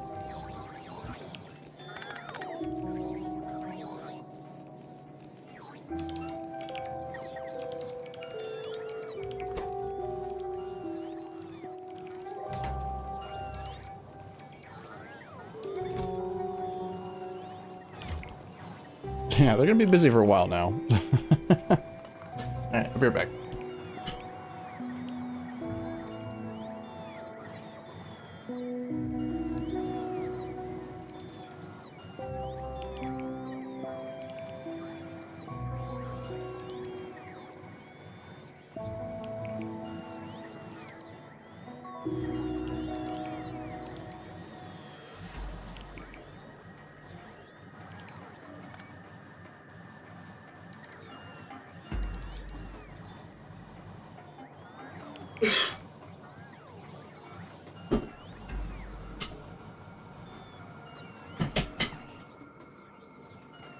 So see, like right now you can watch it, JB. The train brings it in, goes through the deposits first, the machines, the autocrafter system gets access to it. The bus, the little belt bus that we're not really using, gets access to it. But then if the logic says that, oh, there's requests that are being asked for but not met, then this setup kicks it out into providers. And then the robots can take it and give it to the bot network. It's kind of cool watching it work, actually. However, I think that the throughput needs to go up on...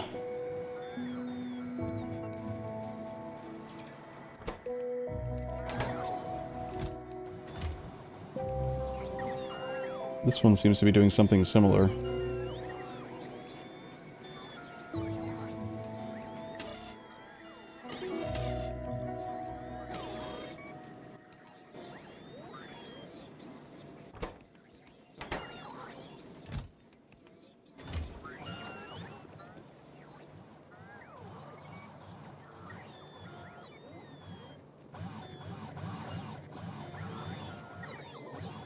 $1,500 robots on the dot.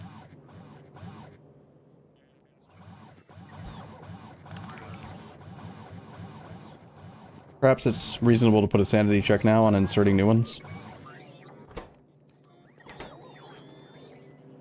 I don't actually think we need this much production, I just wanted to knock out a bunch of them.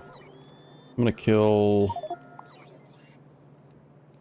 Here, I'll manually pick up this stuff so I can give whatever intermetallics we do have to these ones.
Alright, let's wire this guy up.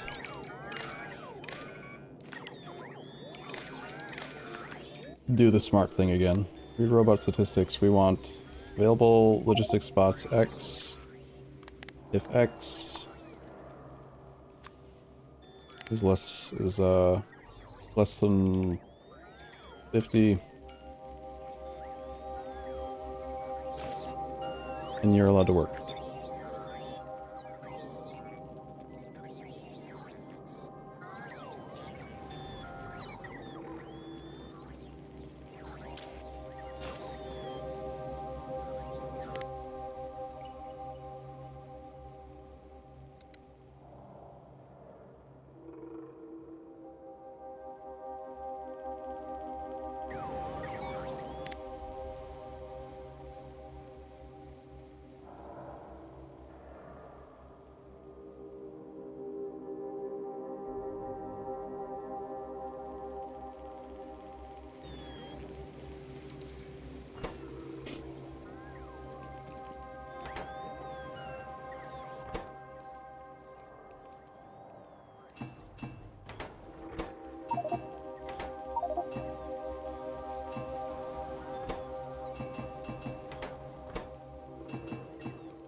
Storage tanks, huh? I don't need fluid handling.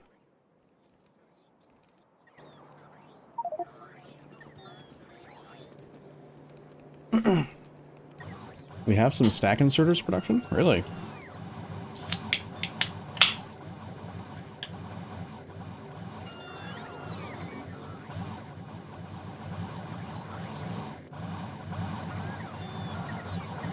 So, this is a interesting experiment. I think it's worth considering getting used to using this feature. Like, you just stand in the center of this thing and whatever you want is given to you super stupidly fast. Although I think it does need more charging ports.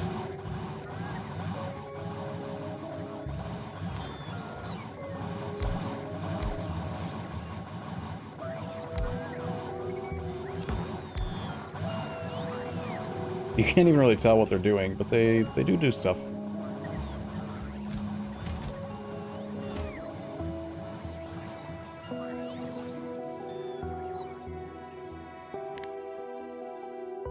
$56,000 refined concrete, 14,000 steam engines. Where was this supposed 20,000 transport belt that I heard about? I'm only showing 4K in the logistics network at least. The warehouses hold quite a bit of stuff, but that's construction materials. Oh. Oh, right, belt. Right, belt. 23K belt. Yeah. Sorry, when people say belt, it's easy to get confused, right?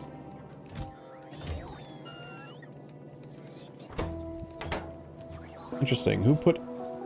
Actually, it doesn't even really matter. Yeah, you can pretty much dump anything into the warehouses now. Like, if I just dump my whole inventory into here... what should happen is the logic should kick everything out that's not supposed to be in there. Let's test it.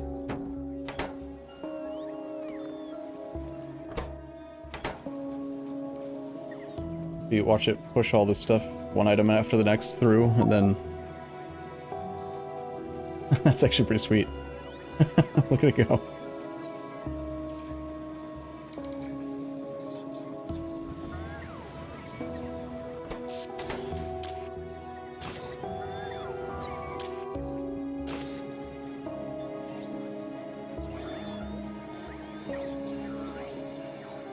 Now they're trying to bring me all the stuff again, which is funny. I should stand near the buffer chests, make their job easier.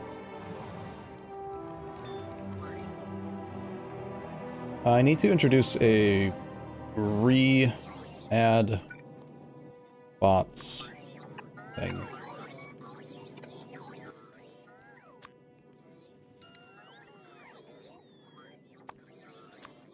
So that if they get added incorrectly to the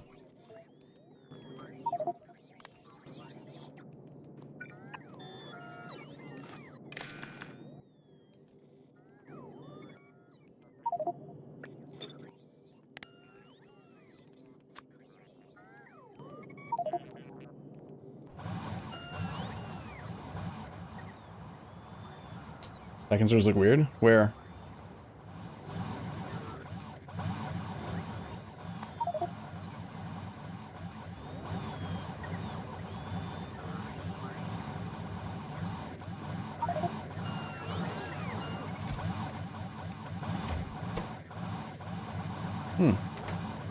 Oh, that means that must... Oh, I wonder if that's where some of the Vilroy's been going.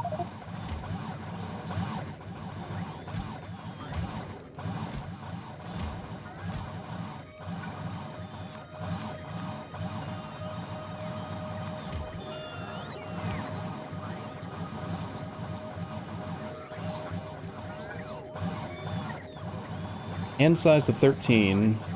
And it says 18.57 per second. Is the 18.57 per second the swing speed or the items per second?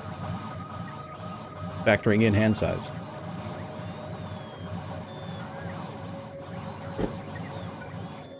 I guess it'll be easy enough to test if I just put down some boxes. How fast can you move stuff?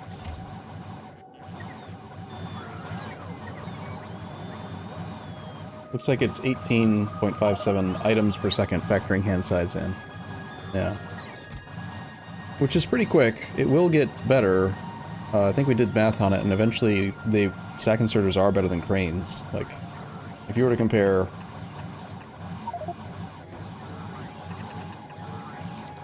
One, two, three, four, five, six. Compare 6 stack inserters. Do it like this.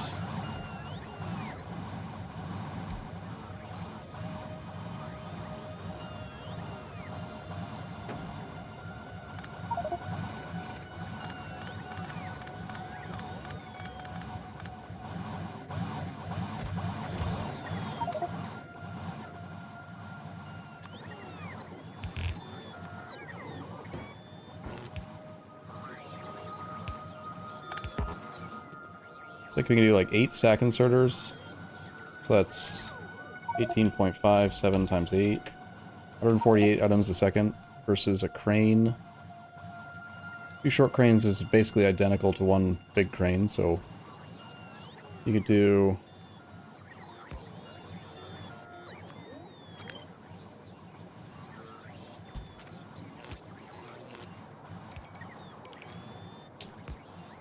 It depends on what you're moving.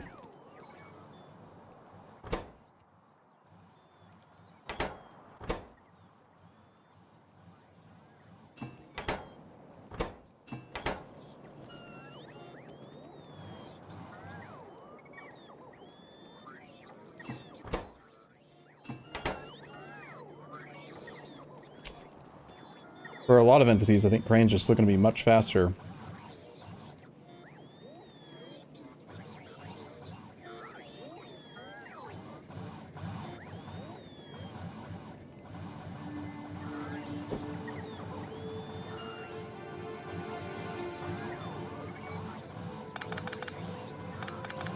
But that's why we got cranes, because we needed them for our trains.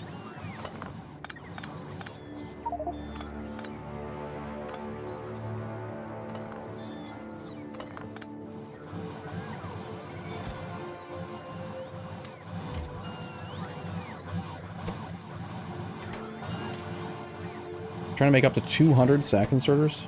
Yeet.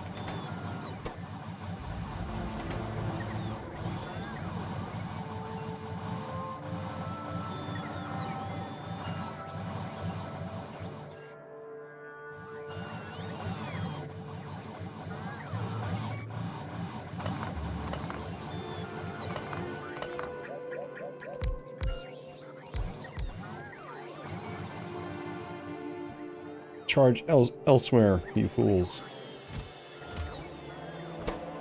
Yeah, I dumped my entire inventory of random crap into the thing, and it should be still pushing out items from these 3 down here. So right now, actually, a stack inserter would be faster than a loader.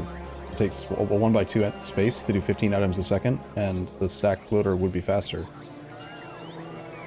I used loaders instead of cranes here because cranes move more stuff, but this can move more variable stuff, like small items. You know, many small random items, like the random buildings that were in there.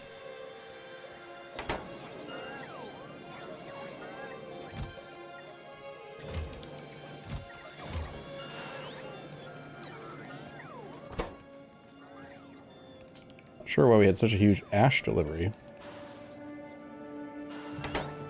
But it doesn't matter. It's fine.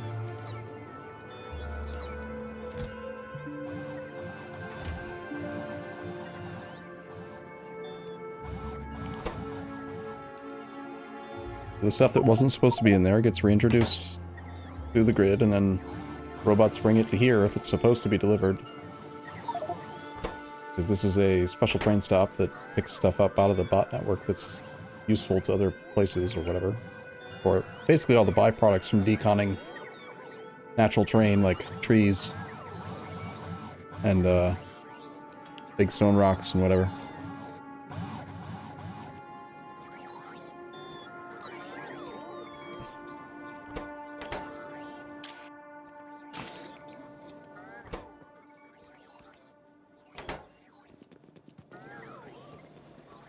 In the end, the final warehouse is purged of all bad.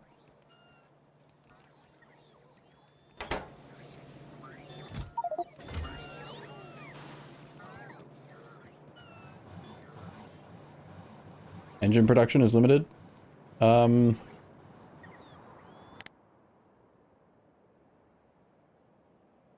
engine production was a shortfall for a long time, so I had set this up, and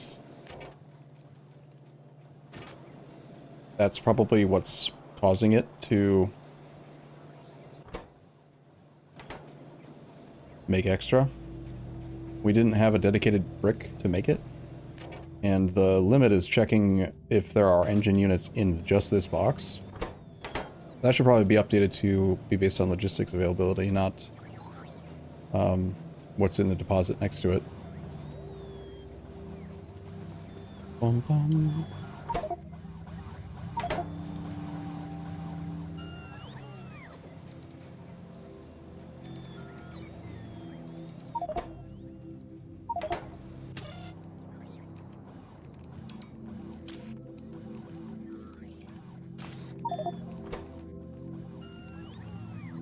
Yeah, that's actually a bad recipe too.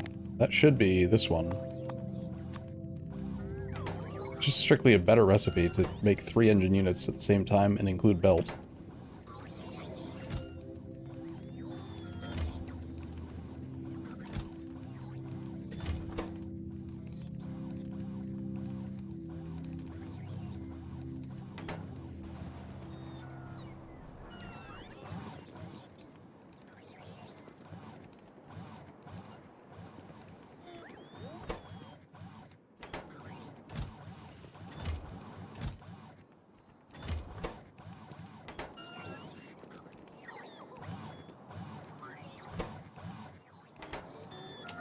Glass. I'm guessing we probably don't request glass.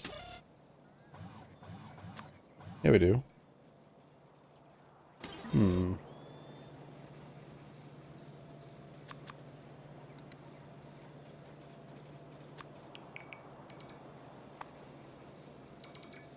Few stations providing 10k glass. Not quite enough to deliver in either of them. Not true. 6k is here.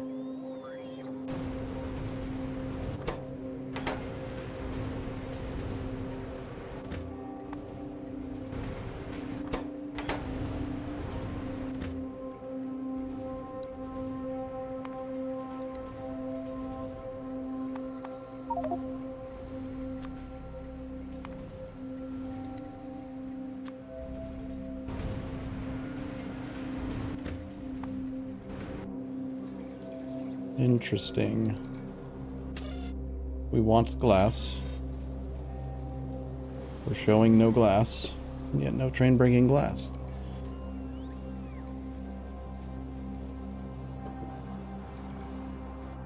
There are trains available, I have to assume. Bunch of fluid trains available, but... bunch of all the trains available. Where...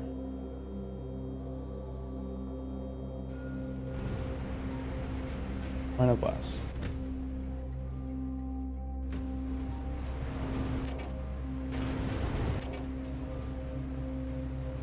A train can move 4,000 glass. There's more than that available here, so it should be able to move it. And we do want it.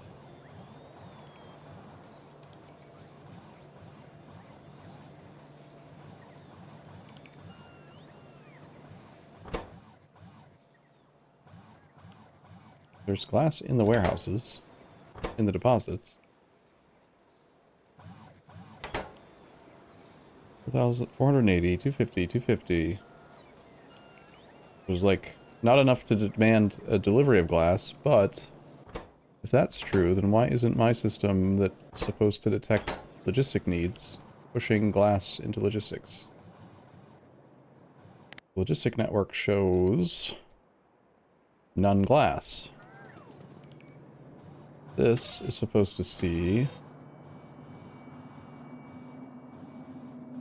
Ah, that's why. All I'm measuring is the needs of this one requester chest. I really wanted it to work perfect.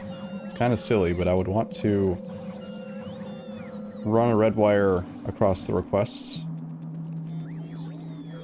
for every single chest. But where that would get messy is if it, if we've accidentally done multiple of the same item, it could really blow the actual logistic requests out of proportion.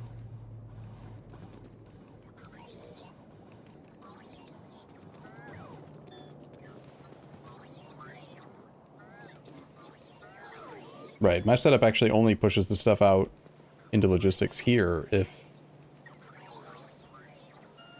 Oh, glass just got delivered by this setup. Mm-hmm.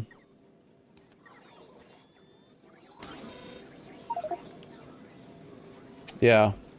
Manually works. I like the idea of trying to automate it by wiring all the requester chests together, but I can see simple solutions working well. There's only one drawback to the way you've done it, Alil, and that's that you've tethered into the fourth deposit. So what can happen is, let's say glass gets delivered via train, it gets pushed through, and then there's glass in the 4 over here, but then there's no glass in this one, and you push all of the glass out from here, and then all of the glass from these 3 gets pushed forward, and then you take all that. But there could still be enough glass in these 4 deposits that there's never going to trigger enough demand for glass. You see, when I hover right on this tooltip, it says negative 3,000 glass on the 4th row. It needs to demand at least like 2,000. The number has to get negative 20 stacks before it'll trigger a delivery. It might be okay on the 4th deposit, but it'd be better if we could get your thing working on the off the last one.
What's everyone working on? I'm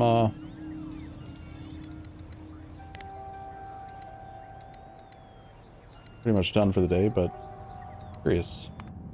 I see Leel's mostly playing with the bot network with me. Jaleo had that Vrock paddock plan. Looks like he committed to it. Got a lot of stuff going. Is it working yet? You appear to be lacking power for your loaders.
I'm gonna come help you build that out.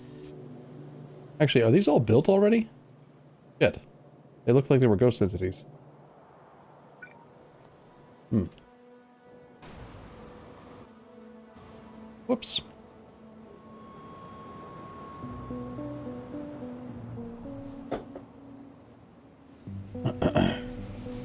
That's some mall you got there. It's work in progress. We're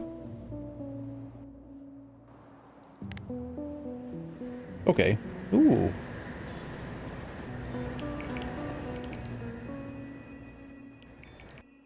Elevated rail.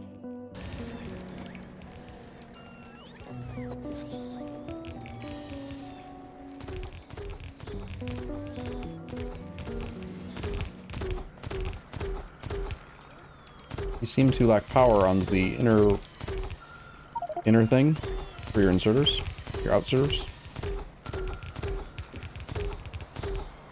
They don't need to be mechanical, or they should just be mechanical. Because of the speed, then you can avoid powering them. Here, I'll just do this.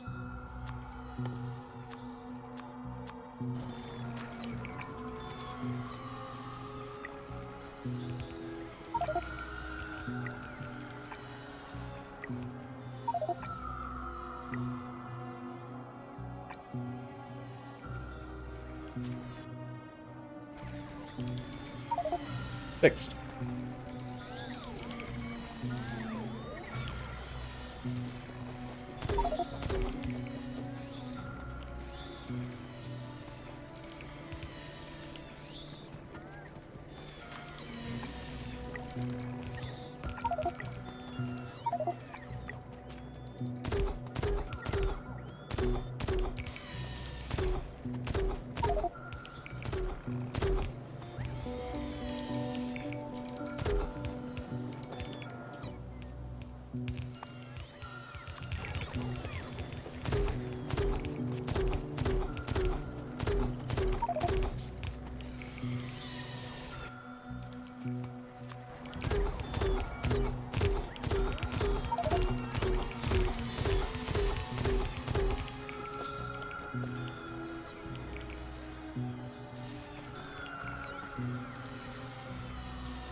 Barreled water, huh? Why barrel water?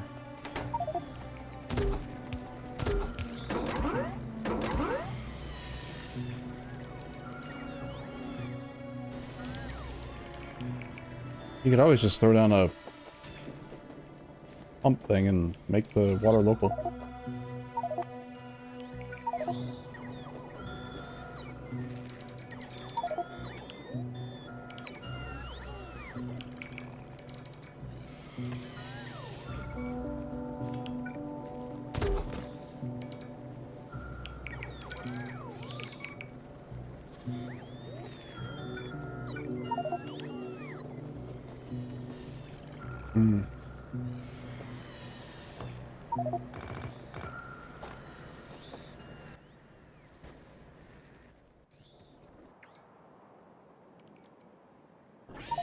I mean, we can just water fill though.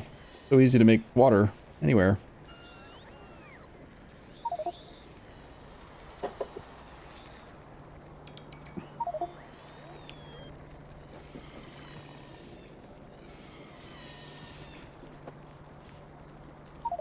Why does it go underground? Why though?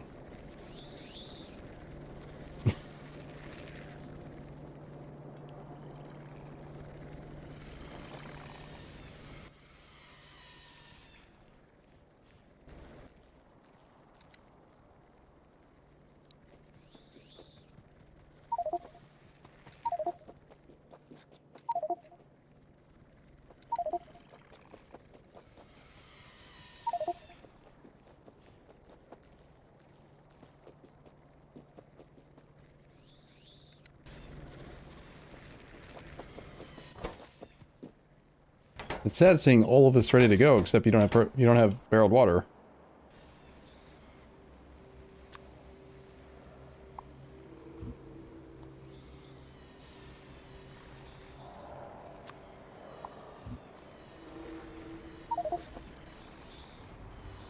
Yeah, next. But what about right now? Why not right now? But what about right now? Like, you can just turn it on.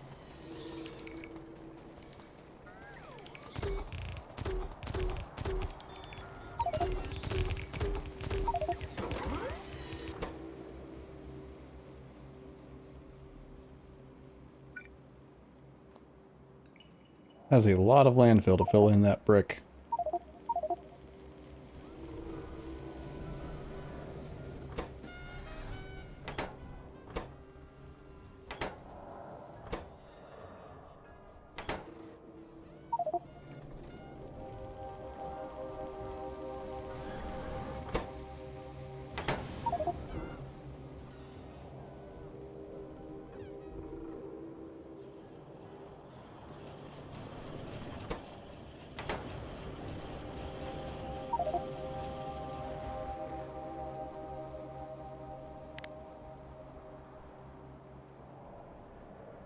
Yeah, this makes way more barreled water than it needs. So you could just export from that brick.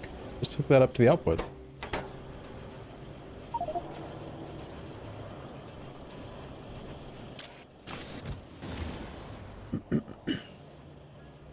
course, if you export it, then you'll have to make sure that you've got barrel delivery or barrel manufacturing, because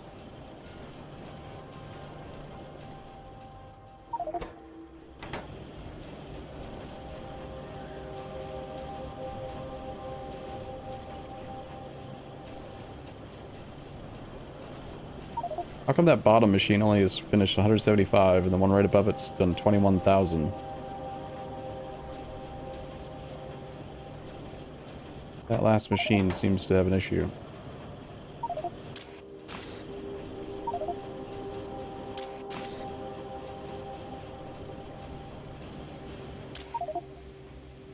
Weird.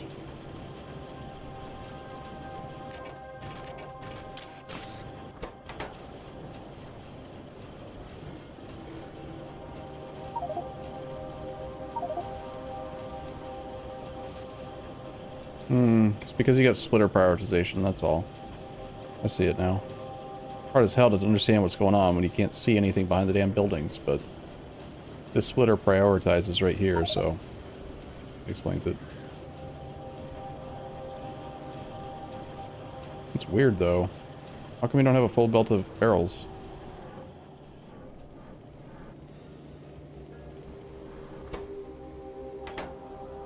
Also, it's somehow not enough water.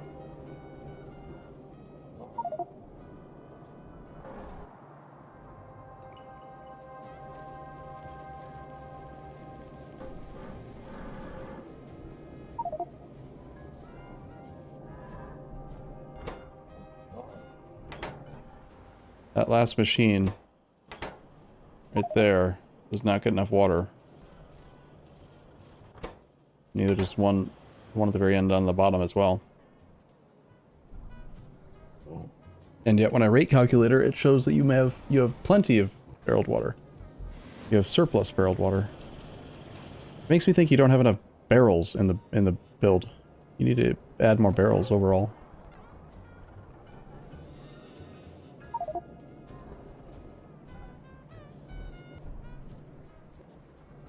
Oh, true. Stack inserters have that other benefit. That's a completely different thing. Being able to double stack items on belts is something that we can't do with loaders for a long time, and cranes can't do. So that's a good use case scenario for stack loaders, or stack inserters.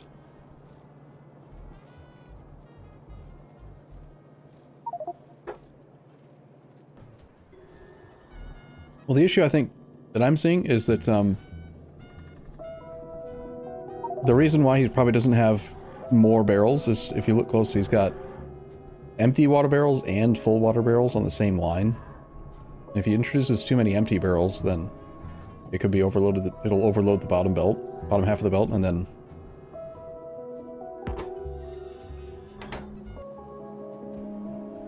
stack inserters have mad energy costs.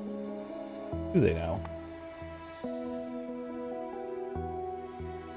Max consumption 1.56 megawatts. Oof.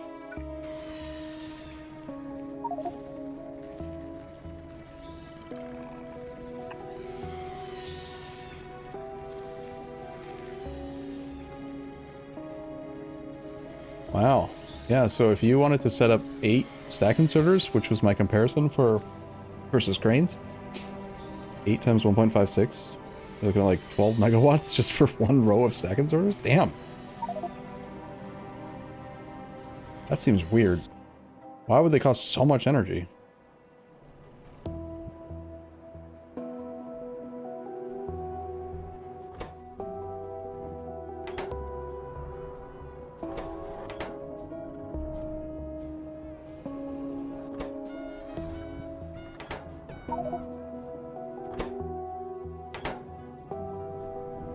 You appear to have a problem with your build.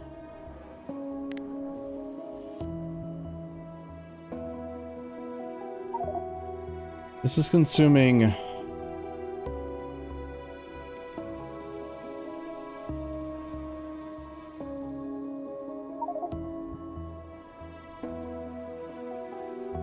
think you need more of a belt. You need a bigger belt.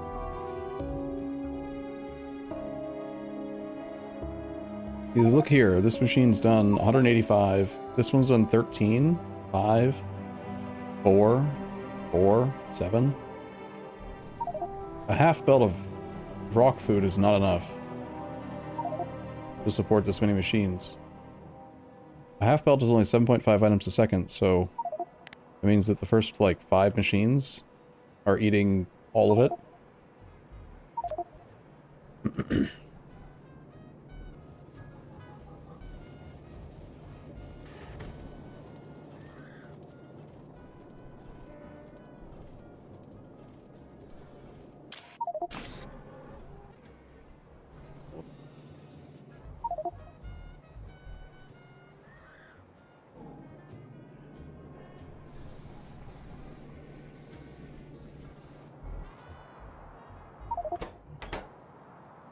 This is Purcell's build, not the one that Jaleo was working on, but clearly a insufficient rock cocoon supply. Same issue on the bottom.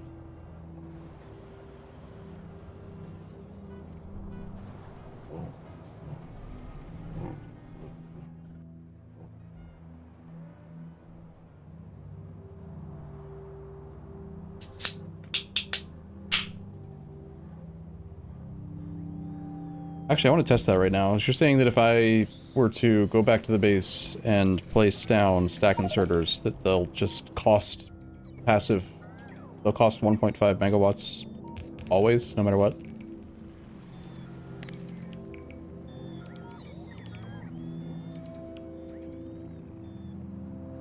We'll test. Just waiting for my train to arrive.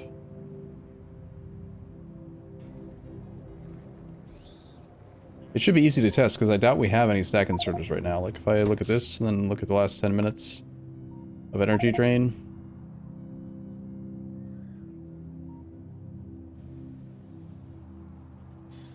I don't think there are any placed yet. I'll go test it real quick. I absolutely love the shuttle mod. It is amazingly useful.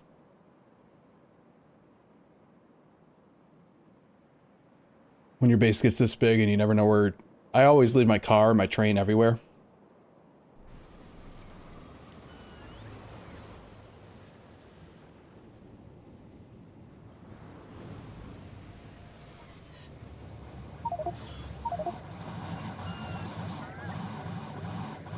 Alright, so we have 39 stack inserters. I'm going to just place them all. Probably should have had them face the other direction.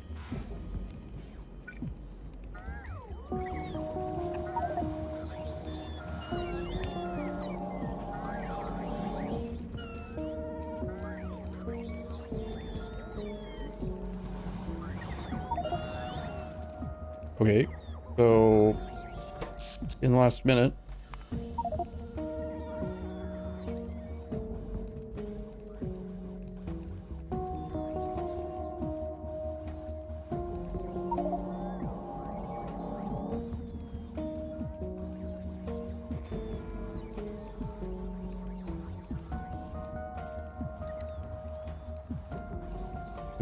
they're consuming 27 megawatts.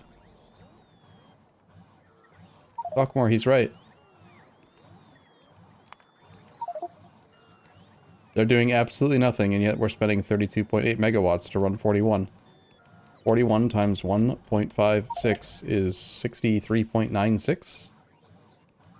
So they're costing 32.8 divided by 63.96. They're spending 51% of their max drain. Which is actually correct. 800 kilowatts on 1560 is 51.28. So it's not that they always use their max drain. It's that their minimum consumption is significantly higher than the average inserter. Their resting value is... I think maybe what you missed there, the true Brete, is the difference between 400 watts and 800 kilowatts. That doesn't say 800 watts. That says 800 kilowatts. That's half a, 0.8 of a megawatt.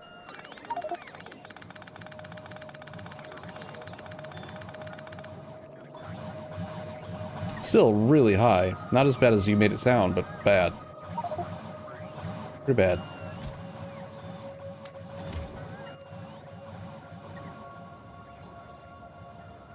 That is worth considering. So knowing that they're going to cost half their energy, 51% of their energy, always, is maybe a concern, but for some reason, power has never really bothered me on this map.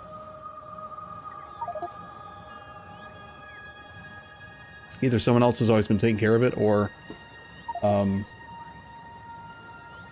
it's just not that hard to add more power. We're still basically in the early game. I mean, if you look at Pi homepage, we're 26.2% through the tech tree, which does not mean, it doesn't mean we're 26% through the game. Like, we could be a tenth of the way through the game. I don't know. There's no reason to assume that the first 26% is the same difficulty as the last half of the game. It could get much, much harder or slower. But my point is that words, think of the words. Hey, think of the words, say the words. We only have, when it comes to power generation, we're still just using 10 high-pressure steam engines, idle power plants, 397 steam engines, and 129 fish wind turbines. Don't understand what this aerial turbine is doing. We never did invest heavily in AUG power generators.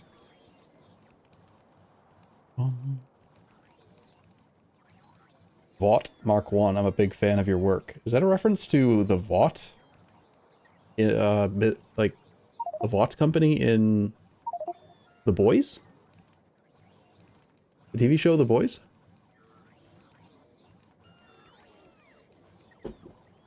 I think it might be.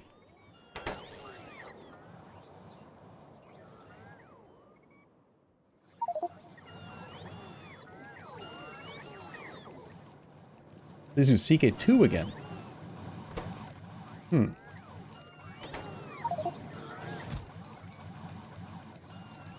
There is literally no steel in the Logistic network.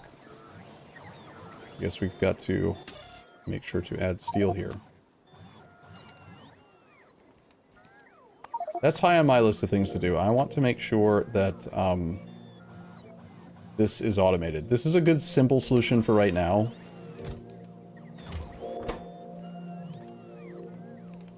Why is there no steel?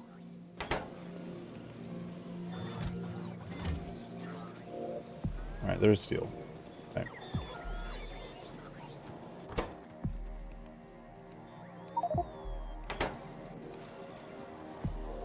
It's a good, simple solution, but here's an idea. What if I were to run a red wire, or a green wire, doesn't matter, but run a wire connected to every single requester chest in the bot mall. We sum all of the requests for every single thing that the bots want.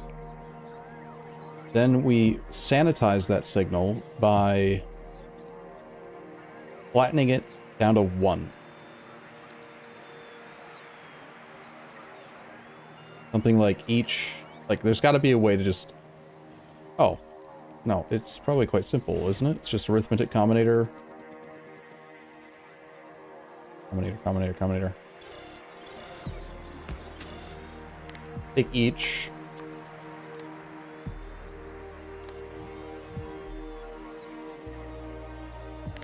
Output each. Wait, no. You can do it with a decider.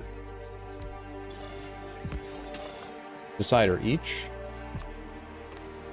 That's greater than 0. So every signal output each as 1. So that would sanitize a signal, meaning that if we had too many duplicates, like if, for example, we had 7 machines making burner assembly, making advanced foundries, we don't want to massively multiply the perceived need for stuff. All we want to do is just make sure that the resources that are needed in any amount get kicked out into the logistic bot array at the rate that the trains can move them. So it doesn't matter if it's 7,000 or 1,000 or 100. It just send that signal through. So connect all the chests, sanitize it, give it a small multiplier, like 1 stack. Just run a selector. Alright, this could work actually quite simply.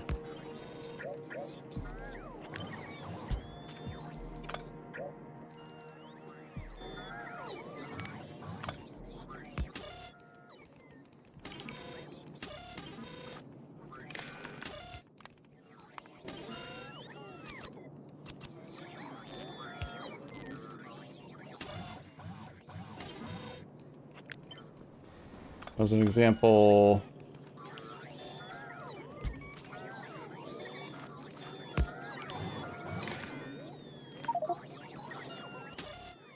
yeah, that works perfectly. So now it doesn't matter how many times I connect. If I just connect all of these requester chests using green,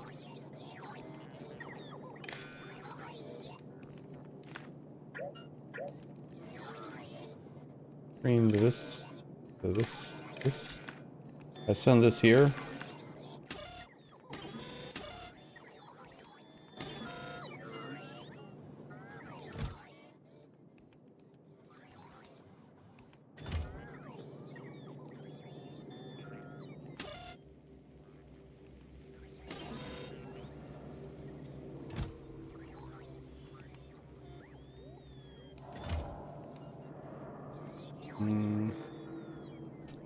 Okay, I can't use green because green is... it's reading using red. That's why.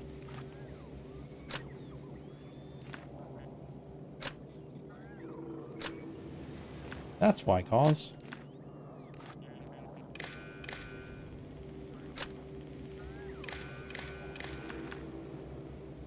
Okay, so now I've got 5 times the amount. But if I run red through here, it still gets flattened down to 1, and then it'll output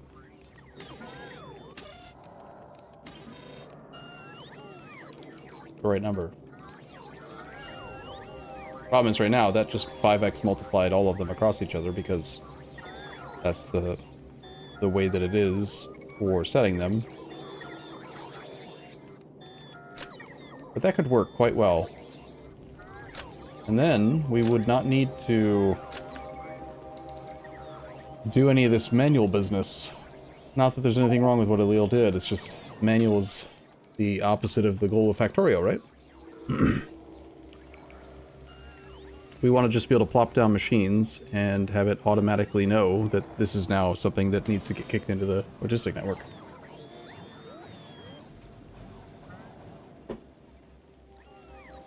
I think there's a way to make the parameterized blueprint also automatically connect the red wires. Like if we updated this parameterized thing that Ming made, say I want to make more of that. And then I did this, and this, and this, and this. If I wanted to run a red wire always, I could connect the red... well, in this case, I would use green. I would connect the machine's requests to the pole. The machine's request to the pole.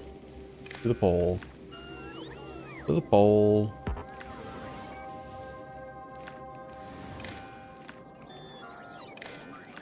And then cross-connect the poles.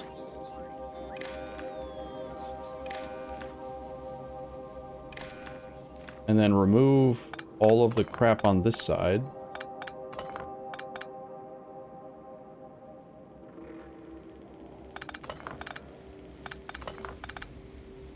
And then make that the parameterized blueprint.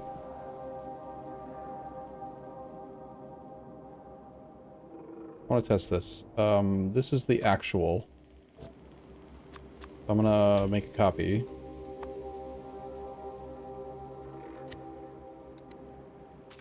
Wrong button.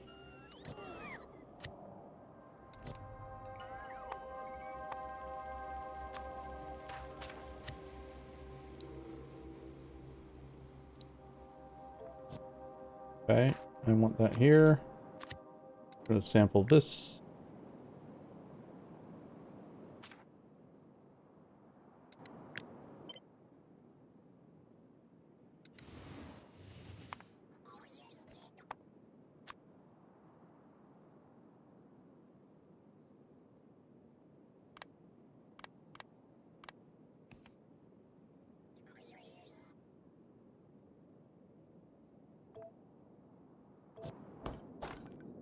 Also, I wanted to do this thing. I want to change this to like 5.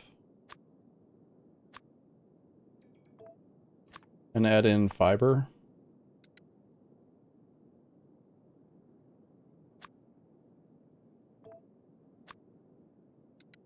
Multiple fuel sources. I don't want to worry about wood being the only thing available.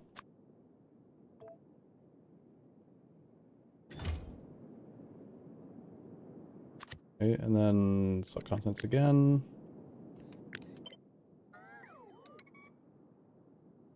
Well, this is parameter 0. I'll leave the 50,000 thing in place because I don't want to... This isn't really about fixing that. But now, in theory, if I were to place the next one in the same place that I would have placed the other one, should automatically connect all the green wires.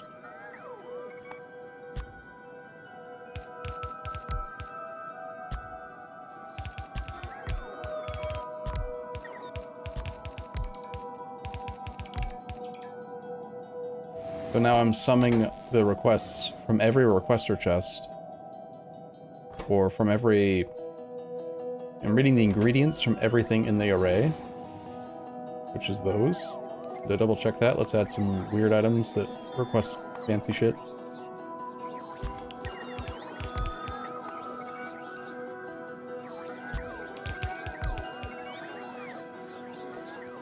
Yep.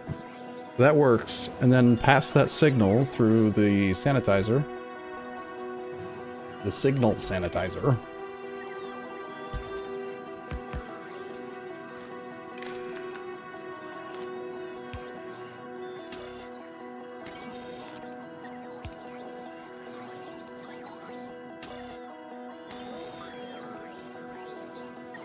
And then we get just one stack each instead of whatever. So then the point is that if someone made a mistake and didn't realize that we're already making wooden boxes.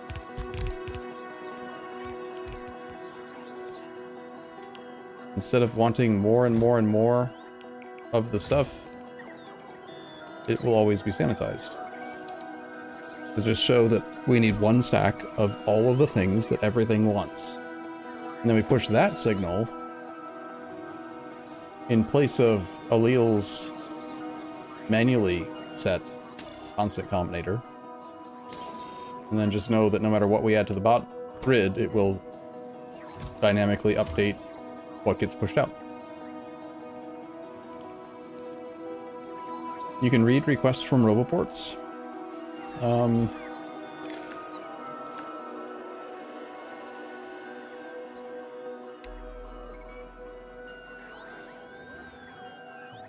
Well, partially because of Ming's buffer chest approach to having 50,000, negative 50,000 buffers on every chest. I don't know. Well, I guess even if it wants 50,000, it...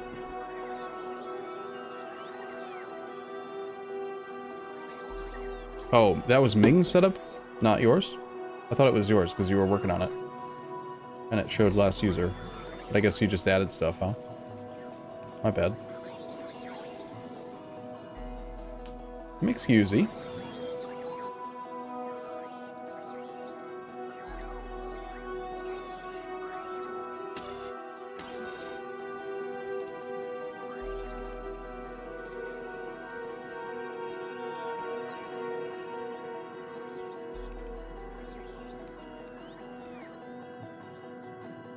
Well, I'm thinking about it more though, Allele. Technically, even if it did say 50,000, like, even if it does want if 598,000, whatever that thing is, it's just a positive number. It doesn't matter what the number is. It could be 5, it could be 7, it could be 11 billion. As long as the number is positive, then the network wants it, because it's not available. Also, it still needs to be run through the... There's another step to this. It's not just this is what we want, it's also this is what we want, and then pass it through a thing, like this thing that I made, where it goes and it says, yes, this is what we have, this is what we want, what's the difference between the two, and if yes, then push it out. That's where it gets a little complicated with the 600,000. I would probably want to rediscuss the negative 50,000 buffer chest scenario.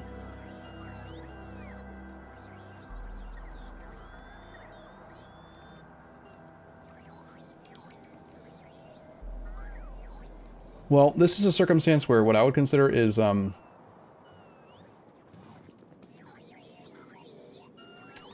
probably it'd be justifiable to have 5 selectors.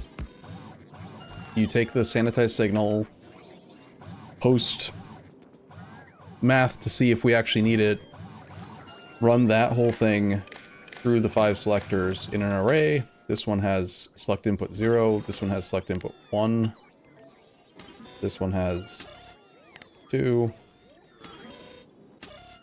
3, and 4. And then you take the output sum of those and pass that so that you only ever have 5 instead of having all of that.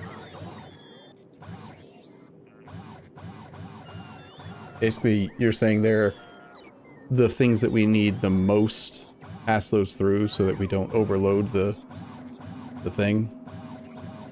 But that can still break if, like, the 5 things you need the most are completely unavailable, then they would never go down and it could never move on to the next signal. But here's an idea. Instead of doing the 5 things you need most, you could also just do select input. No. Random input.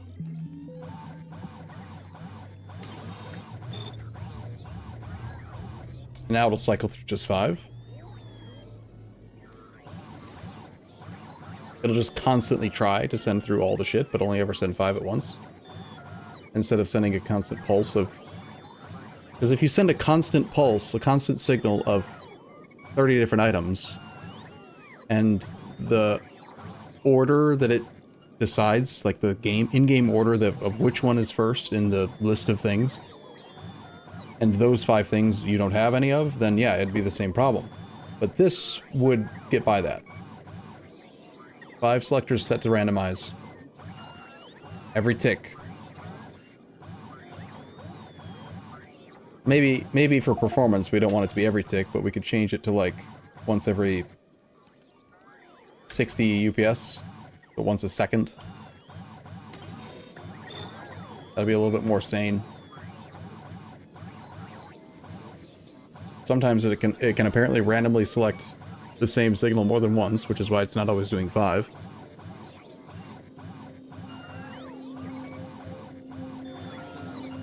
And then you tie this to either multiple cranes or multiple loaders, and they'll just push some of the stuff out. That could work quite well. I definitely think we need to update the basic bots craft anything. So let me add a... Oops.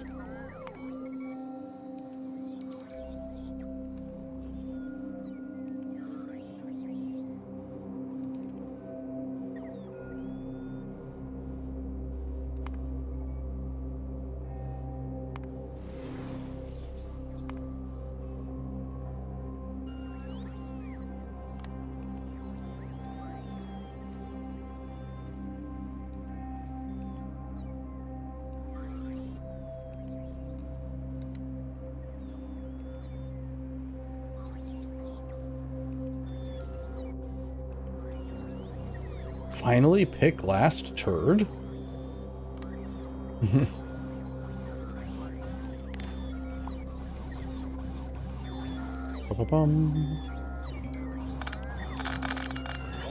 Leave some of this intact. for the sake of planning tomorrow. This part, I think, might be good.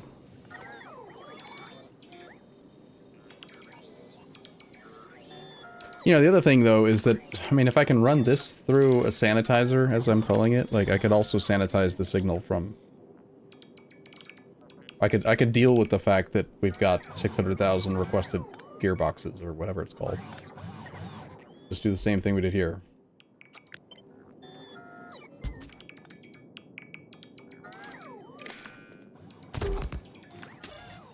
Done.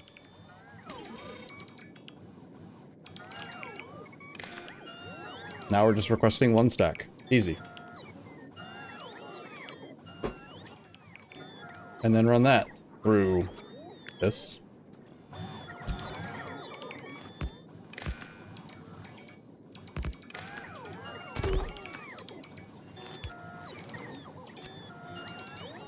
And then boom. We've got same thing.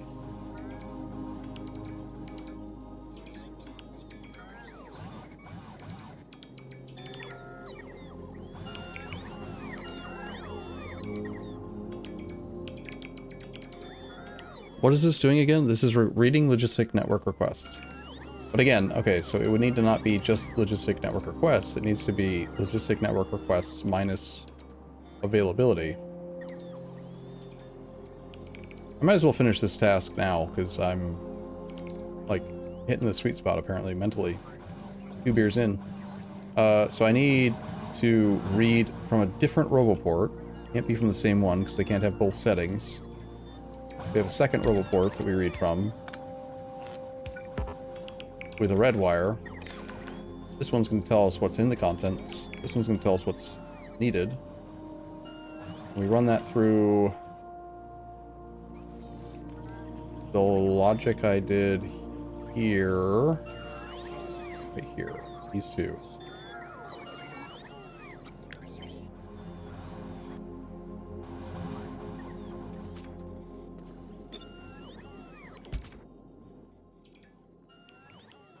I was doing times 200 because I did it wrong.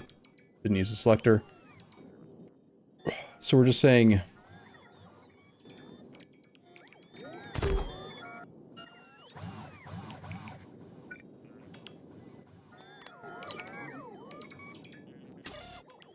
red wire minus green wire. Red wire is contents minus demand. So first we want to shift this over.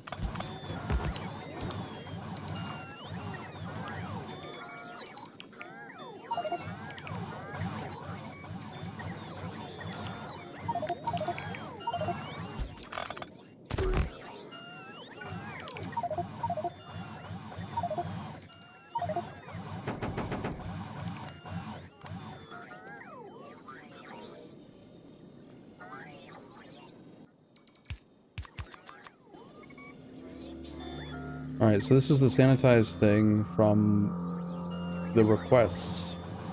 So just modify it by 1 stack. Before we send it there, first we want to do the math on the actual need. So we run red wire into here. We connect green wire into there. And here we're doing red minus green, which is everything we have minus 1 stack size of it. So actually I need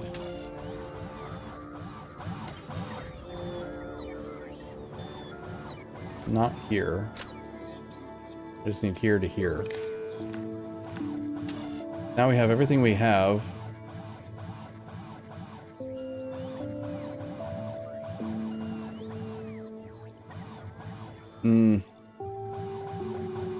Okay, no, I don't know. Okay, what I'm gonna do. We run both signals through the sanitizer.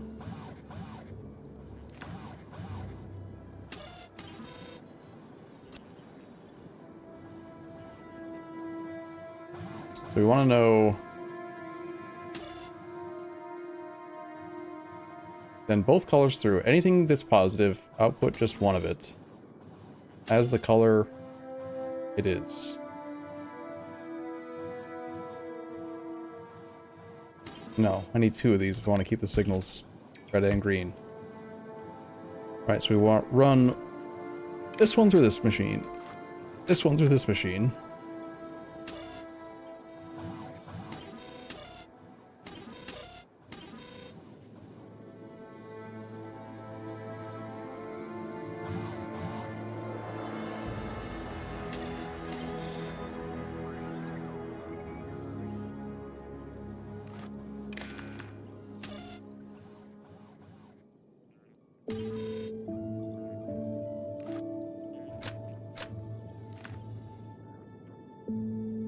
Then we connect red and green to this side.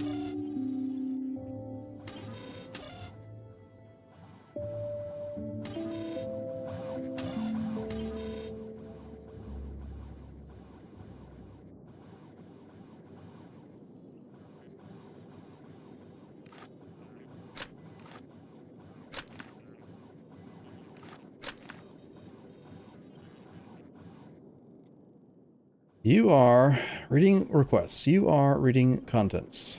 Red is contents. You have the contents. We are then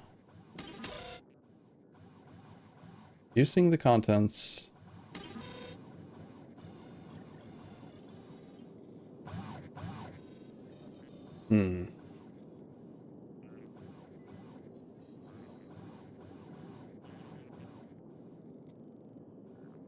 I think I know the problem. Okay. Sanitize the deciders to get rid of the 50x requests. Sanitize the requests down to 1. But instead of doing stack size each, add 1 extra arithmetic combinator to the red signal. Say each times 2. Output each.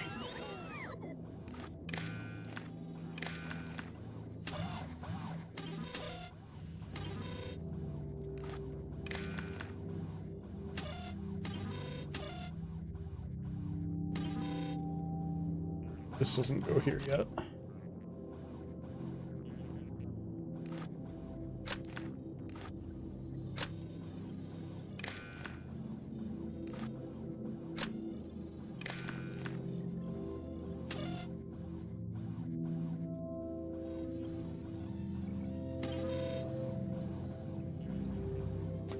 Basically, if I sanitize both signals, this one says I want one of it, this one says I want one of it. And then I do 1 minus 1, I'm just going to get 0. I need to artificially increase the need by 1 stack. I think that's why I'm trying to do the times 2.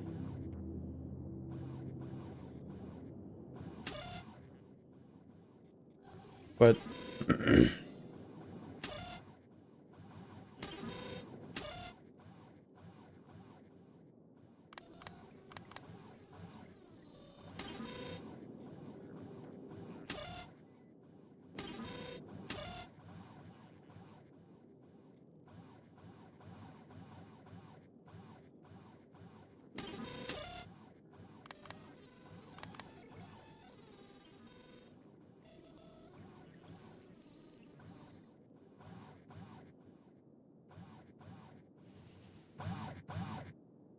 Does that look more right?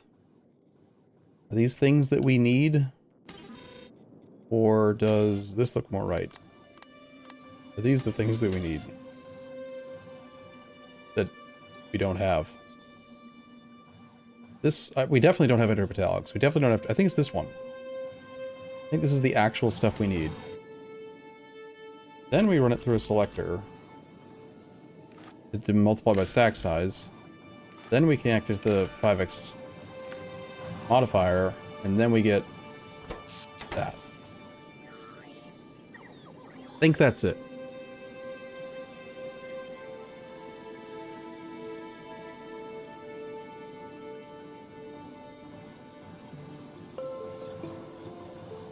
Yeah, I think that's it. I think I did it. I don't know how I did it, but I think I did it. I'm confused by how I did it. I have no understanding of how what I did works. But I think I did it.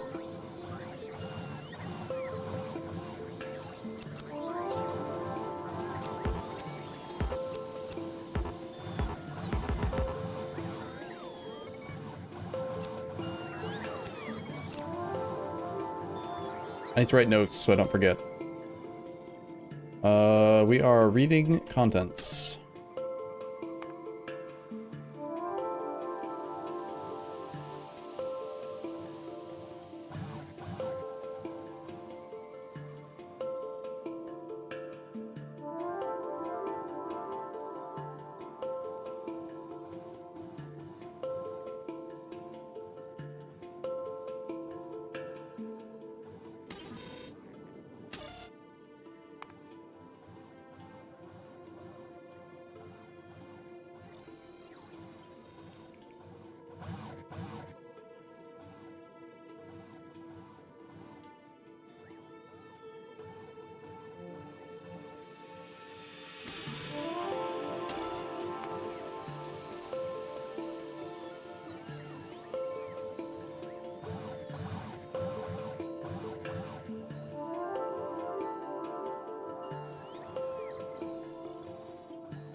Done.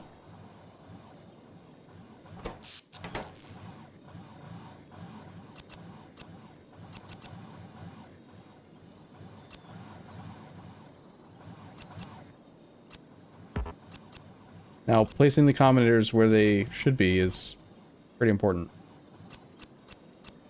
So that visually it makes sense, right?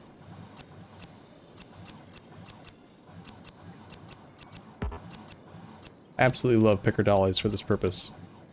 Being able to move combinators around and keep all their wire connections in place.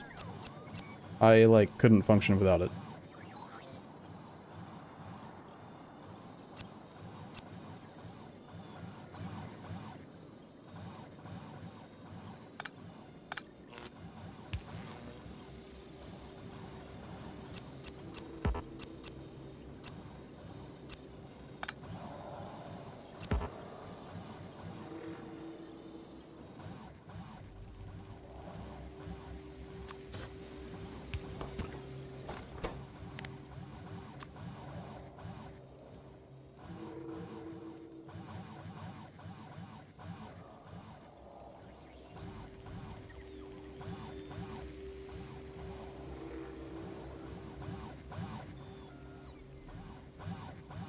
Alright, I don't have time to actually implement this, but I think that the actual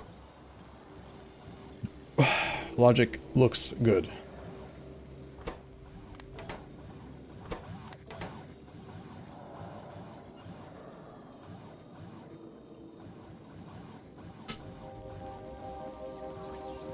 That's what current me says. Tomorrow me might think different. We'll see. Okay, I have to wrap up now. I'll be back tomorrow. Hope you guys had fun. See you soon.